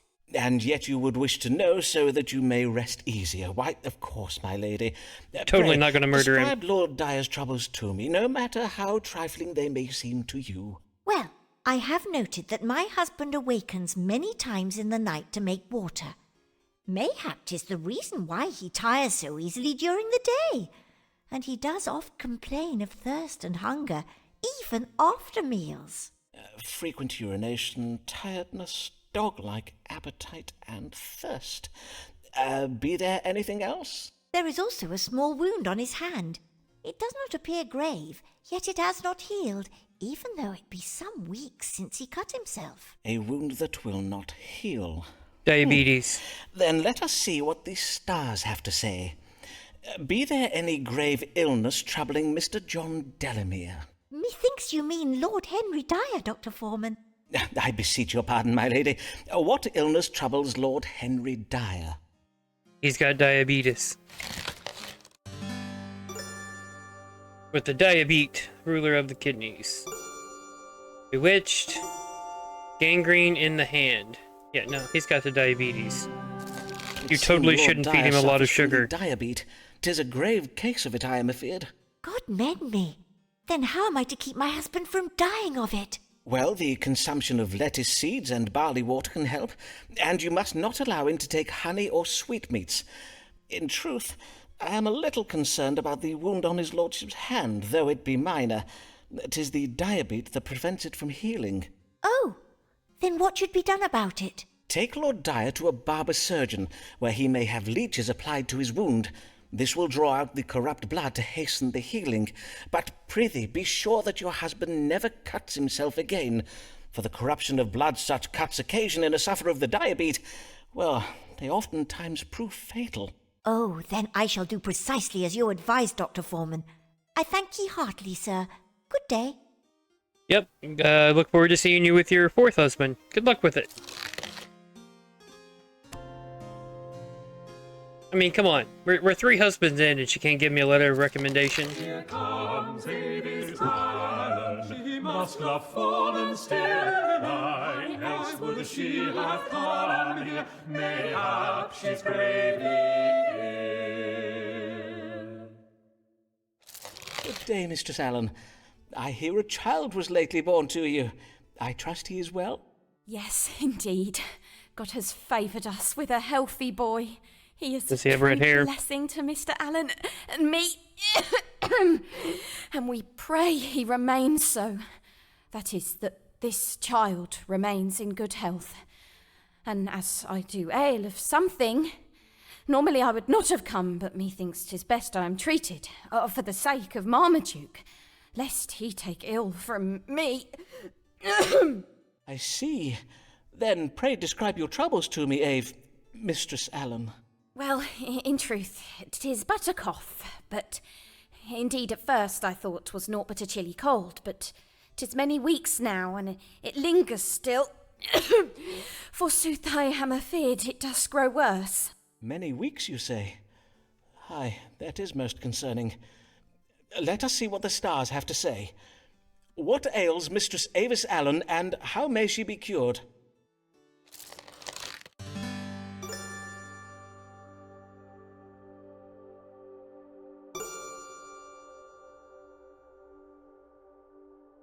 Well, it's probably not witchcraft. Before I complete my judgment, madam, I must ask a question of, medical relevance. Who is the true father of your... God mend me, Simon! You would plague me with your suspicious fancies even now, in my very hour of need. Have you no thought for my son and my... I am full sick of your jealous delusions. Oh, verily, I should never have come. I will bid ye good day now, Simon. But would you not wish to know what ails you? I indeed, I would. Which is why I will be finding myself another doctor.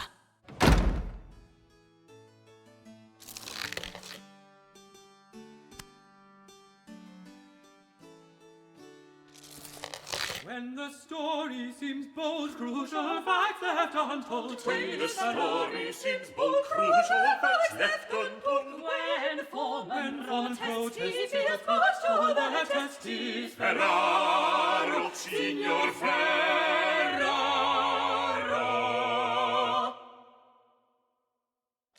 Good day, Signor Ferraro. How may I do you service? How may you do me service, huh? 'Tis a question, is it not? I do hear you offer many different services, huh? Not just in medicine, for you are a dottore of a special kind, one who gives answers to all the problems, see? Forsooth, 'tis true, Signor. In my practice, I endeavour to treat the whole man, mind, body, soul, the location of his missing household items, all are connected at a holistic level. I take it this time you are come about a problem that does not pertain to a bodily complaint? See, this is my mama. She does worry night and day. She say, Ricardo, you must go to the wise man who reads the stars and have him tell you what your future holds. I say, Mama, if it'll make you happy, I will go to Signor Foreman and ask him. I see. And is there any particular reason for your mother to be thus concerned? Be you faced with some kind of imminent danger? A particular reason, you say? Nay, signor, she needs no reason to worry. Mia madre is an Italian, mama. Ah, yes, of course. Because you're totally Italian. She is not like these London mamas who make the children live in a cupboard with the dog. Well, then, mayhap the stars might offer your devoted mother some comfort. What does the future hold for Riccardo Ferraro and his mother?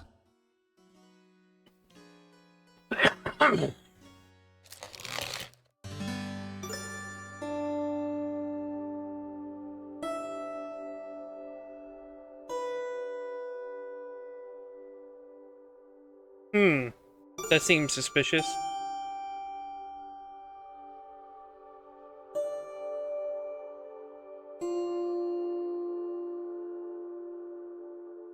Yeah, dude, it's already shown that he was being totally suspicious, so let's go ahead and hit that. I am afeard these stars reveal information of a most disturbing nature. Verily? Aye. When his you first mustache came slipped. to me, you did tell me that you worked in trade. And yet my chart very plainly indicates that you are an authority figure, connected with a learned institution over which you hold a position of responsibility. Indeed, it would seem that you are not who you say you are. Do you deny it, Signor? Oh, Sirrah! Dun, dun, You would dun. accuse me of calling myself something I am not? Look at you, Sirrah, a charlatan who would call himself a doctor. You are naught but a pretender. Fie, sir! It is you who are the pretender, for 'tis clear you are not the merchant of Venice you pretend to be. Who are you? What is your true name, sir? You will know it in time, Sirrah, for we shall meet again. I bid you good day, Dr. Foreman. Where did his Italian accent go? What in the cartoonish evil laugh?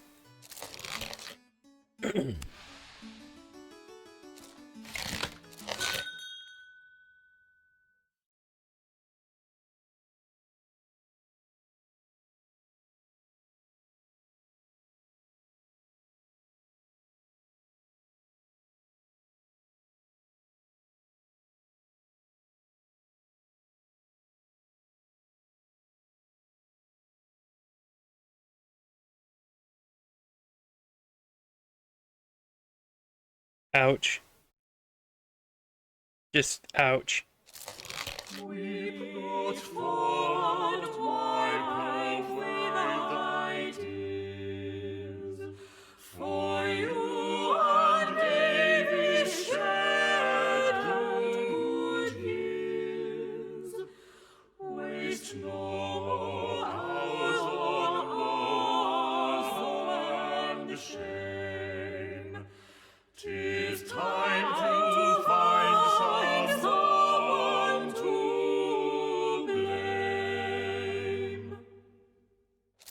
But why did you not let me save you, Avis? Why did you entrust your precious life to another doctor?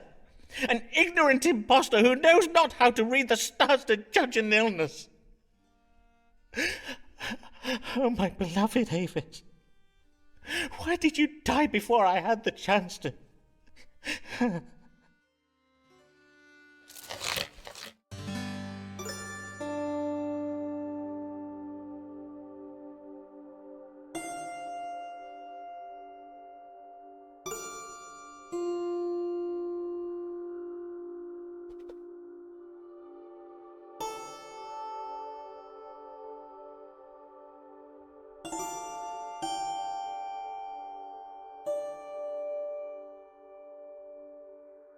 Should we go after the licensed doctor, blame her child, or blame ourselves? Let's go ahead and just blame ourselves for that one and see how that goes. I am to blame for Avis's death. If only I had not driven away with my ill-tempered, unkind accusations. Would that I had turned my thoughts to her illness and away from my own selfish needs. How will she ever? How will I ever forgive myself?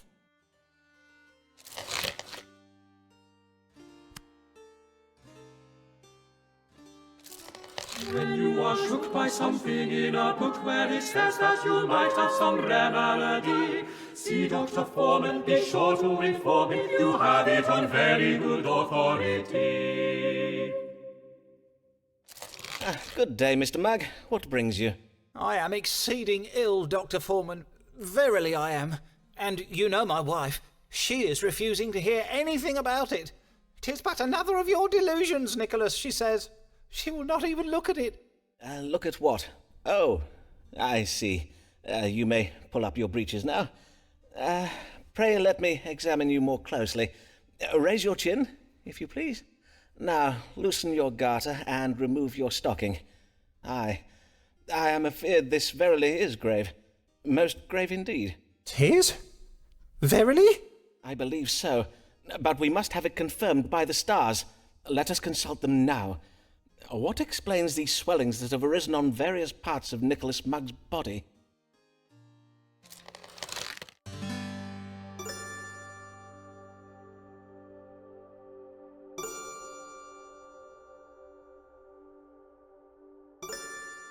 Let's say it's scrofula. He's probably been bleeding himself or something ridiculous. You have scrofula, a disease commonly known as the King's Evil. It is very grave, but worry not, for I have a cure close at hand. Ah, the King's Evil. 'Tis the ailment that may be cured by the placing of royal hands upon the neck. Oh, you do not mean to say that Her Majesty the Queen herself is at this very moment... What? No, of course not. I was referring to my famous strong water. A moment, if you please, while I retrieve it from my cabinet. But, sir, unhand it, sir. The dosage is very precise. You must not... nay, not the whole bottle. Ye gods, man, what have you done? Methinks I am dying. Oh, woe. A fatal dose. Alas, I am sorry for it, sir, but you were never meant to drink so much of it. Oh, may God forgive me. Nay, do not blame yourself, Doctor. Thank ye heartily, for at last all shall know, my wife, my friends, how wrong they were, and how I did speak true. William! Oh, curse it, where is that feckless manservant of mine? William! Go forth and fetch the vicar!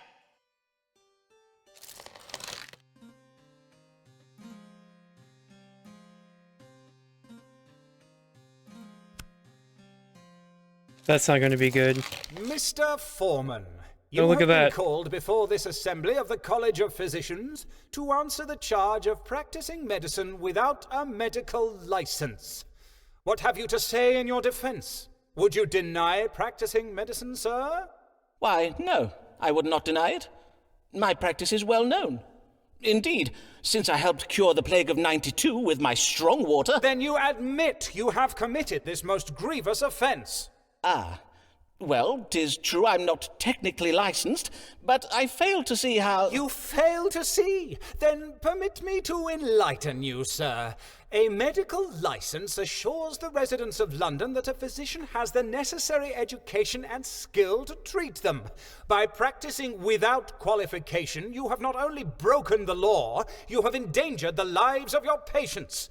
Indeed, we have received reports that a man by the name of Nicholas Mugg, a wig maker of Silver Street, has lately died under your care.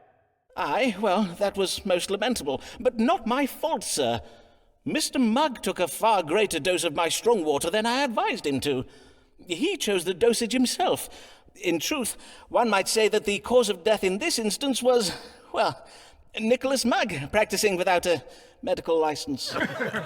Silence, Mr. Foreman! Your impudent japery may well be suffered by your patients, but it will not be tolerated here. I do apologize, Mr. Smith. Besides the death of this patient, we have gathered ample evidence of your malpractice, Mr. Foreman. Indeed, we have had this illegal operation of yours under observation for quite some time. 'Twas you, Riccardo Ferraro, the merchant from Venice. All along he was you, Richard Smith, the Queen's royal physician. Then I take it, Mr. Smith, you were unsatisfied with the medical care I gave you? Sir, we are well aware of your occult practices. What you so boldly call medical care was naught but advice conjured up by means of dark magic. You have no understanding of physic or astrology. But my knowledge of both physic and astrology is unparalleled. If that is so, then doubtless you will happily submit to having your knowledge examined before this assembly.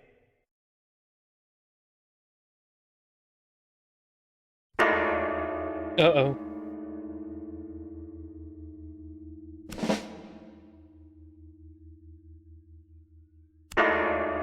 Uh-oh.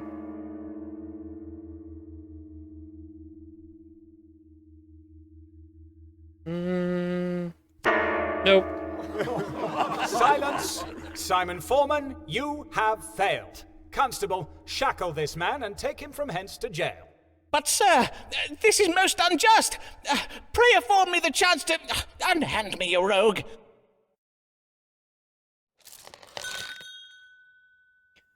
Sir, I am happy to inform you that I have secured your release from jail by the way of my friendship with Mistress Maud Smith, wife of the president of the College of Physicians. We have contrived to have her husband believe that you enjoyed the favor of John Whitgift, the Archbishop of Canterbury, and that the Archbishop plans to grant you a medical license. But whilst you will be freed this day, our ruse will not hold for long. For Maud says the college intends to write to the Archbishop to warn him that you are a charlatan and urge him not to grant you a license. Your most assured friend and querent, Alice Blogg. Alice Blogg, she feels no shame, and forsooth is she to blame. If we were her, we'd do the same. Alice Blogg, she feels no shame. Good day, Mistress Blogg. Before we start, I must thank you for having used your influence to help me resolve my recent difficulties. Say nothing of it. Those doctors and their College of Physicians. Naught but a band of piss-pot sniffing bullies, so they are. Besides, I needed you out of prison so that you might read the stars for me. I see. And what would you have me advise you on? What know you of Richard Bancroft, the Bishop of London? Not much, in truth. But I did attend the Easter service at St. Paul's. I found the bishop's sermon on the virtues of chastity and abstinence most compelling. Why, you know him well? Not very well as yet. I was seated beside him at an Episcopal dinner Saturday last. We discoursed a while. Bishop Bancroft is a most charming man. But there was a moment when we did both reach for the brandy decanter. Our eyes met and I felt something. 'Twas a spark between you and the bishop? You felt a certain frisson in the air? Nay, I felt a certain hand up my skirts, more like. His Grace put his hand up your skirts. Madam, may I say how... Save your congratulations, Foreman. The bishop's not in the bag yet. Hence why I am come to you. Now that I have piqued his interest, I would have the stars tell me how to secure it. Ah, then you wish to pursue an amorous affair with Bishop Bancroft. But what of your husband, Dean Blagg? Oh, do not speak to me of my husband. Thomas Blagg is not fit to secure his wife's future. He is not fit for many of his marital duties, truth be told. But you did warn me of Blagg's financial ruin, and for that I am grateful. Forsooth, I am glad I was able to be of service to you, Mistress Blagg.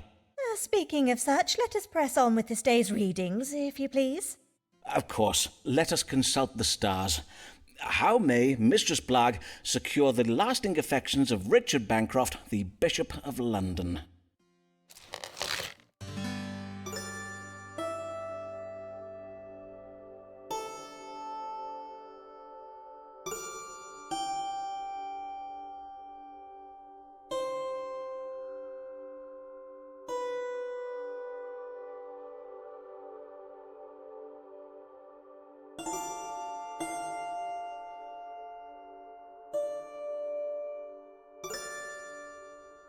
Yeah, tell her you got his child, dude. That'll trap him. Baby trap him. The stars suggest a most ingenious plan for ensnaring the bishop, Mistress Blagg.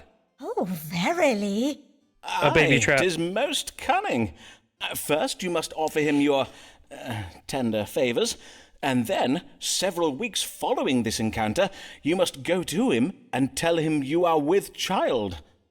If the bishop be a man of sentiment, the news will doubtless make him feel bound to you. I own that such a ruse could work. 'Tis hardly ingenious, though, is it? Half the mothers in London give their daughters such advice. Do they indeed? Well, there is more. The stars suggest you will find occasion for such an encounter while the bishop is away from home on business. Mayhap you arrange a discreet assignation for his next visit to the Archbishop's palace in Lambeth. On my honour, that is not a bad idea. In sooth, I think it may do very well. For as 'tis oft said, that which does occur at Lambeth Palace does bide at Lambeth Palace. Indeed. How very intriguing. Pray tell me of these goings-on at Lambeth Palace.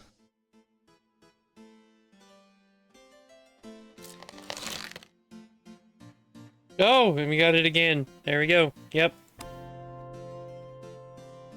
Working our way up there. Lovely his passion,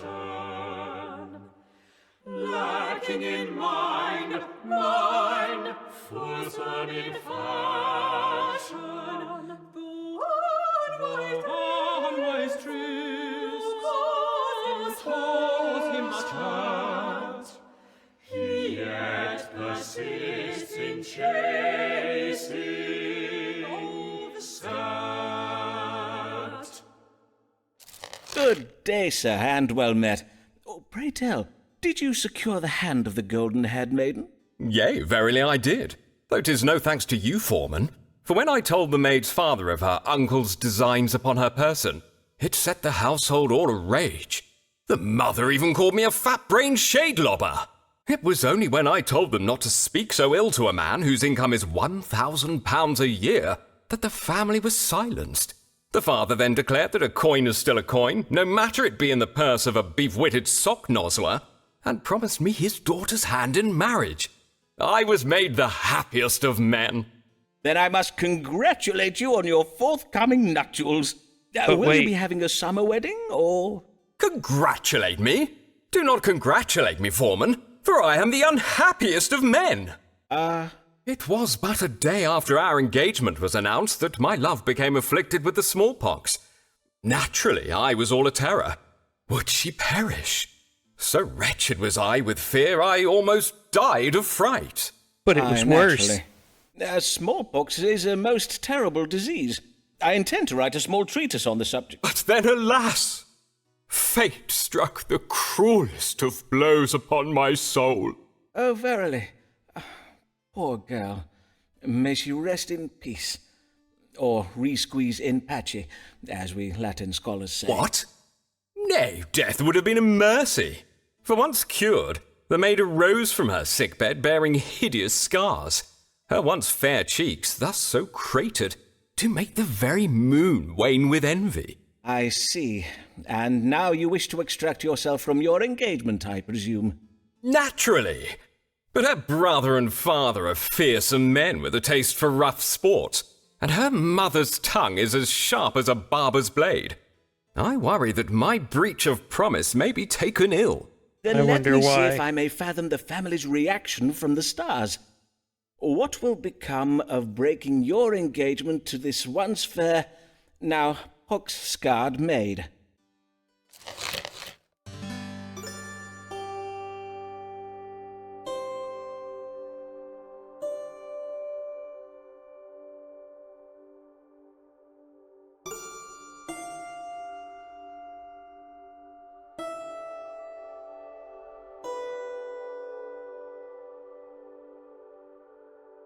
So we can tell him you die if you try to leave. Or we can tell him, nah, they'll take it fine. It'll be okay. Yeah, let's send him off to war. The stars suggest you have much to fear from this family. Aye, you must flee England at once. For according to my precise calculations, based on the current alignment of the planets, let me see now. Yes, you will be branded a cock-born, snatch-grabbing knave of the lowest order, who deserves to be disemboweled with a pudding spoon. That is, if I'm not mistaken. And not even God is on your side, for it is his plan that you may be dragged into a foggy-headed confusion so as to render you defenseless against the family's dark intentions. Oh, good sir, you must heed my warning and never show your face in London lest you be set upon most violently. God's blood! I must flee England's shores and never show my face, you say? But whither shall I go? Hold, I have it. Be it not carnival season in Venice, when citizens do hide their faces behind masks? Oh, and with such style. I thank you, Foreman, for you have been most helpful. I must fly at once to my tailor to be measured for the latest Venetian fashions.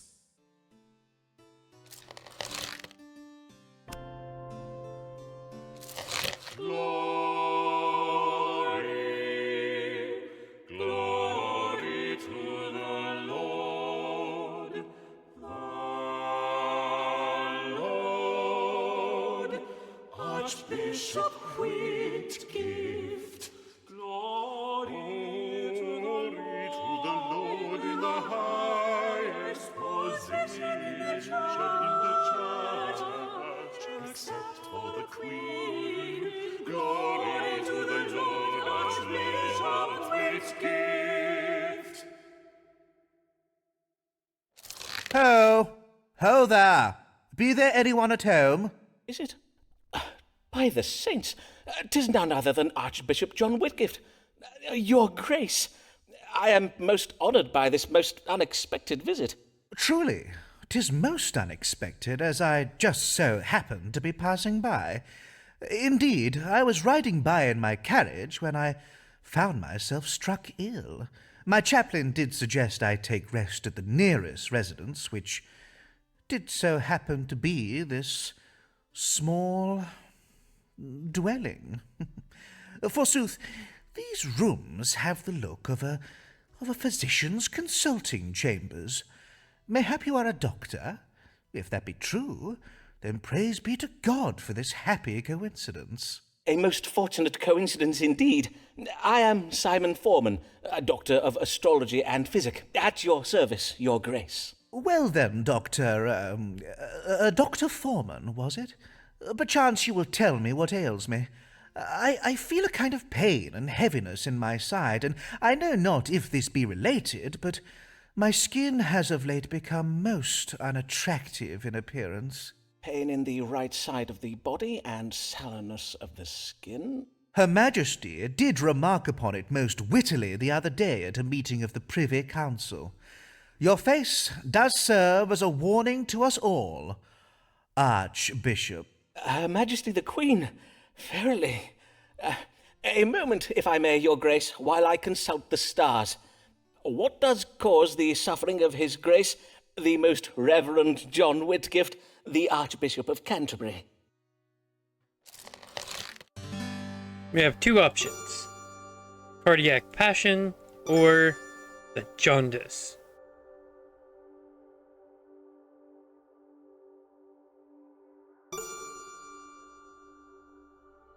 Well, this sounds more like a symptom, so we'll go with that. You are afflicted with jaundice, Your Grace. Yellow bile has seeped into your skin, causing it to become yellow-hued in appearance. 'Tis the jaundice, is it? I see. Pray, have a servant boil this pouch of herbs in water. The liquor is to be injected up the fundament once each day. It should draw the collar away from your skin and into your bowels. William! Excellent. I will have my chaplain see to it.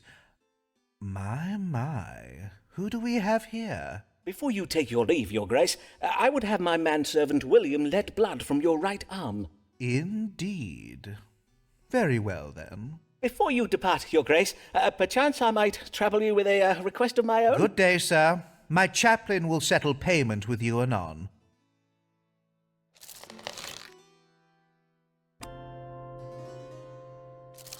What does it matter if errors he makes? Let others mend other things their six breaks. Our Lord has much to gain, very takes. Commoners may pay, but nobles only learn from their mistakes.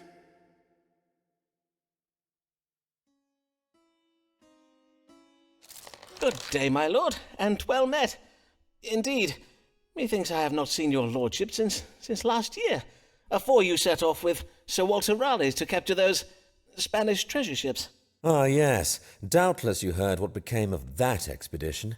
The town criers called it Raleigh and Essex's gold piracy fail, declaring it the biggest balls-up since the English Armada. Aye, 'twas most ill-mannered of them, if I may remark. The directions you gave me were entirely wrong, for we never came across the Spanish fleet. Indeed, we found ourselves becalmed in the middle of the Atlantic Ocean. Raleigh blames me for it, and although I did explain to him that it was entirely your fault, as I had gotten the navigational coordinates from you, that seemed to bother him even more. My lord, I am full sorry for any error I may have made in my calculations. Forsooth, I pray I may assist you better this day. What is it you would ask of the stars? I would have you tell me how I might regain the favour of the Queen. Indeed, 'tis strange she has not yet gotten over her displeasure, for the incident did occur many months ago, and we had every intention of returning her warships, filled to the brim with gold, I might add.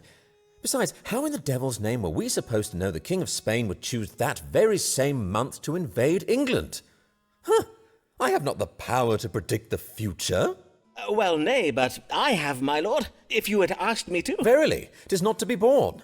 Only last week at a meeting of the Privy Council, during a minor disagreement regarding the Catholic rebellion in Ireland, she called me an impudent lord-splainer, whereupon she rose from her chair and molly-whopped me in the face. I half drew my sword upon her. You mean the Queen? Aye, indeed. Her behaviour was most shocking.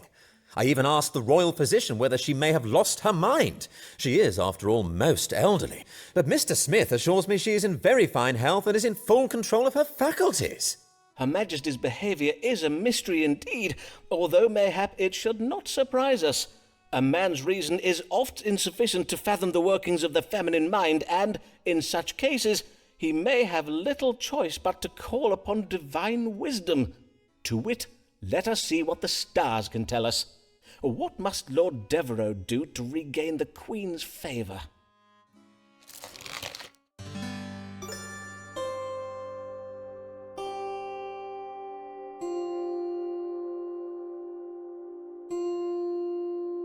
So, bang the Queen.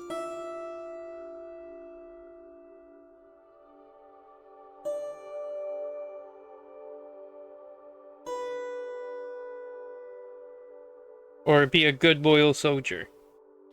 Yeah, how about not riz the Queen? To regain the Queen's favour, you must demonstrate your fealty to her, your loyalty as a peer of the realm who sits on her Privy Council. To this end, the stars suggest you offer to lead a military campaign to put down this Catholic rebellion in Ireland. Your lordship is, after all, a great military leader. What better man for such a task than the hero of Cadiz? Verily, 'tis no ill idea. 'Tis no ill idea at all. Yes, indeed, I shall offer to put down the Irish for her. I'm sure that'll Forsooth, go well. How difficult could such a mission be? I shall quickly defeat those fen-sucking muck-savages and be back home by Christmas. Huzzah! Huzzah! Godspeed, my lord.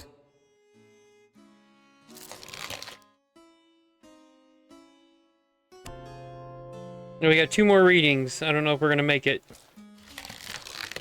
Our hero Simon Foreman's not a Catholic. He disapproves of Mary for her views. They make him sick. But pray he does not tell her lest she punch him in the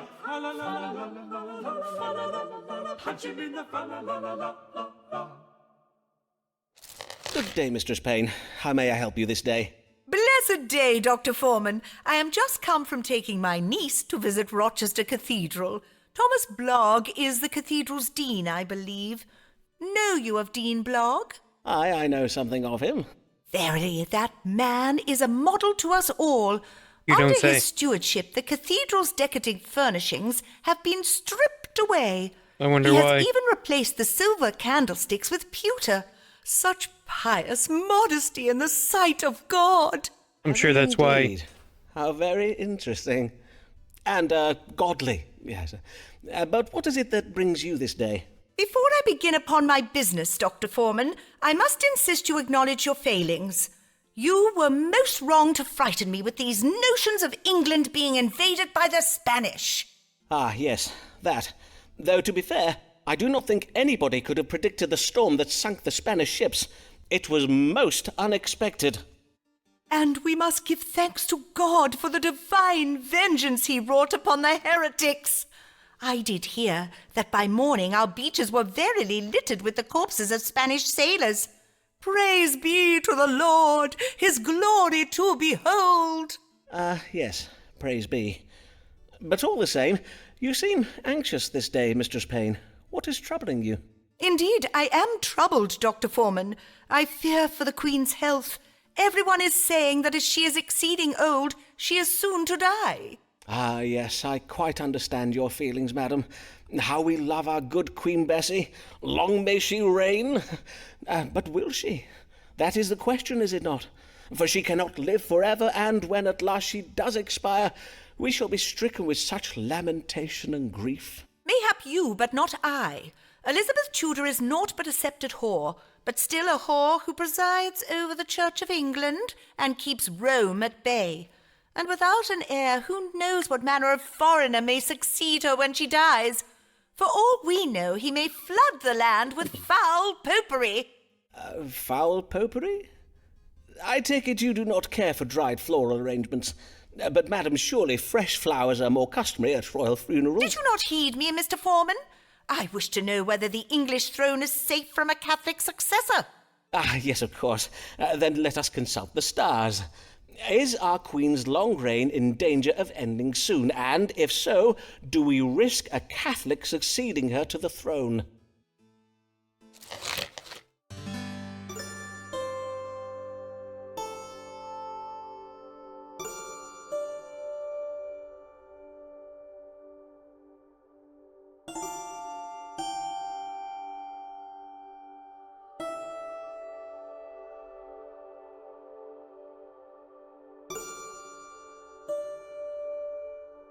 Yeah, we'll go with that one.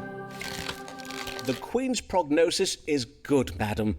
God will ensure she remains in health for some years yet. And when at last Her Majesty does expire, whomever succeeds her will happily take his place at the head of the Church of England. I may assure you that England will not revert its allegiance to the Church of Rome.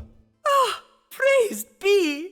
To know that England shall remain safe from Satan's earthly servants is well indeed. Fare You you are well, and may just God the give you a worst. blessed day, Dr. Foreman.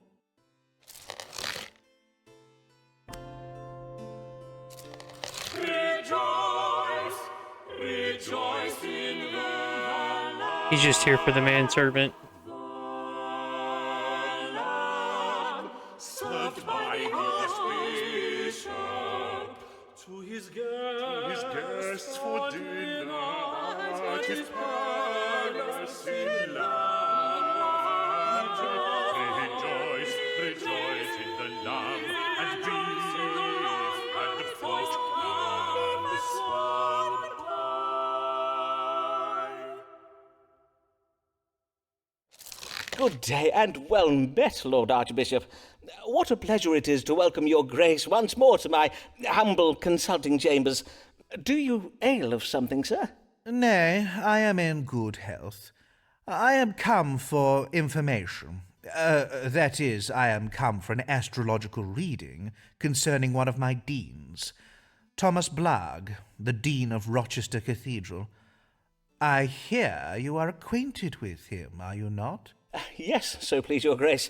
I am honoured to say that Dean Blagg is one of my querents. I see. What a remarkable coincidence. Then you may know that Dean Blagg has been petitioning me to promote him to the rank of bishop, specifically to grant him the vacant seat of the bishopric of Salisbury. I wonder if you, that is, if the stars and planets and so forth, might tell me if there be any reason why Thomas Blagg might not be a fitting candidate for such a position of responsibility. I see. Then let us see what the stars can tell us.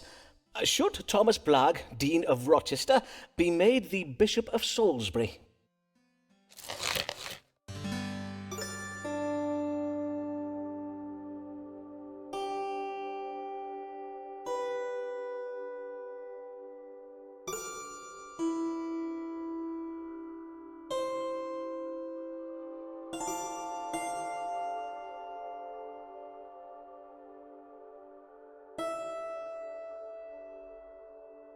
Yeah, no, he's stealing from the church, dude. You must not grant Thomas Blagg the bishopric of Salisbury, your grace, for it seems Dean Blagg has been embezzling from the church. He has been removing cathedral furnishings, fine paintings, tapestries, candlesticks and the like, and selling them for his own enrichment, or mayhap to pay off his personal debts. Verily? Well, I do hear it remarked that the Rochester Cathedral has been looking a little Puritan of late. Mayhap I shall have my chaplain cast an eye over the cathedral accounts. Before you leave, your grace, perchance I may broach a small matter of my own. Methinks you have the power to grant medical licenses, do you not? Although I am an experienced physician, you may have heard of my work during the plague of 1592, for instance, I am not technically licensed to practice medicine. It has been causing some administrative troubles of late. I wonder if your grace might condescend to help me by... You would have me grant you a medical license, would you? I suppose that might be arranged. Leave it with me, and I will have my chaplain look into it. I thank you heartily, your grace. Your grace is most generous.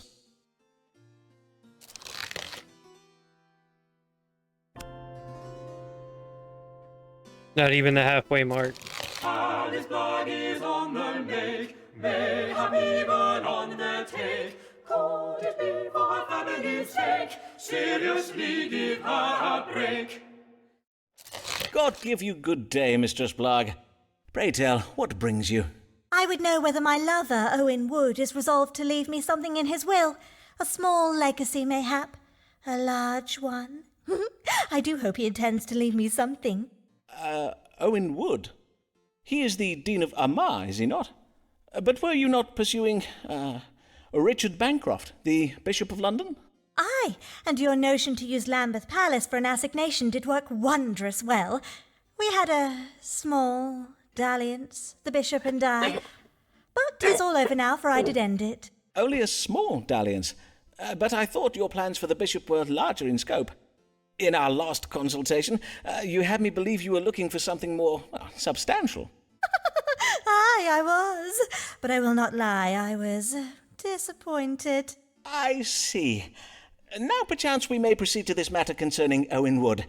Pray tell, why would you wish to know whether he has included you in his will?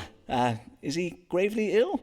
Not presently, but methinks he will be soon, for he has gone to Ireland to join that peacocking mumphead, the Earl of Essex. I see. He has gone to fight in Robert Devereux's military campaign to put down the Catholic rebels in Ireland. But you're being a little harsh, are you not? 'Tis true he has had some bad luck of late, but the Earlies are fine. Oh, a swole-headed failson is what his lordship is. 'Twould not surprise me if he read his map upside down and marched his men into a bog to drown. Pray, let us do my reading, if you please. Certainly. If Owen Wood, the Dean of Armagh, were to die, would Alice Blagg inherit anything from his estate?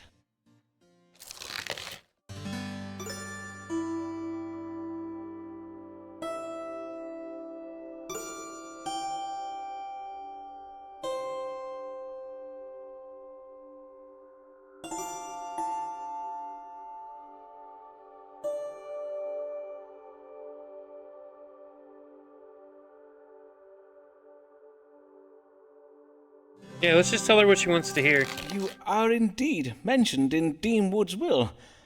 Unbeknownst to his wife, he plans to leave you a portion of his fortune. Forsooth, that is what the stars do tell, but if I might offer you my own counsel... Oh, what an angel of a man! Did I not know it? Dearest Owen, I shall raise a toast to him at the Quiet Bear this even.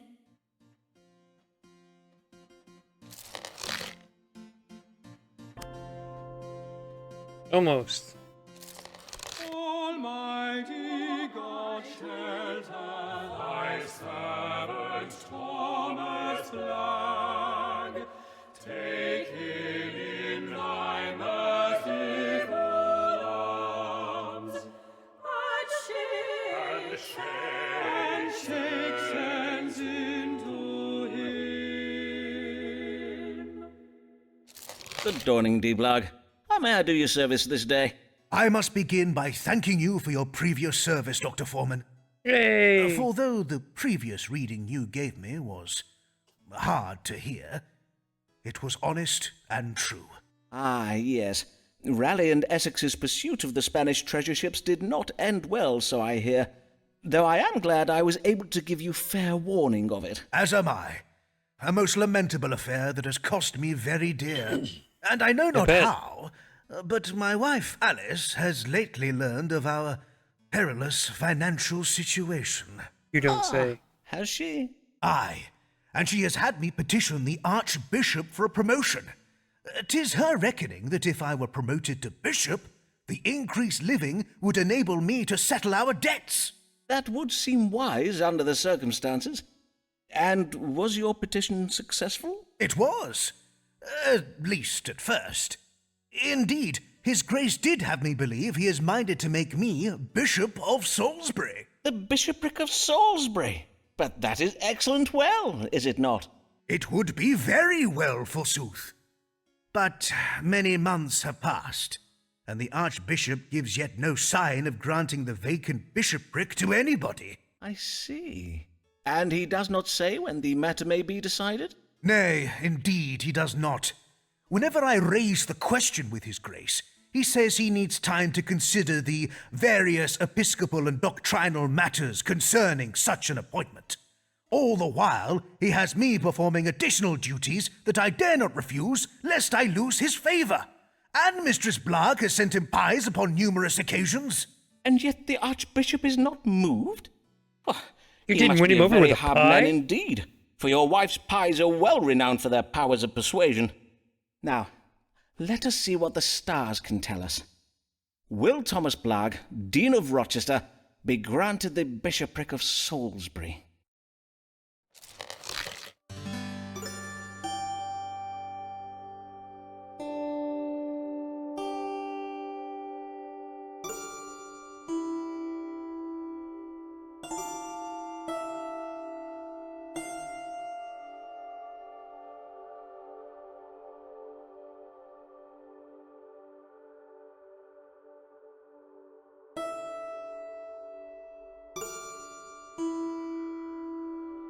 The jig's up, dude. They know you stole. You will never be granted the bishopric of Salisbury, I fear, for the Archbishop has discovered some irregularities in the management of Rochester Cathedral.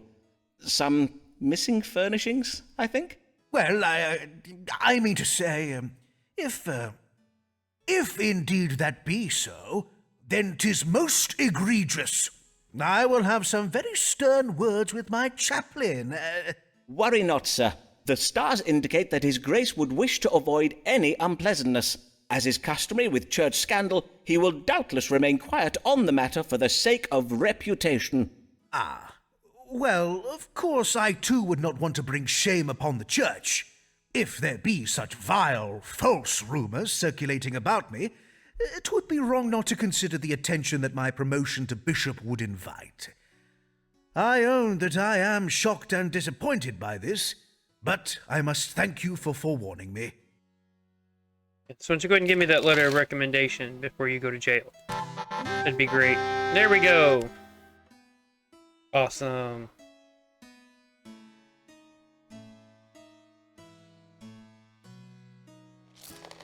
Lancelot more struck by the muse, for his sonnets found there be no excuse.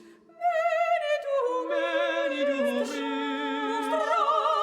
strike him as well, and for his verse they damn him to hell.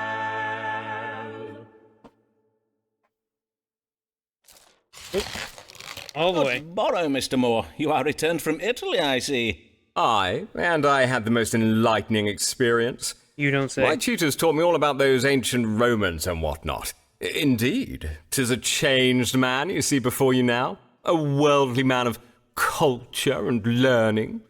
Mayhap you would benefit from taking a tour of Italy yourself, Foreman. Alas, Mr. Moore, I must remain in London to care for my querents. To wit, what brings you this day? Well, no sooner did I return to London than I did become acquainted with the most wondrous creature. A lady who has been lately widowed. Ah, let me just take some notes here. Is this one dark or fair? Auburn with eyes of green, mayhap? I do not believe there's yet been an auburn-haired maid. Fie, Mr. Foreman. Prithee show more respect for ladies than to view them as mere collections of physical charms.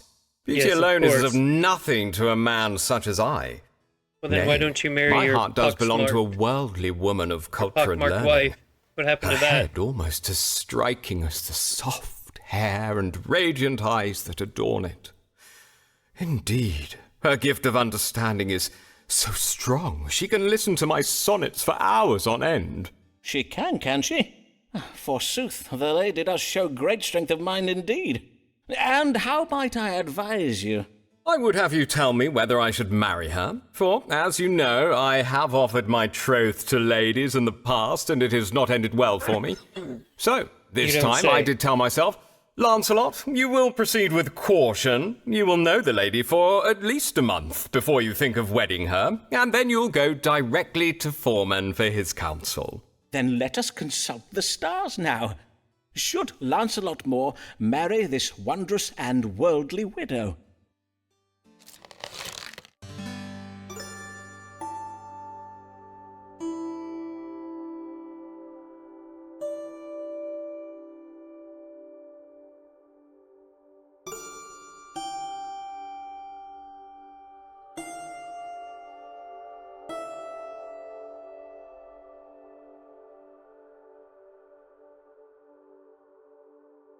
So basically, it's straight up telling me this is the mean option to pick.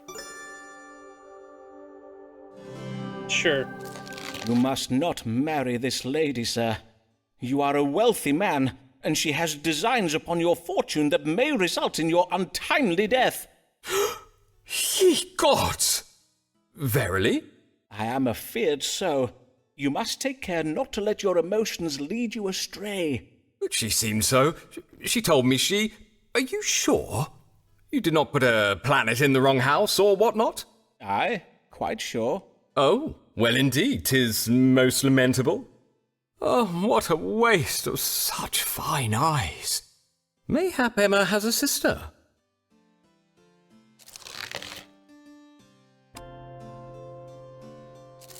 Sibyl's not blessed, For when she tries her best, 'tis then she does her worst. From being overdressed to poisoning her guests. Ambitions are curse. Good day, Mistress Fortescue. I do hope you may help me, Dr. Foreman, for I am mightily afflicted with fever and pain. Yes, I see. Your face is a trifle red in colour. When did your troubles begin? At a dinner party, perchance? Nay, 'twas at a luncheon, the one I gave this day. I sought to play a trick upon my friend, Lady Emma Dyer, and I worry God is punishing me for my japery. And what manner of jape did you play on your friend at this luncheon of yours? Pray, describe the ruse to me. Well, I came upon the idea when I took receipt of a trunk full of exotic goods from the New World. Lovely gifts sent home to me by my gallant husband. Know you of my husband, Captain Henry Fortescue? He is a great friend of Sir Walter Raleigh, of course. I think you have mentioned him once or twice, madam. The trunk contained a parcel of dried fruits, full red in colour they were, and with them a note of warning. On it was writ that these fruits, if not consumed in moderation, can provoke a hot, pricking fever when ingested. Ah, yes. I have read of this fruit in the writings of Spanish explorers. Capsicum Icaramba mequema is the botanical name, I believe. I am well known for serving the most original dishes at my table. Hence my guests were not surprised when I invited them to try my exotic fruit. I served them each a sweet pie containing one of these, capsicum... Icaramba mequema. But I made sure Emma received a pie containing the very largest fruit, and I the very smallest one. I see. You hoped to occasion a fever in your friend while escaping the same fate yourself. And yet this ruse did not succeed, I take it. Nay, it did not, Dr. Foreman. Most of my guests dared only take one bite of their pies before abandoning them, finding themselves unequal to the challenge. But Emma ate hers all up, as did I. I was sure I would be safe, and that she would turn red and begin to perspire most shamefully, but she remained as cool as a cucumber. But you, madam? But I began to feel such pain in my mouth and throat. My face and eyes turned red. Moisture gathered on my brow and bosom, and damp marks appeared on my bodice. I could not conceal it from my guests. 'Twas humiliating. How you got double-crossed for you, madam. Let us now seek a solution to this mystery in the stars. What might explain the querent's affliction?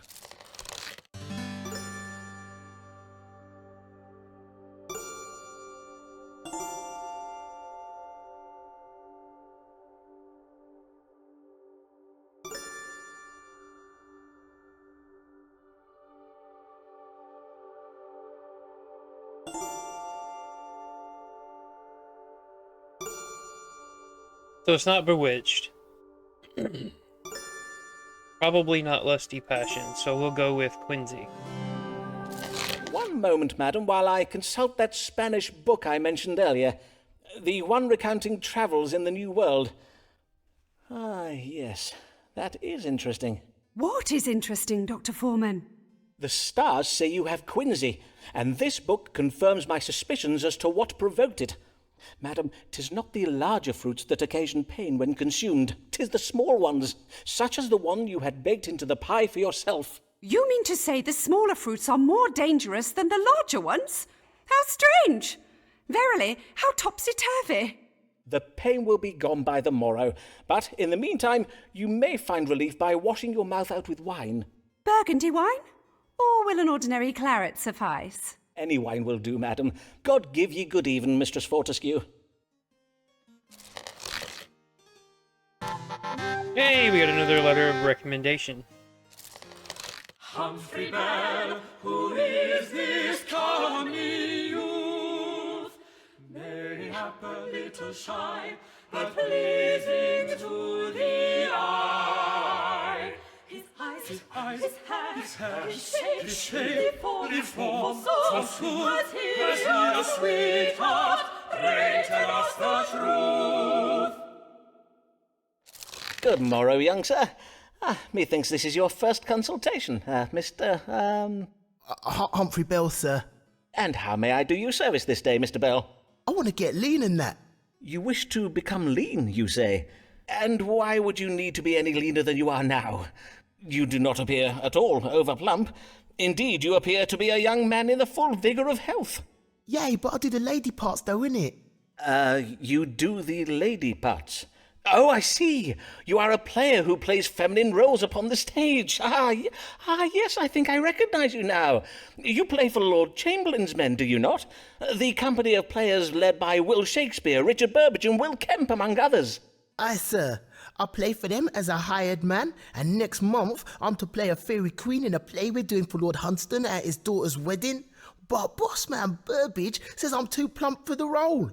Humphrey, your girth does make it difficult for an audience to imagine you getting up out of your fairy throne, let alone flying. Yes, I think I understand. 'Twould imperil the audience's suspension of disbelief, thus breaking the fourth wall, as you players so call it.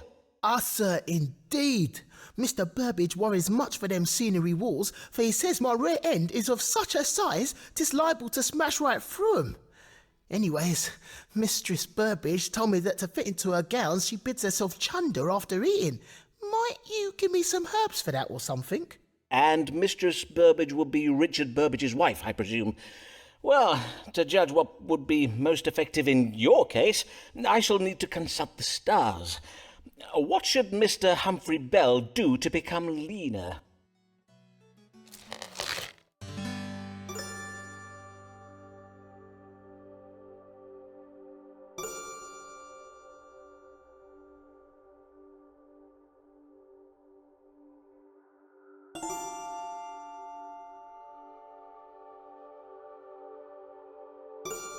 Yeah, he's must have an eating disorder, so we'll help him find an eating disorder. I will prescribe you something to induce upward purging. It will serve to void your stomach of its contents, and by, you will become leaner. Pray, call by your local apothecary and make purchase of some canis sicco excrementum, or dried dog excrement, as is more commonly known. You are to mix it with water and take it up the nose after each meal. What do you mean? Like dog doings? You playing about or something? You would have me snort flipping dog turd? I will not lie, that sounds well mad. Mayhap if you were to mix the excrement with a little honey, that can oft help the medicine go down a trifle easier. No disrespect or nothing, but I ain't doing that, Doctor. Not even to be a fairy queen. Give you good day, sir. Don't worry, you'll be back. Favoured is Essex and close to the crown.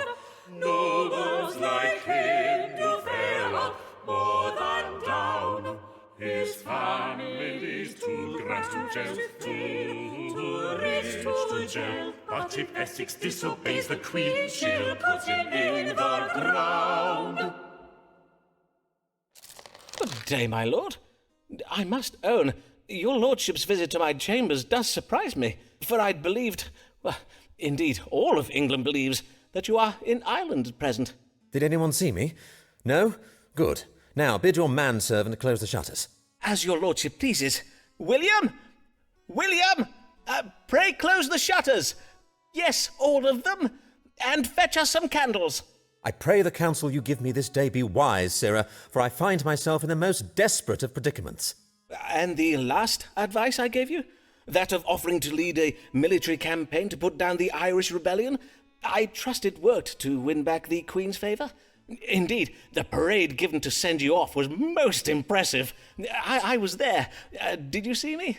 I did wave at you. Nay, I do not imagine you would have seen me. So great were the crowds. Yes, my offer to lead the campaign was well received by the Queen. But there was a fatal flaw in your advice. Oh, and this flaw was? Is it not obvious? I had to verily go to that midge-ridden bog-hole and try to put down the Irish.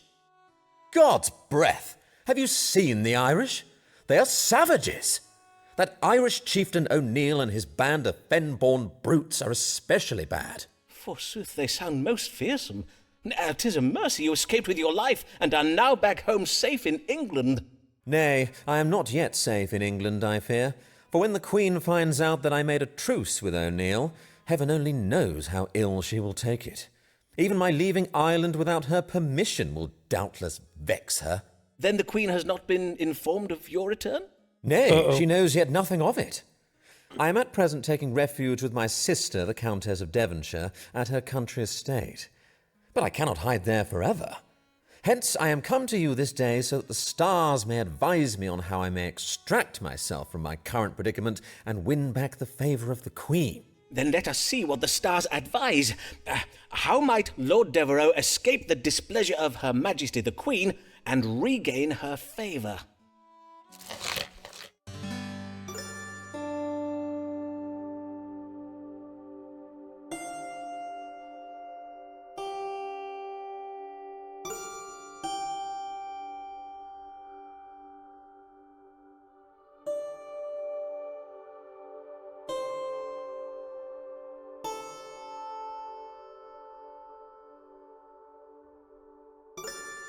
Alright, dude, you're gonna have to bang the Queen. Nothing Your left. lordship must not give up hope, for though our Queen may have the stomach and heart of a king, she has but the body and mind of a weak and feeble woman. Hence the stars suggest you use your manly physical attributes to resolve this affair. I see. Use my imposing presence and masculine intelligence to overpower her. Show her who is truly sovereign. Nay, my lord. Quite the reverse. You must appeal to her vanity and captivate her with your bodily charms. You have to bang the Queen. A fitting doublet would serve to... God's yardle! You would have me bed the Queen? Doubtless you have never seen Her Majesty at close quarters, Foreman. Elizabeth may be in fine health for an old woman, but she is more advanced in years than my own mother. I am afeard the stars are most clear on this, my lord. I see. Bang the Queen or lose your head, dude. But how am I to find a moment alone with her? If I make an entrance at court whilst Her Majesty is surrounded by guards and courtiers, I may be arrested on the spot. Aye, 'twould be most perilous. Hold, I think I have it. My lord, if you were able to insinuate yourself into Whitehall Palace one morning before Her Majesty rises, you could approach the Queen while she is still alone in her bedchamber. By the saints, 'tis no ill idea. I shall prepare to mount a surprise attack upon the Queen's defences. Huzzah! Huzzah! Godspeed, my Lord Devereux. Good luck mounting the Queen.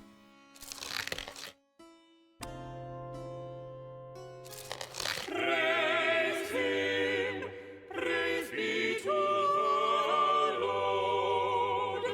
The Lord, Archbishop with gift, and thereby giving unto us his eternal grace and shame. Oh, it just stopped. Okay. Good day, Your Grace, and well met. Might I inquire whether Your Grace has made a decision regarding whether to give Thomas Blagg the bishopric of Salisbury? Ah, yes, Dean Blagg. I had my chaplain look into what you told me regarding irregularities in Dean Blagg's stewardship of Rochester Cathedral. Methinks you said he was embezzling coin and pawning cathedral furnishings, did you not? Well, it seems you did speak true. Oh, indeed? Of course, I will make nothing of it, as I wish to avoid the scandal. Of course. I merely told Dean Blagg that I could not offer him the bishopric due to various episcopal and doctrinal constraints. Of course. And what problem would Your Grace wish me to address this day? Oh, 'tis a problem with my other deans. With each passing day there seems to be a new dean at the palace gates, come to petition me for this wretched bishopric of Salisbury. Presently, 'tis Owen Wood, the Dean of Armagh. Since he returned from Ireland, he talks of nothing else. How tiresome for Your Grace. Indeed. I have told Owen that I am giving his request careful consideration, but in my experience, this only delays a dean for so long. I do have to grant the occasional bishopric, or else my deans become restless. Doubtless, Your Grace. But after what I learned about Dean Blagg, I must take care to exercise caution. Hence, I would have you tell me anything you know. that is, anything the stars reveal, about Owen Wood that would render him unsuitable to perform the role of bishop. Then let us ask the stars, is there any reason why the Most Reverend John Whitgift, the Archbishop of Canterbury, should not grant Owen Wood the bishopric of Salisbury?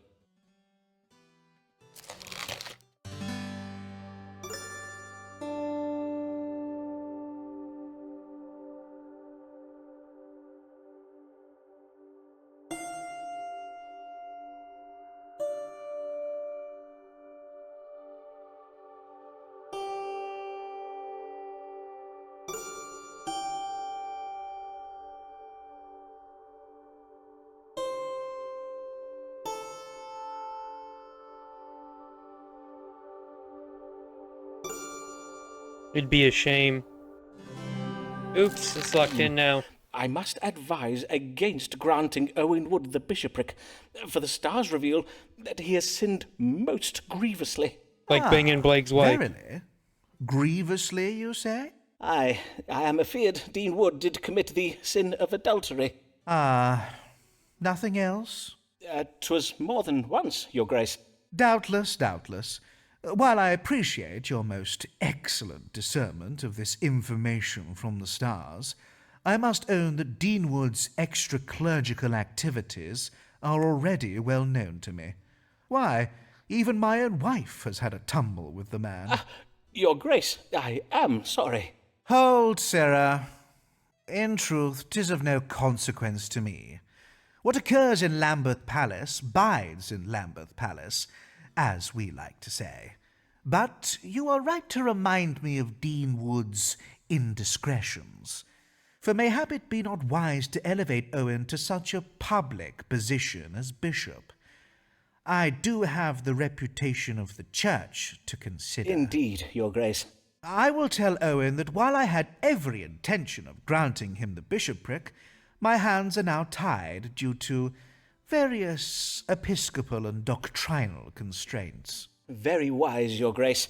And one more matter, if I may. Has your grace yet had the opportunity to consider the granting of my medical license? Ah, yes, that. Once my chaplain has finished looking into the matter, I shall be giving it careful consideration. Good day. Dude, I think he's playing us. I think he's full of shit. Anyway, we're going to go ahead and leave this episode here, and we will pick it back up in the next one. Thank you for watching, and I appreciate it, and hopefully we will finish up the game in the next video. Alright, picking right back up from where we left off. Alright, we've got 2 more meetings with him, and we're looking pretty good. Maybe we'll get it. Blind left Alice in the lurch, for solution she does search. 'Tis true she's the bedded half the church, but blind left Alice in the lurch. Good day, mistress. What brings you?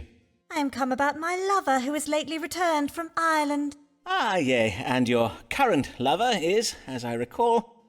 Ah, yes, your lover at present is Owen Wood, the Reverend Dean of Armagh, is it not? Aye. And according to my notes, you were afeard he might die in battle. And yet you do not appear to be much pleased he's returned alive. Whatever is the matter, madam? It is being said around the diocese that my lover, Owen Wood, is romantically entangled with 2 other women. And who might these 2 other women be? Might one of them be his wife, or...? Of course not. Do not jape with me, Foreman. I did hear that one of the ladies Owen is seeing is Mistress Ways, while the other is a certain Anne Hayborn, with whom I am not yet acquainted. I do hear she is a very young and comely maiden, though mayhap a maiden no longer.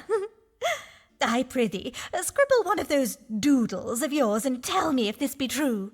Madam, if you will but afford me some silence and calm, I will compose one of my doodles, as you so call my mathematically precise astronomical charts, and endeavour to answer your question. To wit, is Owen Wood, the Dean of Armagh, wooing other women? Yes.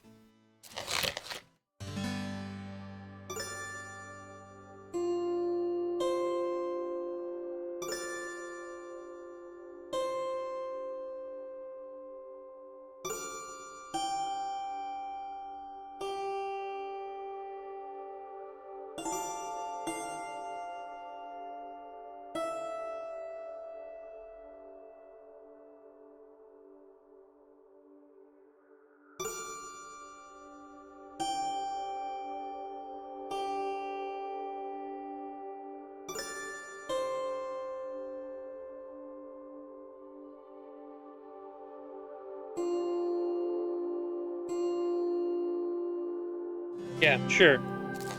He's going to turn over a new leaf. I have good tidings for you, mistress. Your relationship with Owen Wood is secure. 'Tis true he has indeed been conducting intimate liaisons with some of the wives and daughters of various deans and bishops, but... So then 'tis true! What a maid-fiddling maggot of a man is he! Aye, but prithee, madam, I had not finished. The stars suggest that Dean Wood's affairs with these women will shortly end, for it seems he is in dispute with them. What, with all of them?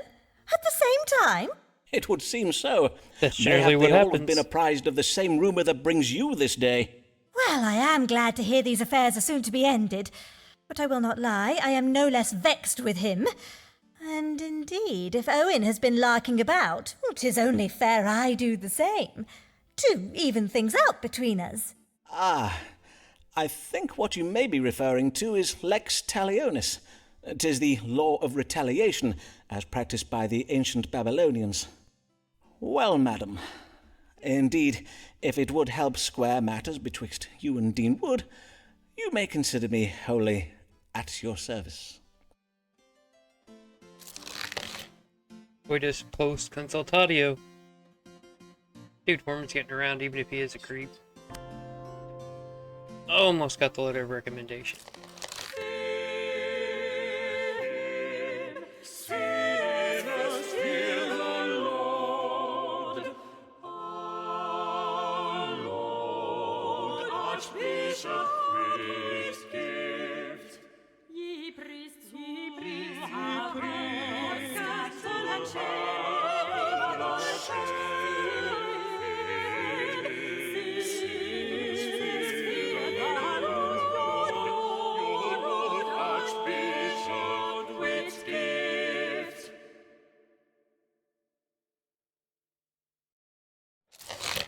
God give you good even, your grace.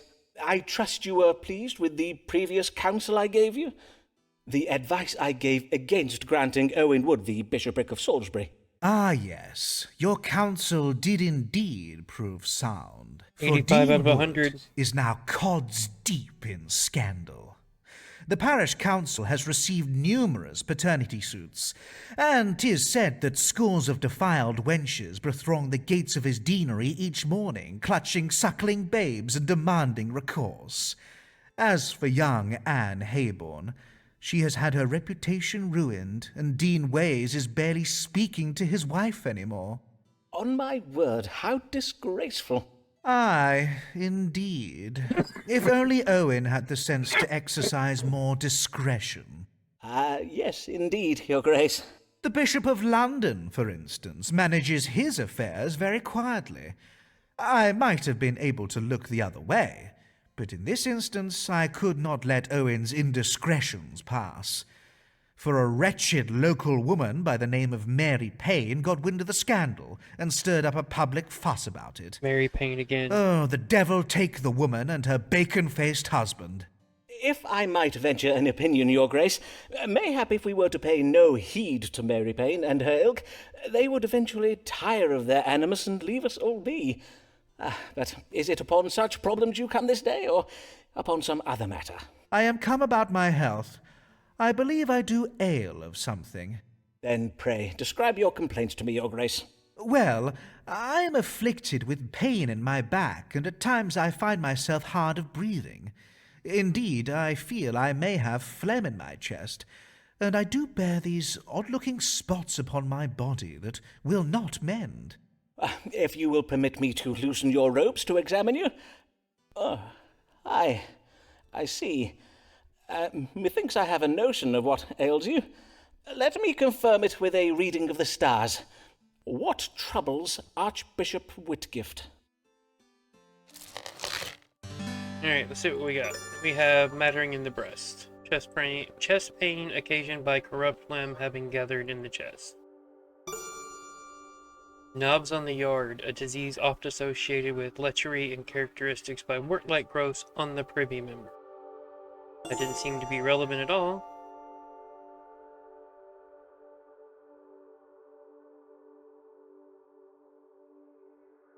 That's possible. So we have mattering in the breast.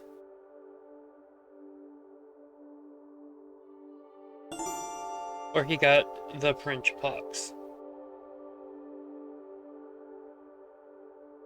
Well, we won't accuse him of sleeping with a pocky person. You have a mattering in the breast, your grace. Verily? You are sure? Aye. You must void the corrupted phlegm from your chest. Pray bid your chaplain procure a pot of betony root juice from an apothecary. You are to inhale the juice through your nose. Within a quarter of an hour, a goodly quantity of slimy blue moistness will issue from your mouth. Oh, but worry not, your grace. Your phlegm will only appear blue on account of the colour of the betony root. But if that would alarm you, I could prescribe an alternative method that involves lying under warm sheets and fasting. Nay, I know the treatments well, for I have been troubled with a mattering in the breast before, and in sooth I fail to see how it could occasion these vexatious swellings I have on my skin.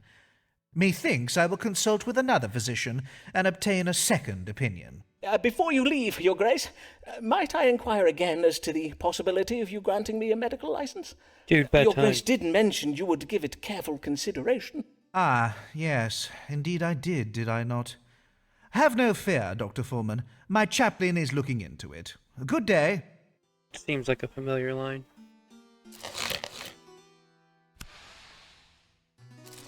Here comes Lord Devereux, ready to fight. Wild-eyed and restless, he's been up all night. He may not know much, but he knows that he's right. Never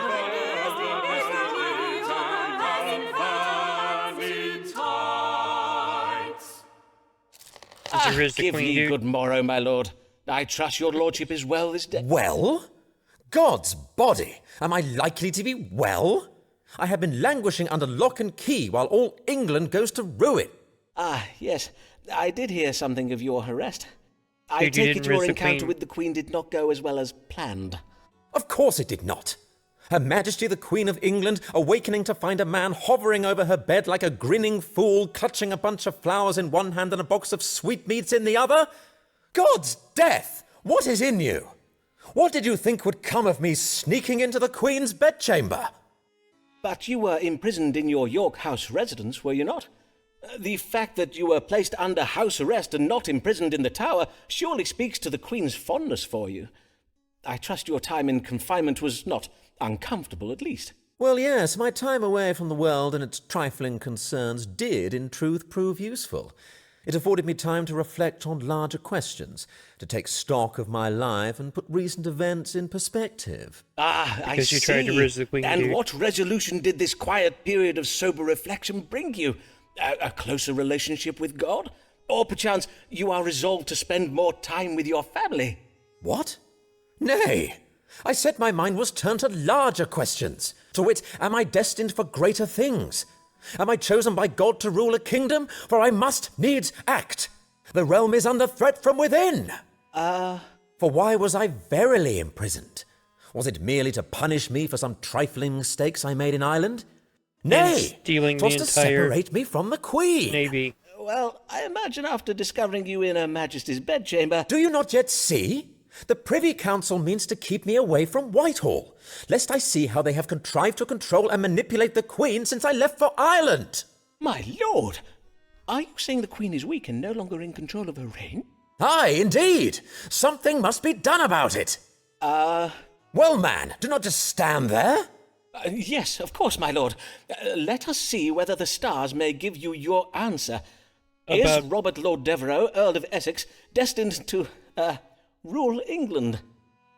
Or be prosecuted as a traitor.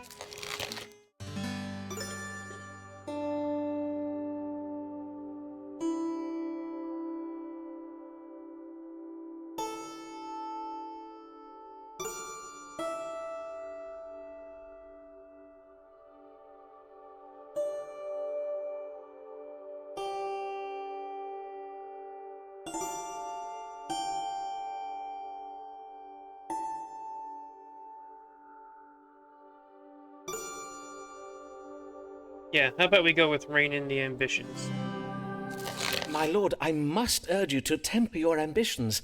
The stars warn that If your lordship keeps to your current course, it will lead to death. Whose death, though? You mean my death? Gods underlumps! And England may not be in so much danger as you imagine. The stars suggest that King James of Scotland will succeed to the English throne when Queen Elizabeth dies.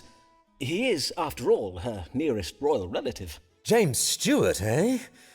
During my imprisonment, I wrote to him to request his aid, but I never received a reply. Doubtless he is in league with the Privy Council. Nay, verily, a pox on the Scottish king and his pretensions to the throne. He would bring his full coterie of kilted savages down and install them in Whitehall Palace, where he would doubtless have us all eating porridge for supper. I do hear that porridge is a healthsome... I appreciate your concern for my own safety, sirrah, but my duty lies with the realm and the safety of its people. If I must die, let it be for the sake of England, for God, Queen, and country.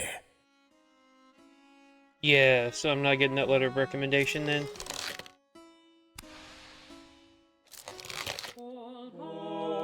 Almighty God, redeem thy servant Sabbath track for thy eternal grace and mercy. Is not shed by his wife.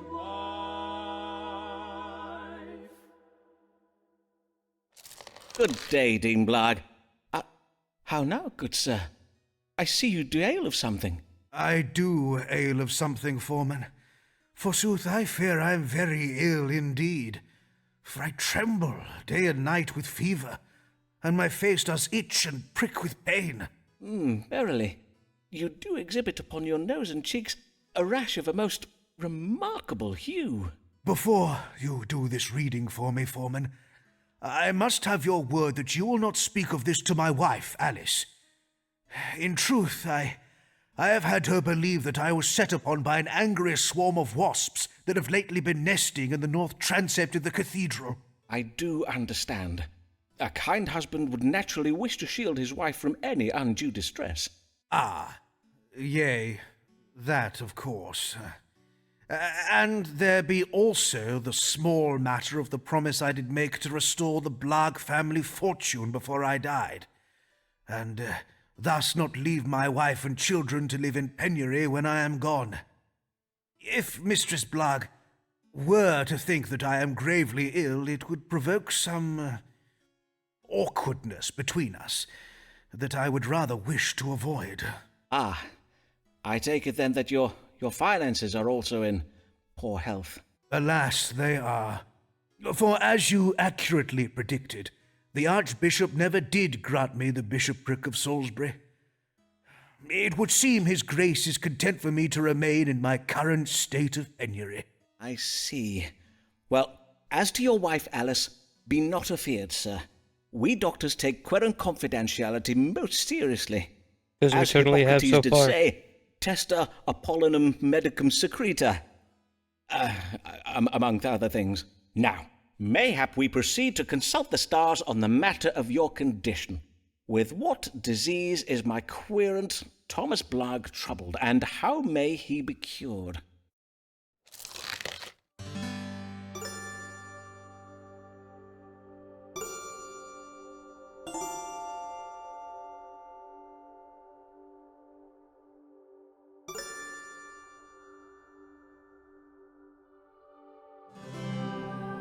Yeah, you're gonna die, It dude. would seem you are troubled with a severe disease of the skin known as erysipelas. It is quite serious. Though you may find some temporary relief from the pain and fever by vigorously purging from your fundament. To induce such a thing, I do advise the consumption of a considerable quantity of prunes, or mayhap rhubarb. Of course, it does depend on the season. Erysipelas? Prunes? O merciful Lord, if it be thy will that I should die, and if thou hast writ these mortal signs upon the stars, I beseech thee, have thy servant Simon Foreman speak the truth. Prithee, sir, I had not finished. Oh, my dear friend, I will not lie to you. Your condition is quite advanced. In truth, I fear you must prepare for the worst. If you will not share this grave news with Mistress Blagg, perchance you might speak to her from the safety of, from beyond the grave? That is to say, write her a letter that may be read to her after you're gone. Your loving words, though thus delayed, may provide her comfort in her time of grief. While she's banging the Bishop of Armagh. God bless you for your candour, sir. As well your wisdom and friendship these last years. I will now go and pray upon what you have told me. Okay, we got the letter of recommendation, so he can die. An explorer's wife cannot share his life. She is left alone, she is left alone. Whilst he is at sea, in a way so she good at home. Good day, Mistress Fortescue. How may I help you this day? You seem a little out of breath. Aye, 'tis but my bodice. My maidservant did lace it far too tightly. Methinks she is a trifle vexed with me. Indeed, the atmosphere in the Fortescue household is exceeding ill at present. Verily? And why is that? Someone has been stealing food from the larder in the night. This morning, 3 whole swan pies were missing. Each member of the Fortescue household suspects another. And whom do you think is the author of these thefts, madam? Well, I suspect my son Harold, as his fondness for pie is well known. But Harry denies it and has accused our maidservant Gladys. And 'tis true that Gladys has become suspiciously wide about the girth of late. And as for Gladys, well, she is convinced the culprit is our African parrot, Sir Muncelot Grey. But Sir Muncelot has denied the accusation and blames my monkey. Ah, and who does your monkey blame? How now, Dr. Foreman? Be not absurd. Monkeys cannot speak. Ah, yes. Then 'tis fortunate that God can. Speak to us, that is, by way of the stars. Who in the Fortescue household has been sneaking into the larder at night to steal pies?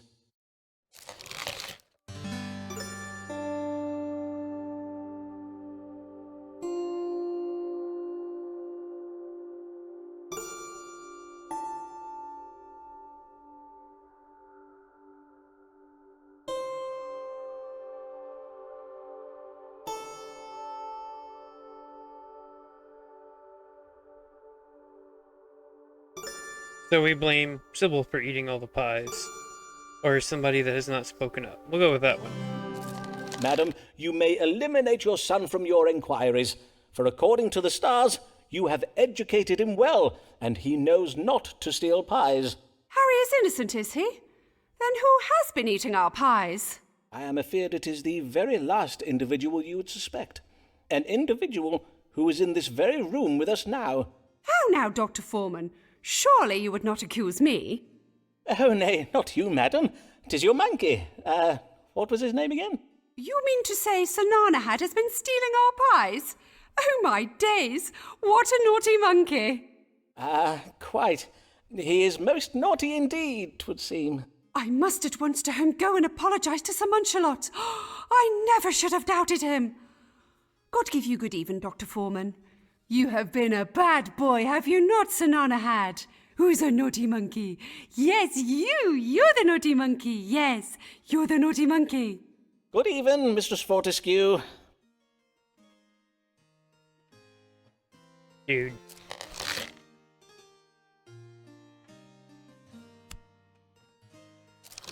Humphrey Bell to play our leading Jane.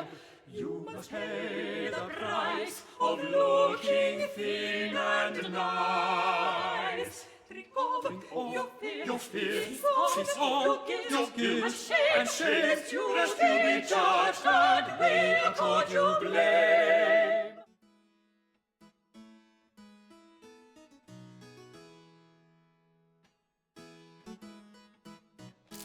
Good even, Mr. Bell. What brings you so late this evening, young sir? Have you come from the playhouse? Yea, I'm come from playing a duchess in a special performance of Richard II. You know, that play that makes the Queen look bad. So, Mr. Shakespeare decided to revive his play, did he? I see. I need you to tell me what to do about my pay. Our seamstress told me she heard Mistress Burbage discoursing how John Crisp is getting paid a full shilling for each performance. And you feel this is unfair, I take it? I gather Mr. Crisp's pay is greater than yours. Aye, sir. 'Tis full twice as much coin as they pay me. What I get is barely enough to cover my rent, and my parts are well bigger than his, innit? And you can fathom no reason for this disparity in pay? He is more experienced, perchance. What? I've been on the stage since I was a boy, and John's been playing for less than a year. Nay, sir. Mr. Burbage and them other company sharers are paying me less on account of how I'm doing the lady parts. You mean to say you are being paid less simply because you perform lady roles? Indeed. John only gets them main parts because he's big and tall, but I'm well better than he is. Critics call my Ophelia the most tantalisingly nubile and tragical performance since Henry Condell's Juliet. Ah, yes. Having seen Hamlet, I would have to agree with them there. I must own that I, too, found your Ophelia most comely and alluring. Now, let's see what the stars advise. What can be done about you being paid less than players of masculine roles?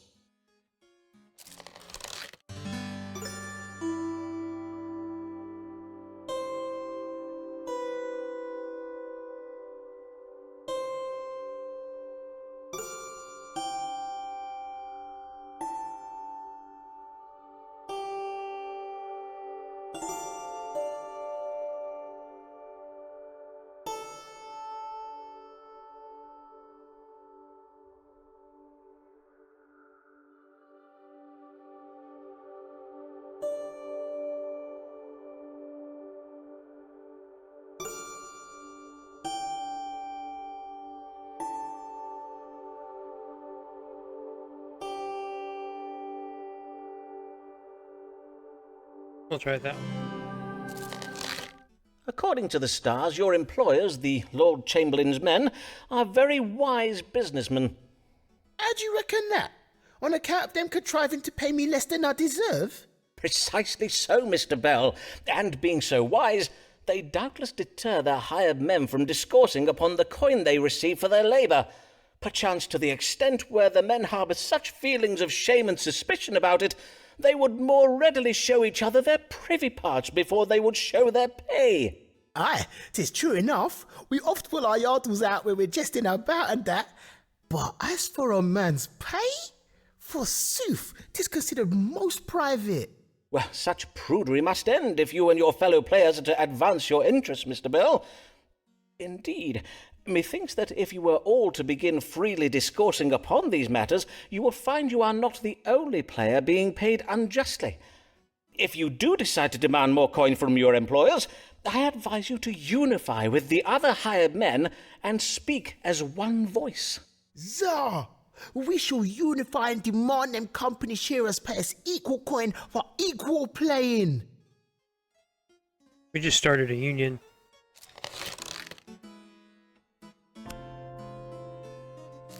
Hear ye, hear ye! Earl of Essex, foiled in Queen, kidnap, attempt, shocker! Biggest treason fail since Babington plot! Hear ye!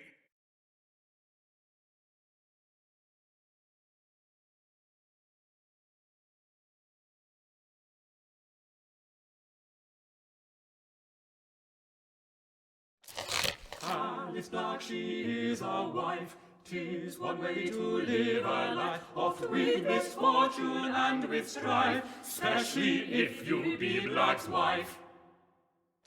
Good day, Mistress Blagg. Pray tell, how did things fare with your gentleman friend, Owen Wood, the Dean of Armagh? Alas, 'tis all over betwixt me and Dean Wood. I did ask him for a small loan, and he was most insulting about it. We have not spoken since. And I think I know why his ardour for me has cooled, for I did lately learn that he has been bedding half the women in the diocese. You don't yes. say. I too did lately hear of this. So it seems your stars were right. There verily were other women vying for Dean Wood's affections. But this day I am come about my husband. Methinks he is ill, yet he pretends he is not. Ah, pray describe his symptoms to me. Well, yesterday I did remark that something was amiss when Molly McDoon and I returned from the playhouse. Well, there was a special performance of Richard II at the Globe. Know you of it? Oh, 'tis the play that makes the Queen look bad. Aye, I know of it. When I came in the door, there was an awful racket coming from our upstairs rooms. I went to see what the matter was and found my husband tucked up abed, moaning and wailing, and with a monstrous rash all over his face. He told me some nonsense about having been stung by wasps, and that he is merely tired. But I do not believe him. I see. I bid you, Foreman, tell me true, for I grow ill with worry. Is it grave? Blarg had better not think of dying on me afore he has paid his debts. Ah, for as his widow, by law, you would inherit them, would you not? But mayhap there is little to worry about. Let us consult the stars and see. What ails Thomas Blarg, the Dean of Rochester?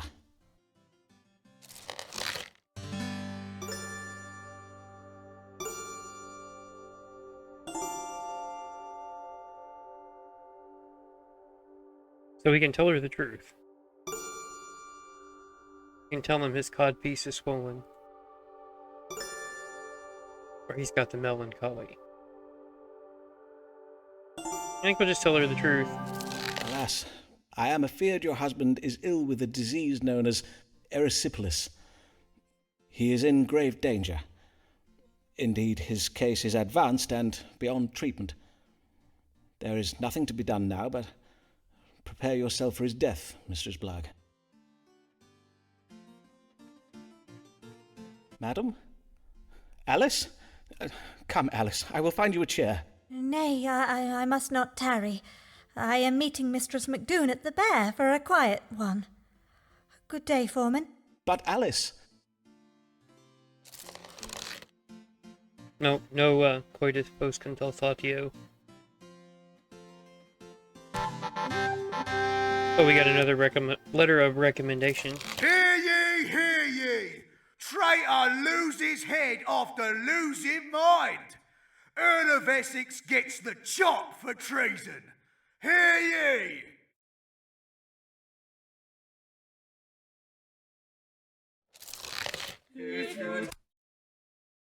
Let's see, we got 1, 2, 3. We've gotten 4. And if we could get Emma, Whitgift, and Lancelot more, we might come out okay. Try to argue with her, you will have no luck. She'll twist and turn your logic till your reason comes unstuck. Chastise Mary who you like, she will not give up. Will not give up. Well met, Mistress Payne. How fare you this day?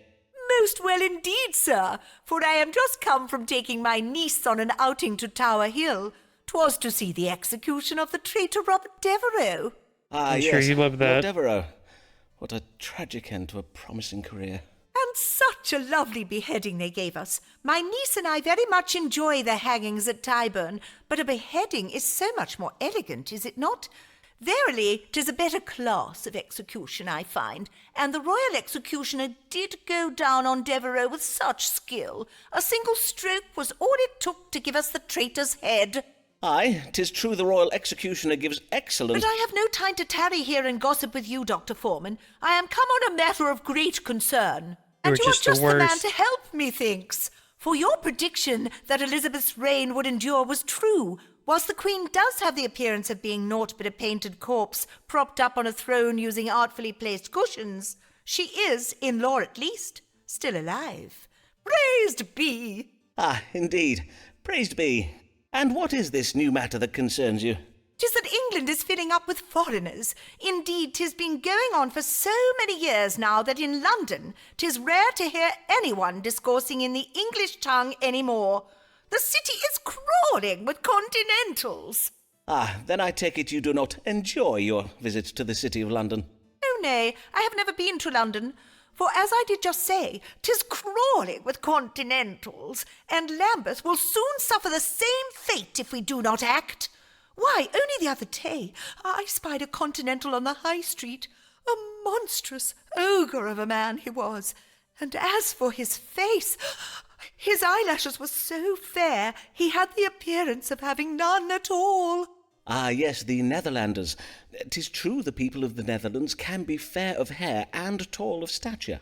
And 'tis surely no coincidence that Lambeth has suffered an increase in crime of late. We do not feel safe, Dr. Foreman. Every night we ladies of Fore Street do shiver in our beds at the thought of these frighteningly large men. I do not doubt it, madam.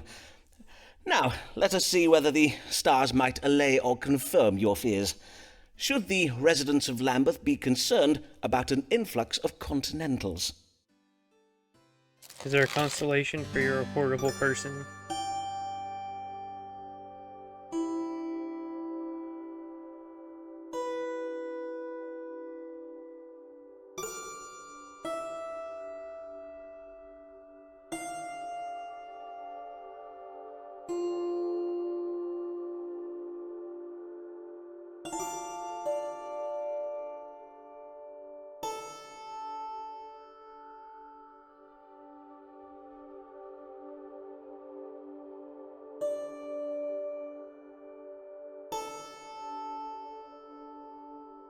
What? The foreign countries, religion, and neighbors. That's saying that because she's waged war, that's why the Continentals are here. I'll go with this one. See what it means. Madam, I may assure you that if there be a rise in criminality, the Continentals are not to blame. Then who is to blame? May I suggest the youth of this day? The youth of this day are customarily blamed for social ills, and in this instance it would seem justified, at least according to the stars. As for the Continentals, it appears that elements of their culture and expertise may one day serve to enrich ours. Consider, for example, the additional dining options they have brought with them to England. Indeed, do we English not tire of our dreary custards and dull mutton roasts? Well, in truth, I am a little partial to their... What are those puffy pancake things with the crisscrosses on them? Waffles, I believe. Aye, I will own I am partial to those Netherlander waffles. But pish, Dr. Foreman, you learned men and fancy folk may discourse all you like about having your dinner tables enlivened with foreign cookery, but who is it that suffers when desperate continentals go a-robbing our houses and a-troubling our women? 'Tis us ordinary folk, 'tis who. I will have my husband write to Lambeth Palace and tell the Archbishop we will have no more of these continentals in Lambeth. Blessed day, Dr. Foreman.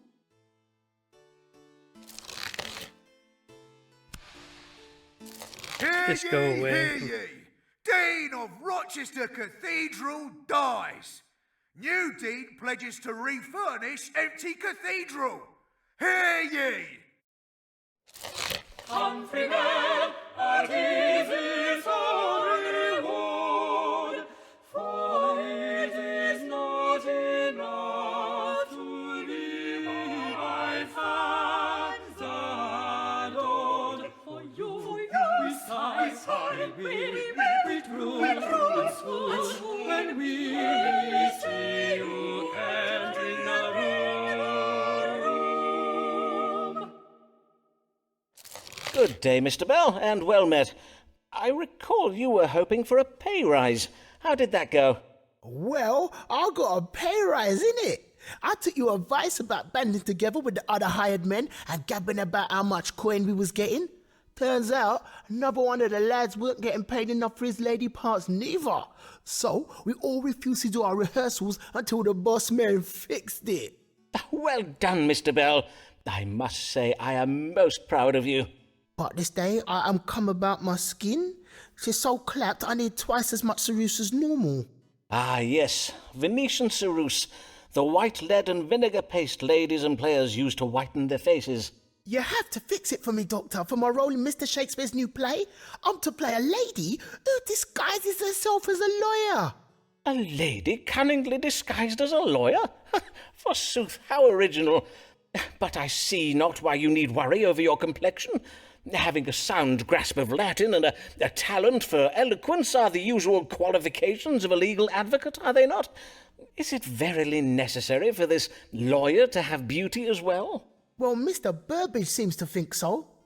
These are enlightened times, and we must have confidence in our audience that they will accept, even welcome, the notion of a lady of learning, as long as she be lovely enough to lie with. I see. And 'tis true your skin is looking a little less than lovely at present. Let us see if we may find a remedy for it in the stars.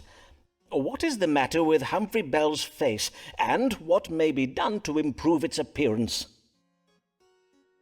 Probably stop with the bulimia. Melancholy. Temperature of the liver. Ugliness. Sorry, you're just ugly.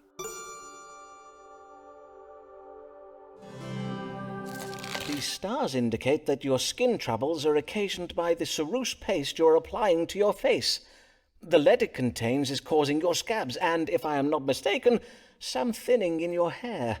But these are merely indications of a greater trouble it is causing, a distemperature of the liver. You must no longer apply lead to your face, Mr. Bell. What you mean, like, 'tis poisonous or something? Oh, nay, lead is not poisonous. You merely seem to have a sensitivity to it, is all. I will write you up a prescription to take to an apothecary. He will concoct you a paste from alum, tin ash, and sulphur as a replacement for the ceruse you have been using. And to hide the damage to your skin, you might apply the white of a raw egg to your face. 'Twill act as a kind of glaze over your complexion. So all this will fix my face, yeah? Zow! I thank you kindly, Dr. Foreman.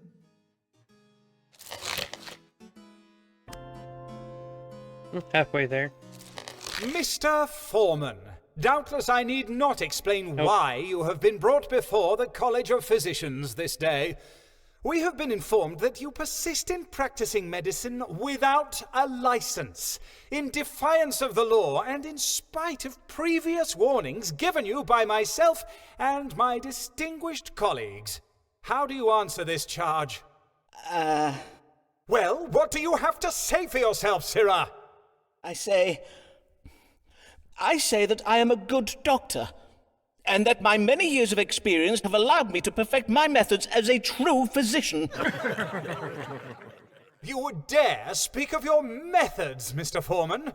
We are informed that you write your patients' names and complaints in a notebook, doubtless all the better to blackmail them with. Ah, yes, my case books. Indeed, sir, 'tis most useful to be able to remember a querent's history. Furthermore, you use astrological readings not simply to predict the course of an illness or judge the best time for a treatment, as good medicine teaches us, but you find the cause of the disease in the stars. You refuse to examine your patient's urine for this purpose. Well, yes, And you would dare claim that in these past years you have gained medical knowledge and skill from mere experience? Then I invite you to provide proof of it now. You will submit to an examination. Oh, this crap again.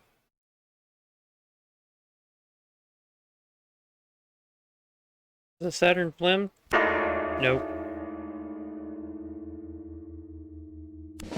Remembered that one.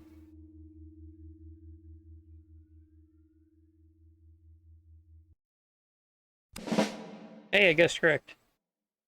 Aries is the head. Silence! Simon Foreman, you have failed this examination, and thereby have proved yourself unfit to practice medicine. Remove this charlatan, this carnival quack from my sight! What, again? I demand to speak with my legal counsel. You will regret this!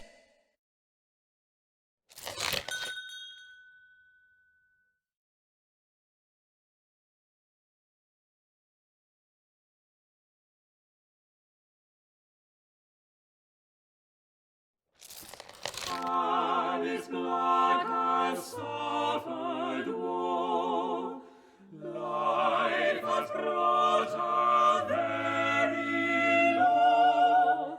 Mayhap there be some solution go. Read the stars and we shall know. Well met, Alice, dear friend. Since your husband's death, I have oft thought of you. Fare you well? Oh, Foreman, I am sorry for not coming to see you sooner, for I was grateful for your warning about Blag's illness. It gave me the sense to bide with him in his final hours.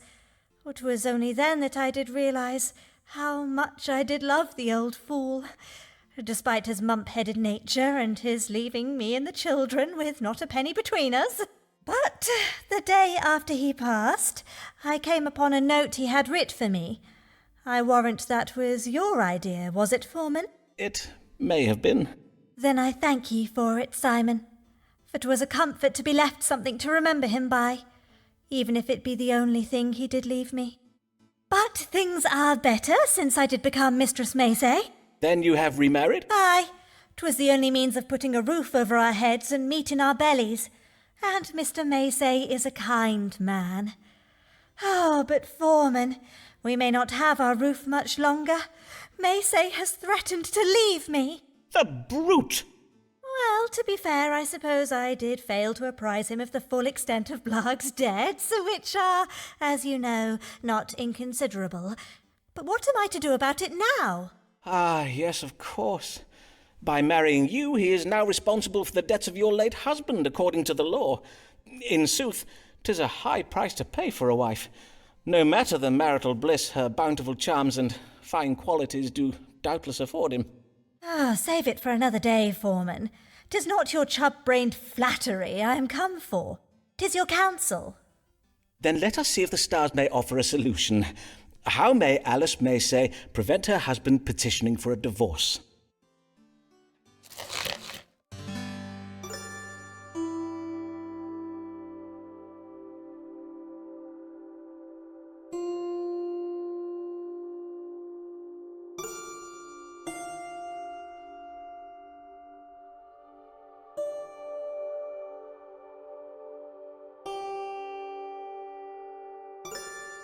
Take him on a family trip. Alas, you have little hope of calming your new husband's feelings about your late husband's debts. But the stars suggest that your family might go abroad, and thus put yourself out of the reach of Blag's creditors. You must do this without delay. Go abroad? You mean where foreigners live? Aye. My chart also suggests that you find some creative solution to ensure your husband's cooperation in such a project. Has he ever expressed an interest in the New World colonies? Or perchance you might suggest an extended tour of Roman antiquities? Nay, but I will put my mind to it. But if we do go abroad, this is doubtless the last time I shall ever see you, Foreman. Yep. One more time. Hear ye, hear ye! Nation mourns death of beloved Queen. King James of Scotland tipped to succeed to the English throne. Hear ye!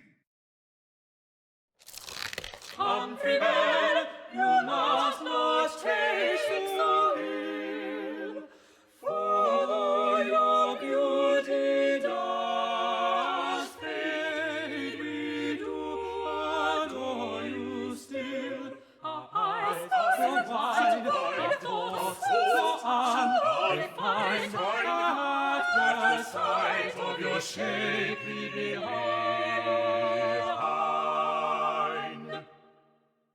Good day, Mr. Bell. Oh, I must congratulate you on your performance of the comely lady lawyer in The Merchant of Venice. And methinks your skin is much improved. 'Tis verily glowing. Aye, Dr. Foreman. Changing my lead paste for sulphur worked very well. Mistress Burbage says I now look a picture of beauty. Did she now? Forsooth, 'tis well to hear the troubles with your skin are resolved. Now, what is it you come for this day? Mr. Shakespeare has written a new play, and I need to look younger if I'm to get a good part in it. 'Tis about an ancient Roman general called Titus Andronicus. I wish to play the role of his comely mother, the Lady Tamara. You need to look younger in order to play a man's mother, you say. But according to my casebook, why, sir, you are not yet 25 years of age. Aye, sir, indeed. 'Tis but the business of playing, though, innit? At least, according to Mr. Burbage, he was well vexed when I pointed out how the man played tights is near as old as I am. If the stage is not to your liking, Mr. Bell, I invite you to seek employment elsewhere. All right, then. Let us see what the stars advise. What can be done to make my querent Humphrey Bell appear younger?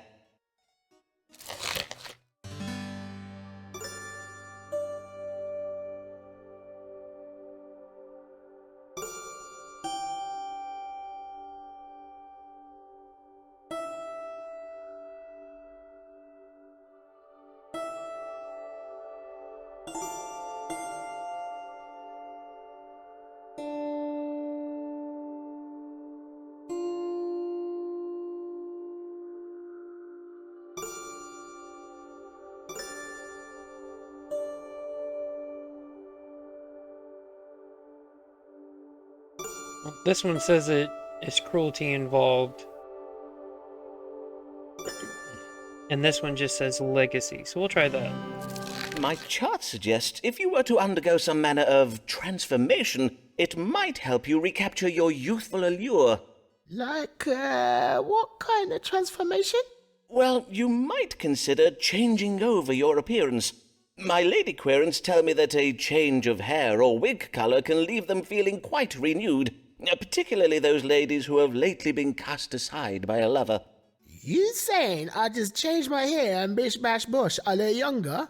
Apparently so.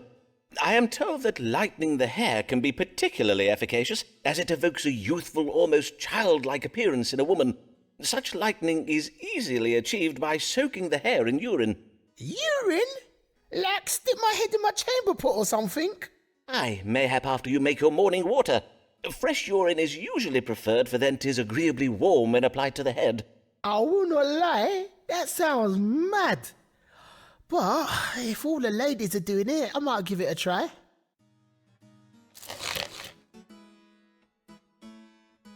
Yeah, 2 more with him. All this energy for dinners and parties, that's never run.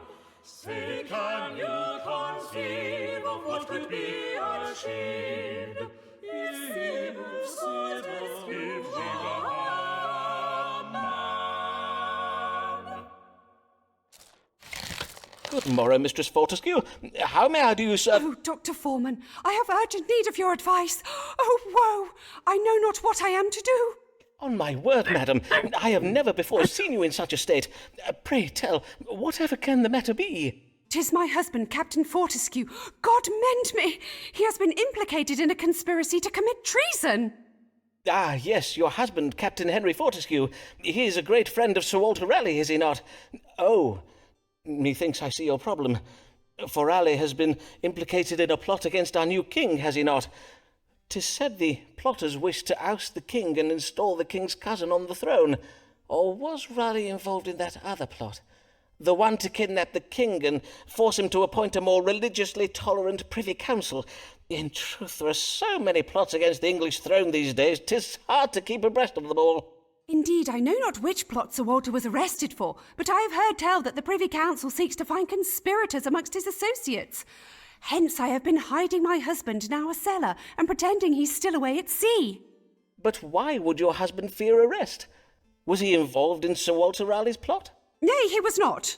But all London believes that he and Sir Walter are very great friends.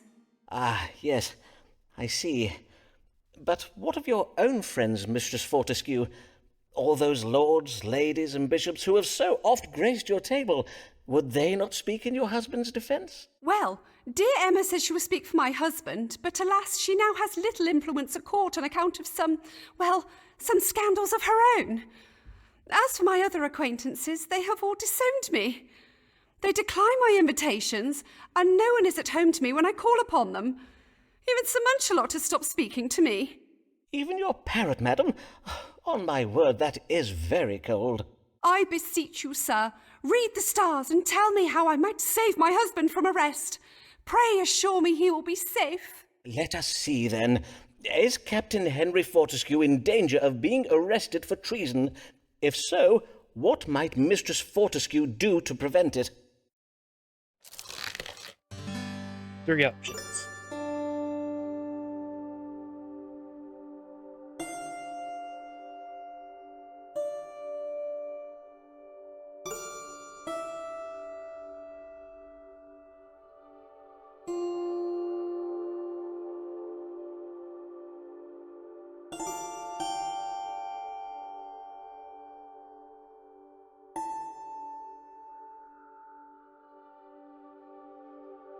Let's go with that one. Madam, although your friends in the royal court may no longer own you in public, perchance they could be prevailed upon to act on your behalf in private. Verily, madam, I urge you to write to them and bid them use their influence in your family's favour. Mayhap they can quietly speak well of your husband to the king and to the lords of the Privy Council. In the meantime, you must behave as if you have nothing to fear or be ashamed of, as if your husband is full innocent of treason.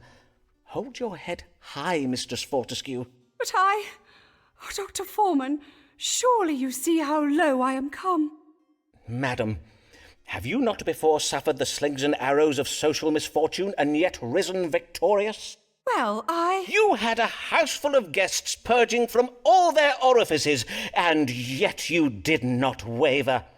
You suffered an attack upon your mucosal membrane by the most fiendish of New World fruits, those known to affright the bravest of conquistadors, and yet you soldiered on.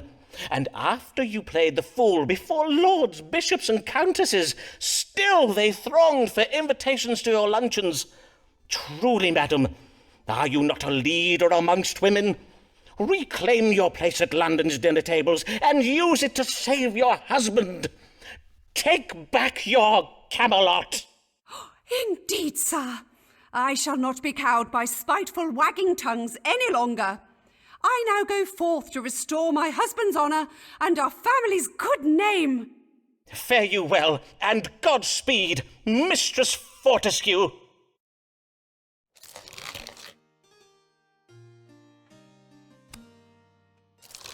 Humphrey Bell, your time upon the stage grows near to its end as you advance in age. But hold, no tears, come down, resign your fears, you're just too old to earn a living wage. Good day to you, young sir. May I say, your playing of Titus Andronicus's comely mother was excellent well. A wondrous performance, Mr. Bell. Yay, I did get to play the role of Tamara in the end, but it weren't on account of changing my hair, innit? Lightning made it too fair. All the other players are like, bruv, you look like a Neverlander or something. Ah, I must own I did not account for the risk of that. Boss man only let me keep the role because Mistress Burbage made him. This why I need your help, Doctor, for now she says I'm in her debt and she's asking me for things. Ah, she wants her pound of flesh, does she? I said, or her flesh pounded. And she's told me in bare detail which part of my body she means to have it from. On my word! But surely, Mr. Bell, if Mistress Burbage's attentions occasion you discomfort, you have merely to tell her so. Make it plain you wish your relationship to remain professional and bid her abstain from any amorous advances. You what? Nay, sir. If I hear her, she'll be vexed and I could lose my job. Know you what I mean? Ah, I see, yes. If she were to take umbrage, she might use her influence over her husband to prevent you from getting work. Well, I do have a recipe for a very effective aphrodisiac. Nay? Then let us see what the stars advise. How might Humphrey Bell calm the ardour of Mistress Burbage without it costing him his career?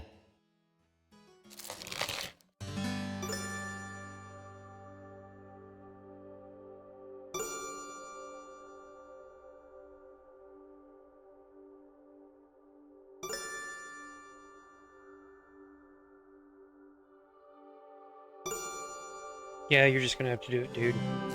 It would seem Mistress Burbage's behaviour can be attributed to her excessive sanguinity. To wit, there is an imbalance of blood in her body. It compels her towards an indulgence in lustful passions. What you mean, like? She's ill or something? Her grabbing me backstage and trying to beg me, 'tis an imbalance of blood making her do all that. So, how do I help her fix her problem then?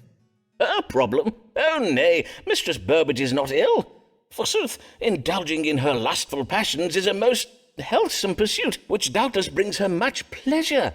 Indeed, the only person who has a problem with her lustful activities is you. You what? Perchance you could find a means of adding cooling and drying foods to the lady's diet to counteract the fiery moistness of her sanguinity. I suggest myrtle berries, lettuce, and mallows. Methinks I can add them plants to the morning potage she takes during rehearsal, and if that don't make her move from me, I might start adding poison in it. Sure, you just poison her.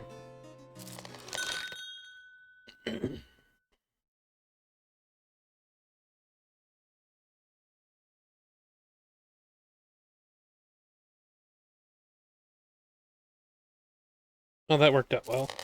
Lancelot Moore is doubtless a fool, yet men of his class are destined to rule.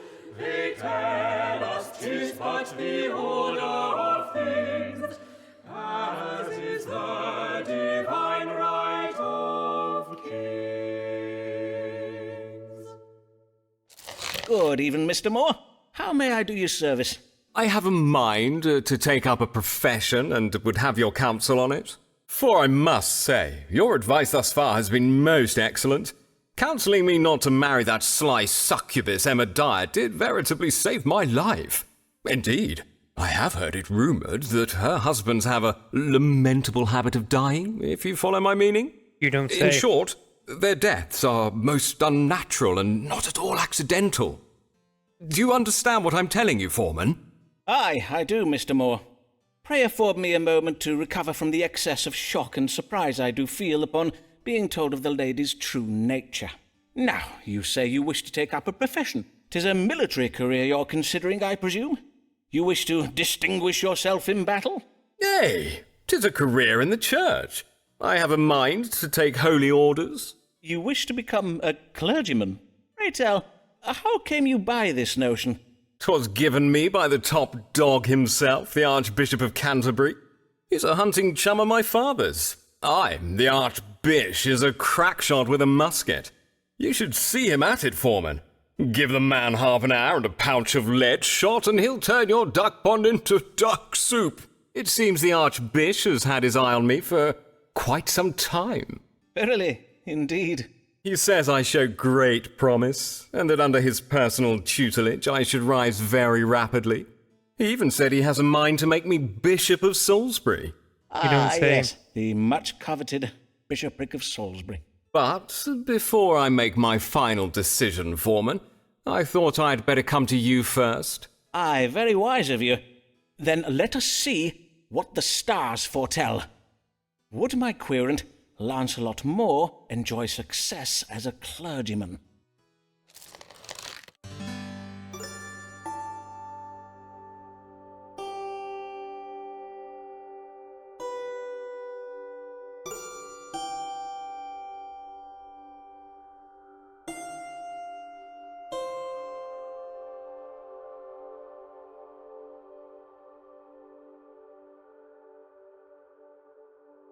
Yeah, I don't see that one happening. We're gonna go with this one.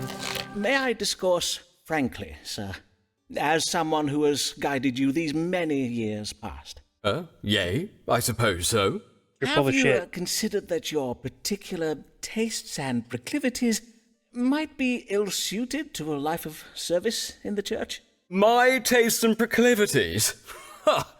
If you only knew of the tastes and proclivities indulged at the Archbishop's Palace in Lambeth, I would tell you what they are, Foreman, but what occurs at Lambeth Palace bites. At Lambeth Palace. Yes, I am well aware. But as for his offering you the bishopric of Salisbury, well, the stars do indicate that His Grace has promised the bishopric of Salisbury to every dean from here to the Isle of Man. He is unlikely to ever grant it to you. Verily? He has? How very wrong of the Archbishop to make promises he does not keep. You were very right to warn me of this, for I do not think I could bide the company of such a man for long. I thank you, Foreman. You have served me well this day.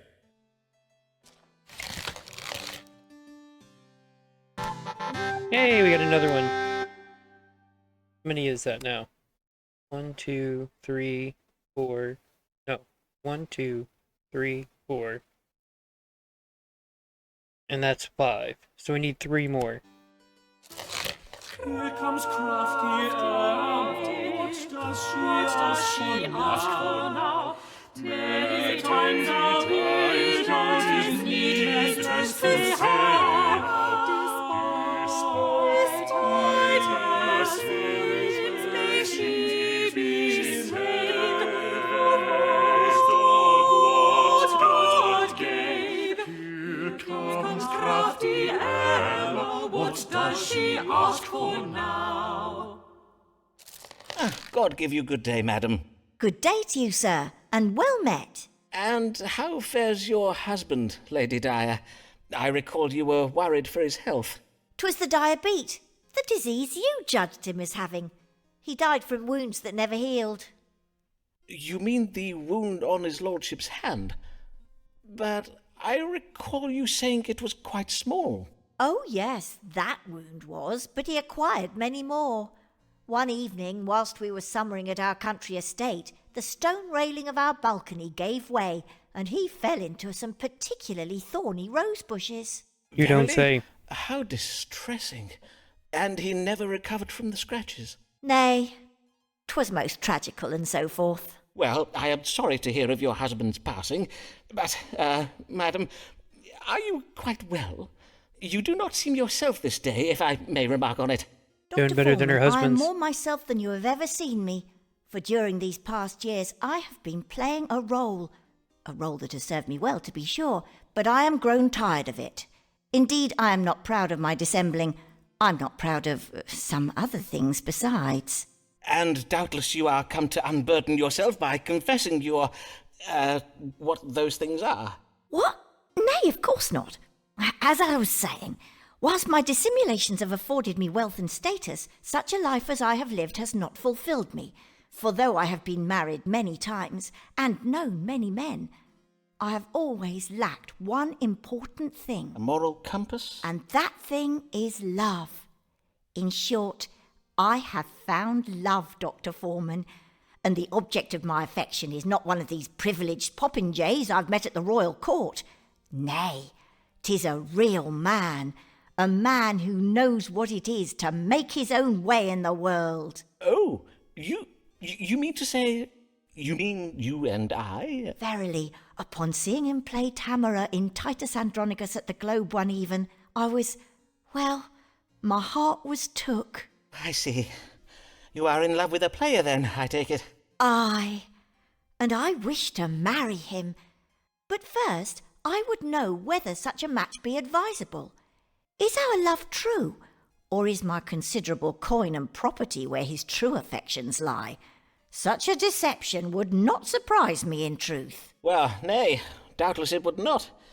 Let us see whether the stars can tell us.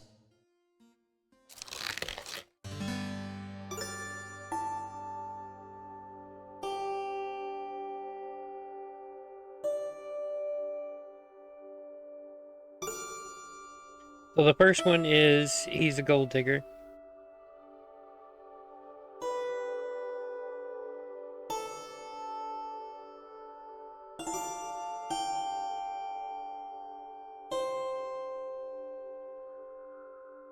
Sure, people can change. We'll go with that. The stars bless the match between you and the young man. They do not think it would be bad for him in some way. They do not judge. The chart indicates that your relationship with this young man has changed you. It would be a faithful, lasting marriage. Verily? I must own I dared not expect such a happy ending to my story. I thank ye heartily, Dr. Foreman. Oh, that's another one. That's 6. Humphrey Bell,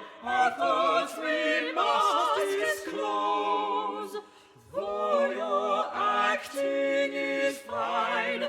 You wear too many clothes. 'Tis hot, very bright. Fast not, sit down, recline upon this couch and take a little wine. Good day, Mr. Bell. I see here in my notes the last time you came 'twas for counsel regarding Mistress Burbage and her tender advances. Aye, and the advice you gave me to cool her down and that worked her treat. Since I've been putting them herbs in her potage, she spends so much time in the privy, I hardly ever see her now. That is... Well, I am glad my advice achieved the desired outcome and Mistress Burbage is no longer bothering you. 'Tis about another lady I'm come this day. 'Tis a member of the audience who comes to all my performances and brings me flowers and sweetmeats. A mature lady, a widow, innit? Another one? On my word, you are most ill-fortuned, Mr. Bell. Verily, are no young players safe these days from being preyed upon by lecherous old ladies? 'Tis not all ladies, Dr. Foreman. Not this one, anyways. Emma ain't like any of the other ladies I've met. In truth, Dr. Foreman, we wish to be wed. I love her, innit? Ah, then what is your trouble? Well, I've heard tell of some vexing things. There are them that say she has a heart of stone and only marries to get her hands on a man's money, though I have none, and she's bare rich. But she has been widowed many times, and there's even a rumour saying she's had a hand in her husband's deaths. Oh, verily? How shocking. Aye, I must own to being a trifle shook by it, and maybe a bit excited as well, but mainly shook, innit? Doubtless you are, for 'tis most frightening if there be any truth to these rumours. We must consult the stars and see whether it be wise for you to marry. Should Humphrey Bell wed this wealthy widow, and what will become of him if he does?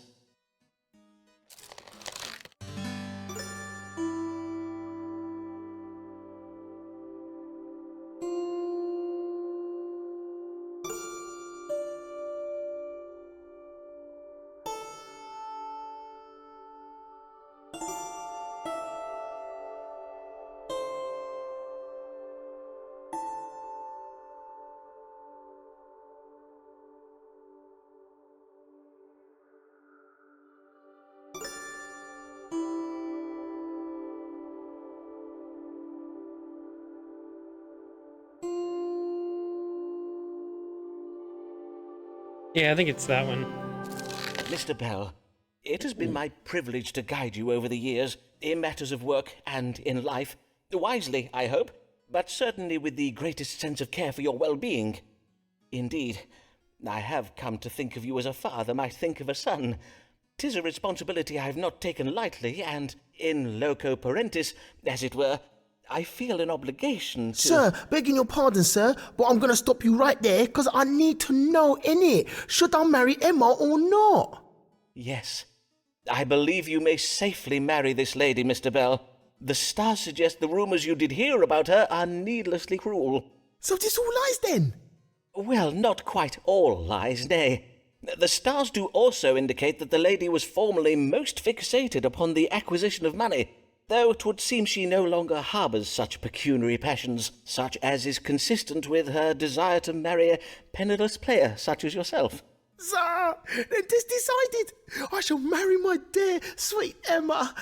I'd be honoured if you came to see us wed, Dr. Foreman, if you be not too busy in that. The honour shall be all mine, young Humphrey. Can I get that letter of recommendation before you get married, though? Just saying.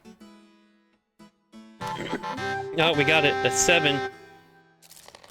Mary oft takes her young niece to the cockfighting pits. She prefers a hanging, though she readily admits. Viewed after drinking turnip wine until she's off her father. Good morrow, Mistress Payne. It has been quite some time since I last saw you. Did you ever hear from the Archbishop? I recall your husband was intending to write to him, expressing your concerns about the Continentals. Aye, we did write, but he never replied. Not that I am surprised, mind you, as they do say that Archbishop Whitgift is a very idle man, not to speak of the unsavoury goings-on within the walls of Lambeth Palace. You don't They say. say that in the great dining hall the Archbishop and his guests do feast and carouse from dusk till dawn, and 'tis said that in some of the palace rooms they indulge in fornication and sodomitical sins. Verily No. indeed. Then doubtless that leaves him very little time Shocking. to reply to every... Truly, methinks being surrounded by such decadence and corruption of the flesh is likely to have made the Archbishop very hard. Aye, bearing witness to so much vice would make a man very hard indeed.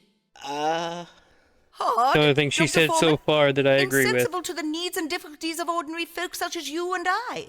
Verily, I do not wonder that such a hard man gave me no satisfaction. Which is why I am come to you this day, Dr. Foreman. Something did trouble me last night, and I would have you tell me what it might have been. I will if I can, madam.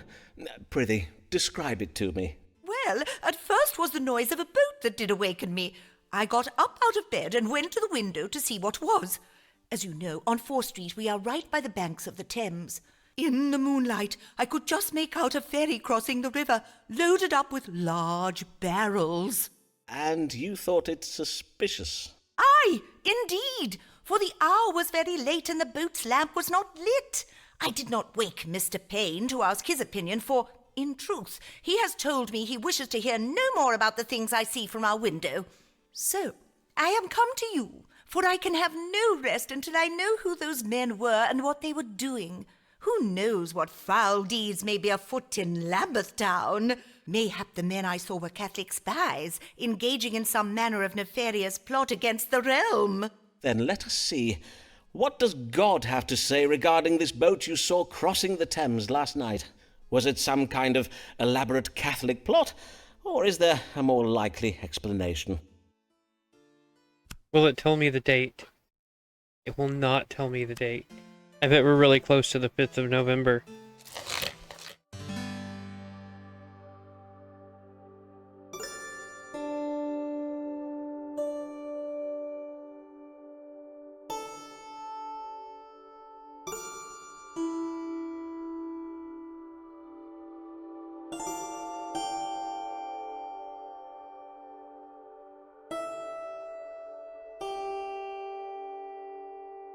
It's the gunpowder treason. The 5th of November. You did well to come to me, Mistress Payne. The stars confirm that the events you witnessed last night do indeed portend of doings of a most foul and sinister nature. I will pass your information on to one of my querents, whom I may not name, but who is a member of Her Majesty's Secret Service and reports directly to Her Majesty's Privy Council. I knew I could rely upon you, Dr. Foreman. You and I doing such important work together. We make quite the team, do we not? I would not say that precisely. Do not be falsely modest, Dr. Foreman. False modesty is naught but the sin of vanity in disguise. Now, I must to home hasten to tell my neighbours. Forsooth, I must warn them of this grave threat and bid them keep a watchful eye on our local Catholics. Blessed day, Dr. Foreman.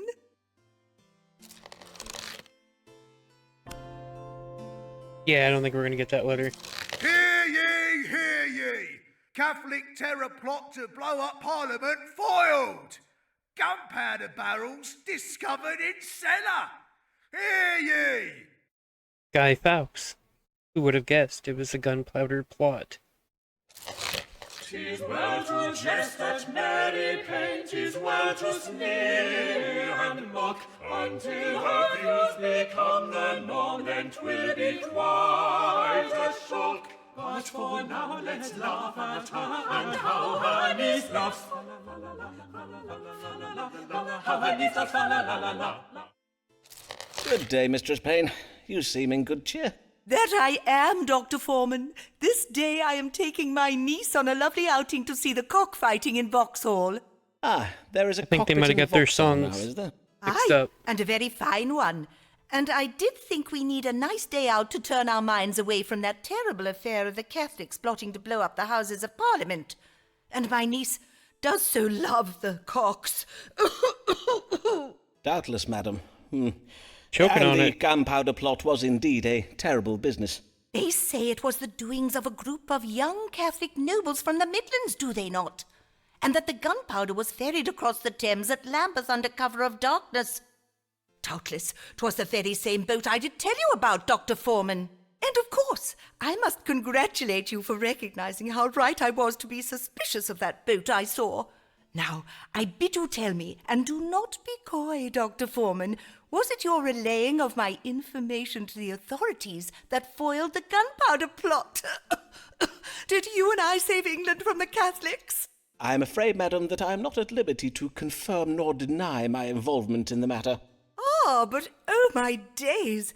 Are you ill, Dr. Foreman?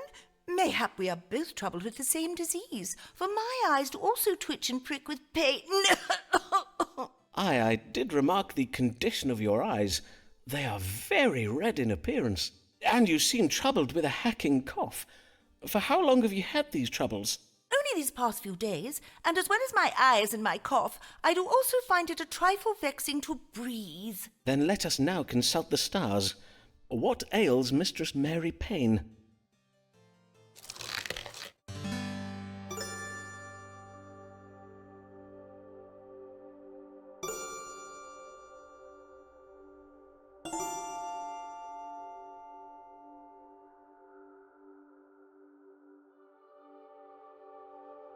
So she's stuck up and needs to get laid, or she's been inhaling noxious odors. We're really close to getting a letter of recommendation, so let's just tell her what she wants to hear. Ah, madam, your symptoms are occasioned by noxious odours. Most likely you did lately inhale a large volume of smoke. Mayhap your chimney requires cleaning. Indeed it does not, Dr. Foreman. My cleanliness is unimpeachable. I have my maidservant scour the house from top to bottom every day. Ah, then I cannot be sure what has occasioned your... Hold. What is that acrid odour? Methinks it does emanate from your clothing. Madam, have you been taking part in the anti-Catholic pogroms that Lambeth has witnessed these past days? The burning of houses and shops. The lynching of priests from trees upon Lambeth Green. Mayhap I have, and what of it?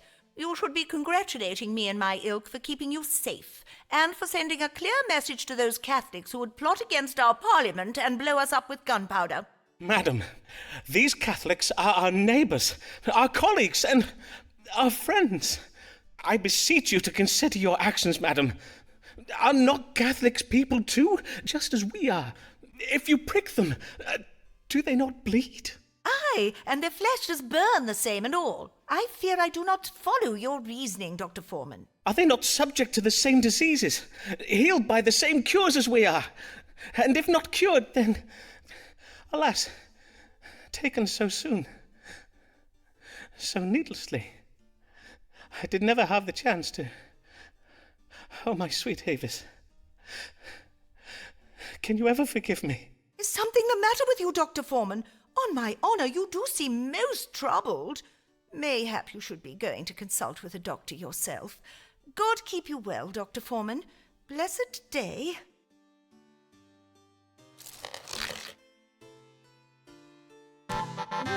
Hey, we got the letter of recommendation anyway. I didn't think we would. Not that I know that that's necessarily a good thing, but I think that gets them all. Hear ye! London struck by plague. Playhouses closed by order of the king. Hear ye!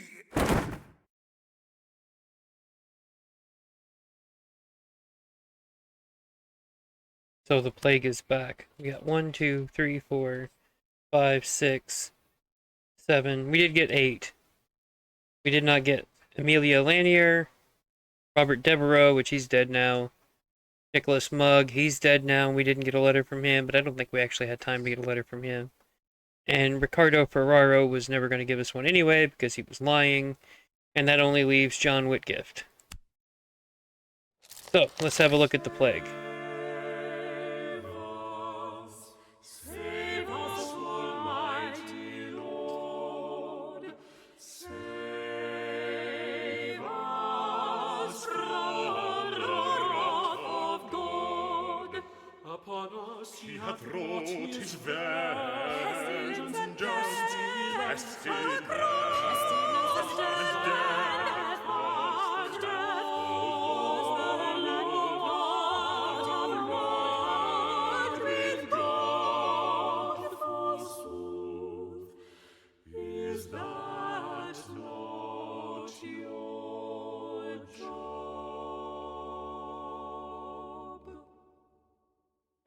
God give you good day, your grace. How fare you this... Know you whether the plague will reach as far as Lambeth? Have you seen it in the stars? Ah, the plague that has begun to spread throughout London. Rest assured, your grace, if the plague does indeed reach Lambeth, the people of Lambeth will have me, Dr. Simon Foreman, at their service. My renowned strong water cure will doubtless be required... I bid you, read the stars for me now. Will or will it not reach Lambeth? Of course, as it pleases your grace. Let us see what the stars have to say. Will the London plague reach beyond the city walls to Lambeth?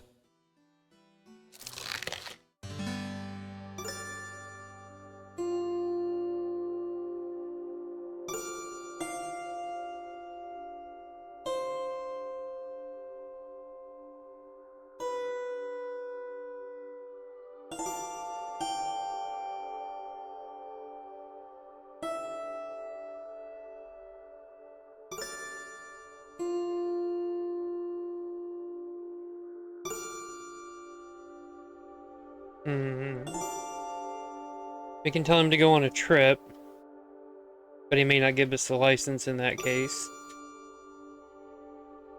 This one scares him. Let's tell him what he wants to hear, and maybe he'll go ahead and give us our license. Yes. The stars are most clear on the matter.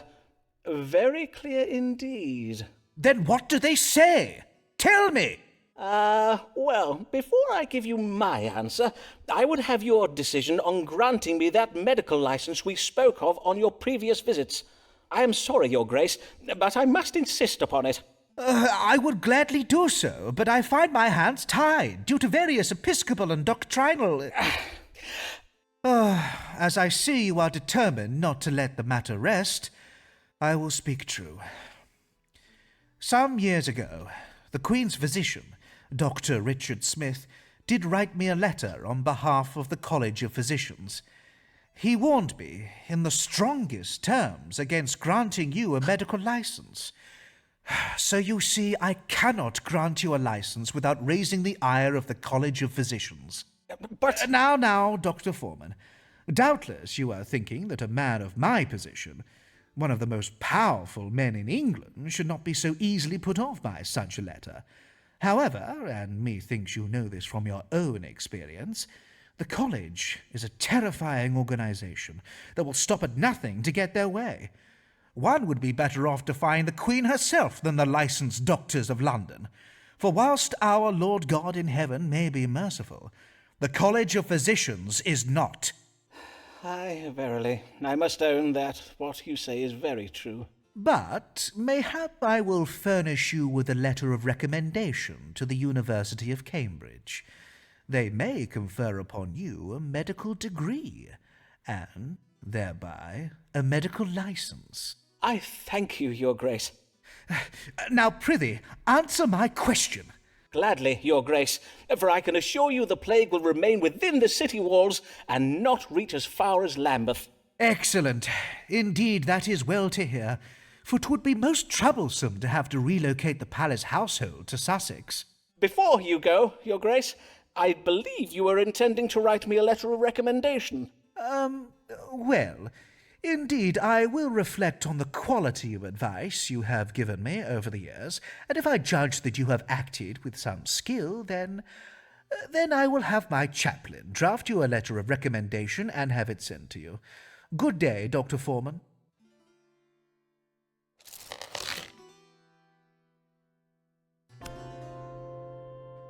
Oh, come on. Well, we got our 8 anyway.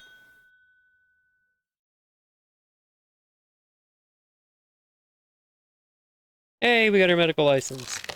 Foreman gained a license to everyone's surprise.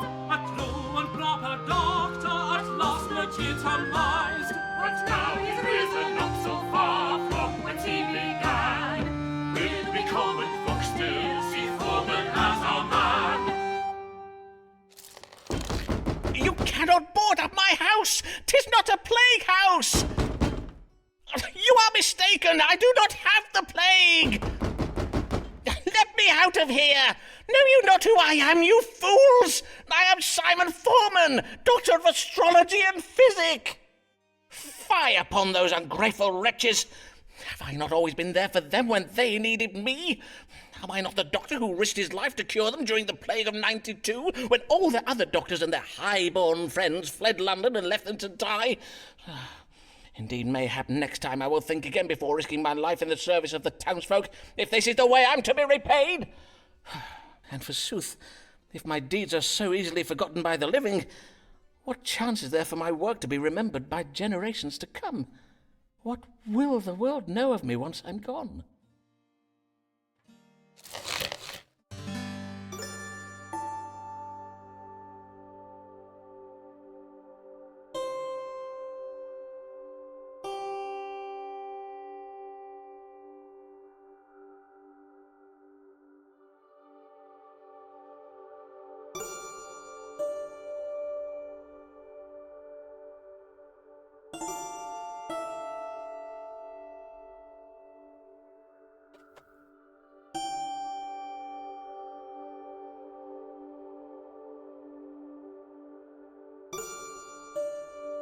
I think we'll go with this one, since, they made a video game about him. Ah, I see. Many years will pass before my work is to be given the recognition it deserves. Men living centuries from now, mayhap even ladies, will study my treatises and casebooks with great care and write histories about my work. But hold, does not Mr. Shakespeare tell the lives of great men upon the stage?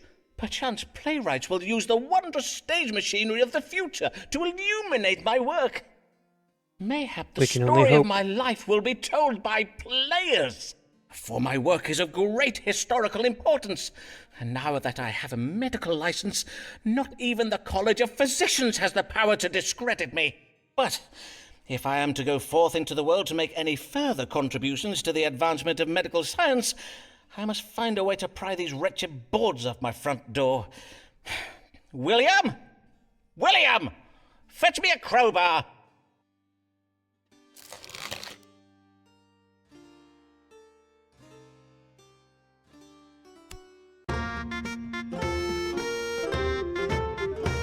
And that's the game. Long ago in England in 1592, there begins our tale, and all of it is true. Through all of London, bubonic plague did spread, covering folk in weeping sores and leaving thousands dead. From towns and cities, doctors they did flee, leaving their patients to die in misery. But one brave doctor stayed when all the cowards fled, right out of it because he was too sick to leave his bed. Foreman made a plague cure and used it on himself, then left his house to restore Londoners to health. Huzzah! Huzzah! Huzzah! Huzzah! Huzzah! Huzzah! Huzzah! Huzzah! Simon Foreman cured us of the plague, 'tis true. Some details are a little vague, but we know he used astrology and doses of strong water. So what if he be not a proper licensed doctor? But then the doctors started to come back, and saw themselves replaced by a man they called a quack. They said This man has no medical degree. He treats his patients with bad astrology. So woman bow! to get his license and make the doubters see that he was now the best doctor in the city. I will pay no heed, he said. To those who scoff and laugh, For my satisfied patients will speak on my behalf. Simon Foreman. Alright, that's been Astrologaster. And they actually include a link if you would like to read his actual casebooks and learn more about it. But that game was about 3 hours longer than I remembered, but it is still an absolutely great, fun little indie game. And I think we'll probably do another small indie game before we go back to Satisfactory. But I'll go ahead and close out Astrologaster. Thank you guys for watching. I appreciate it, and I will catch you in the next one.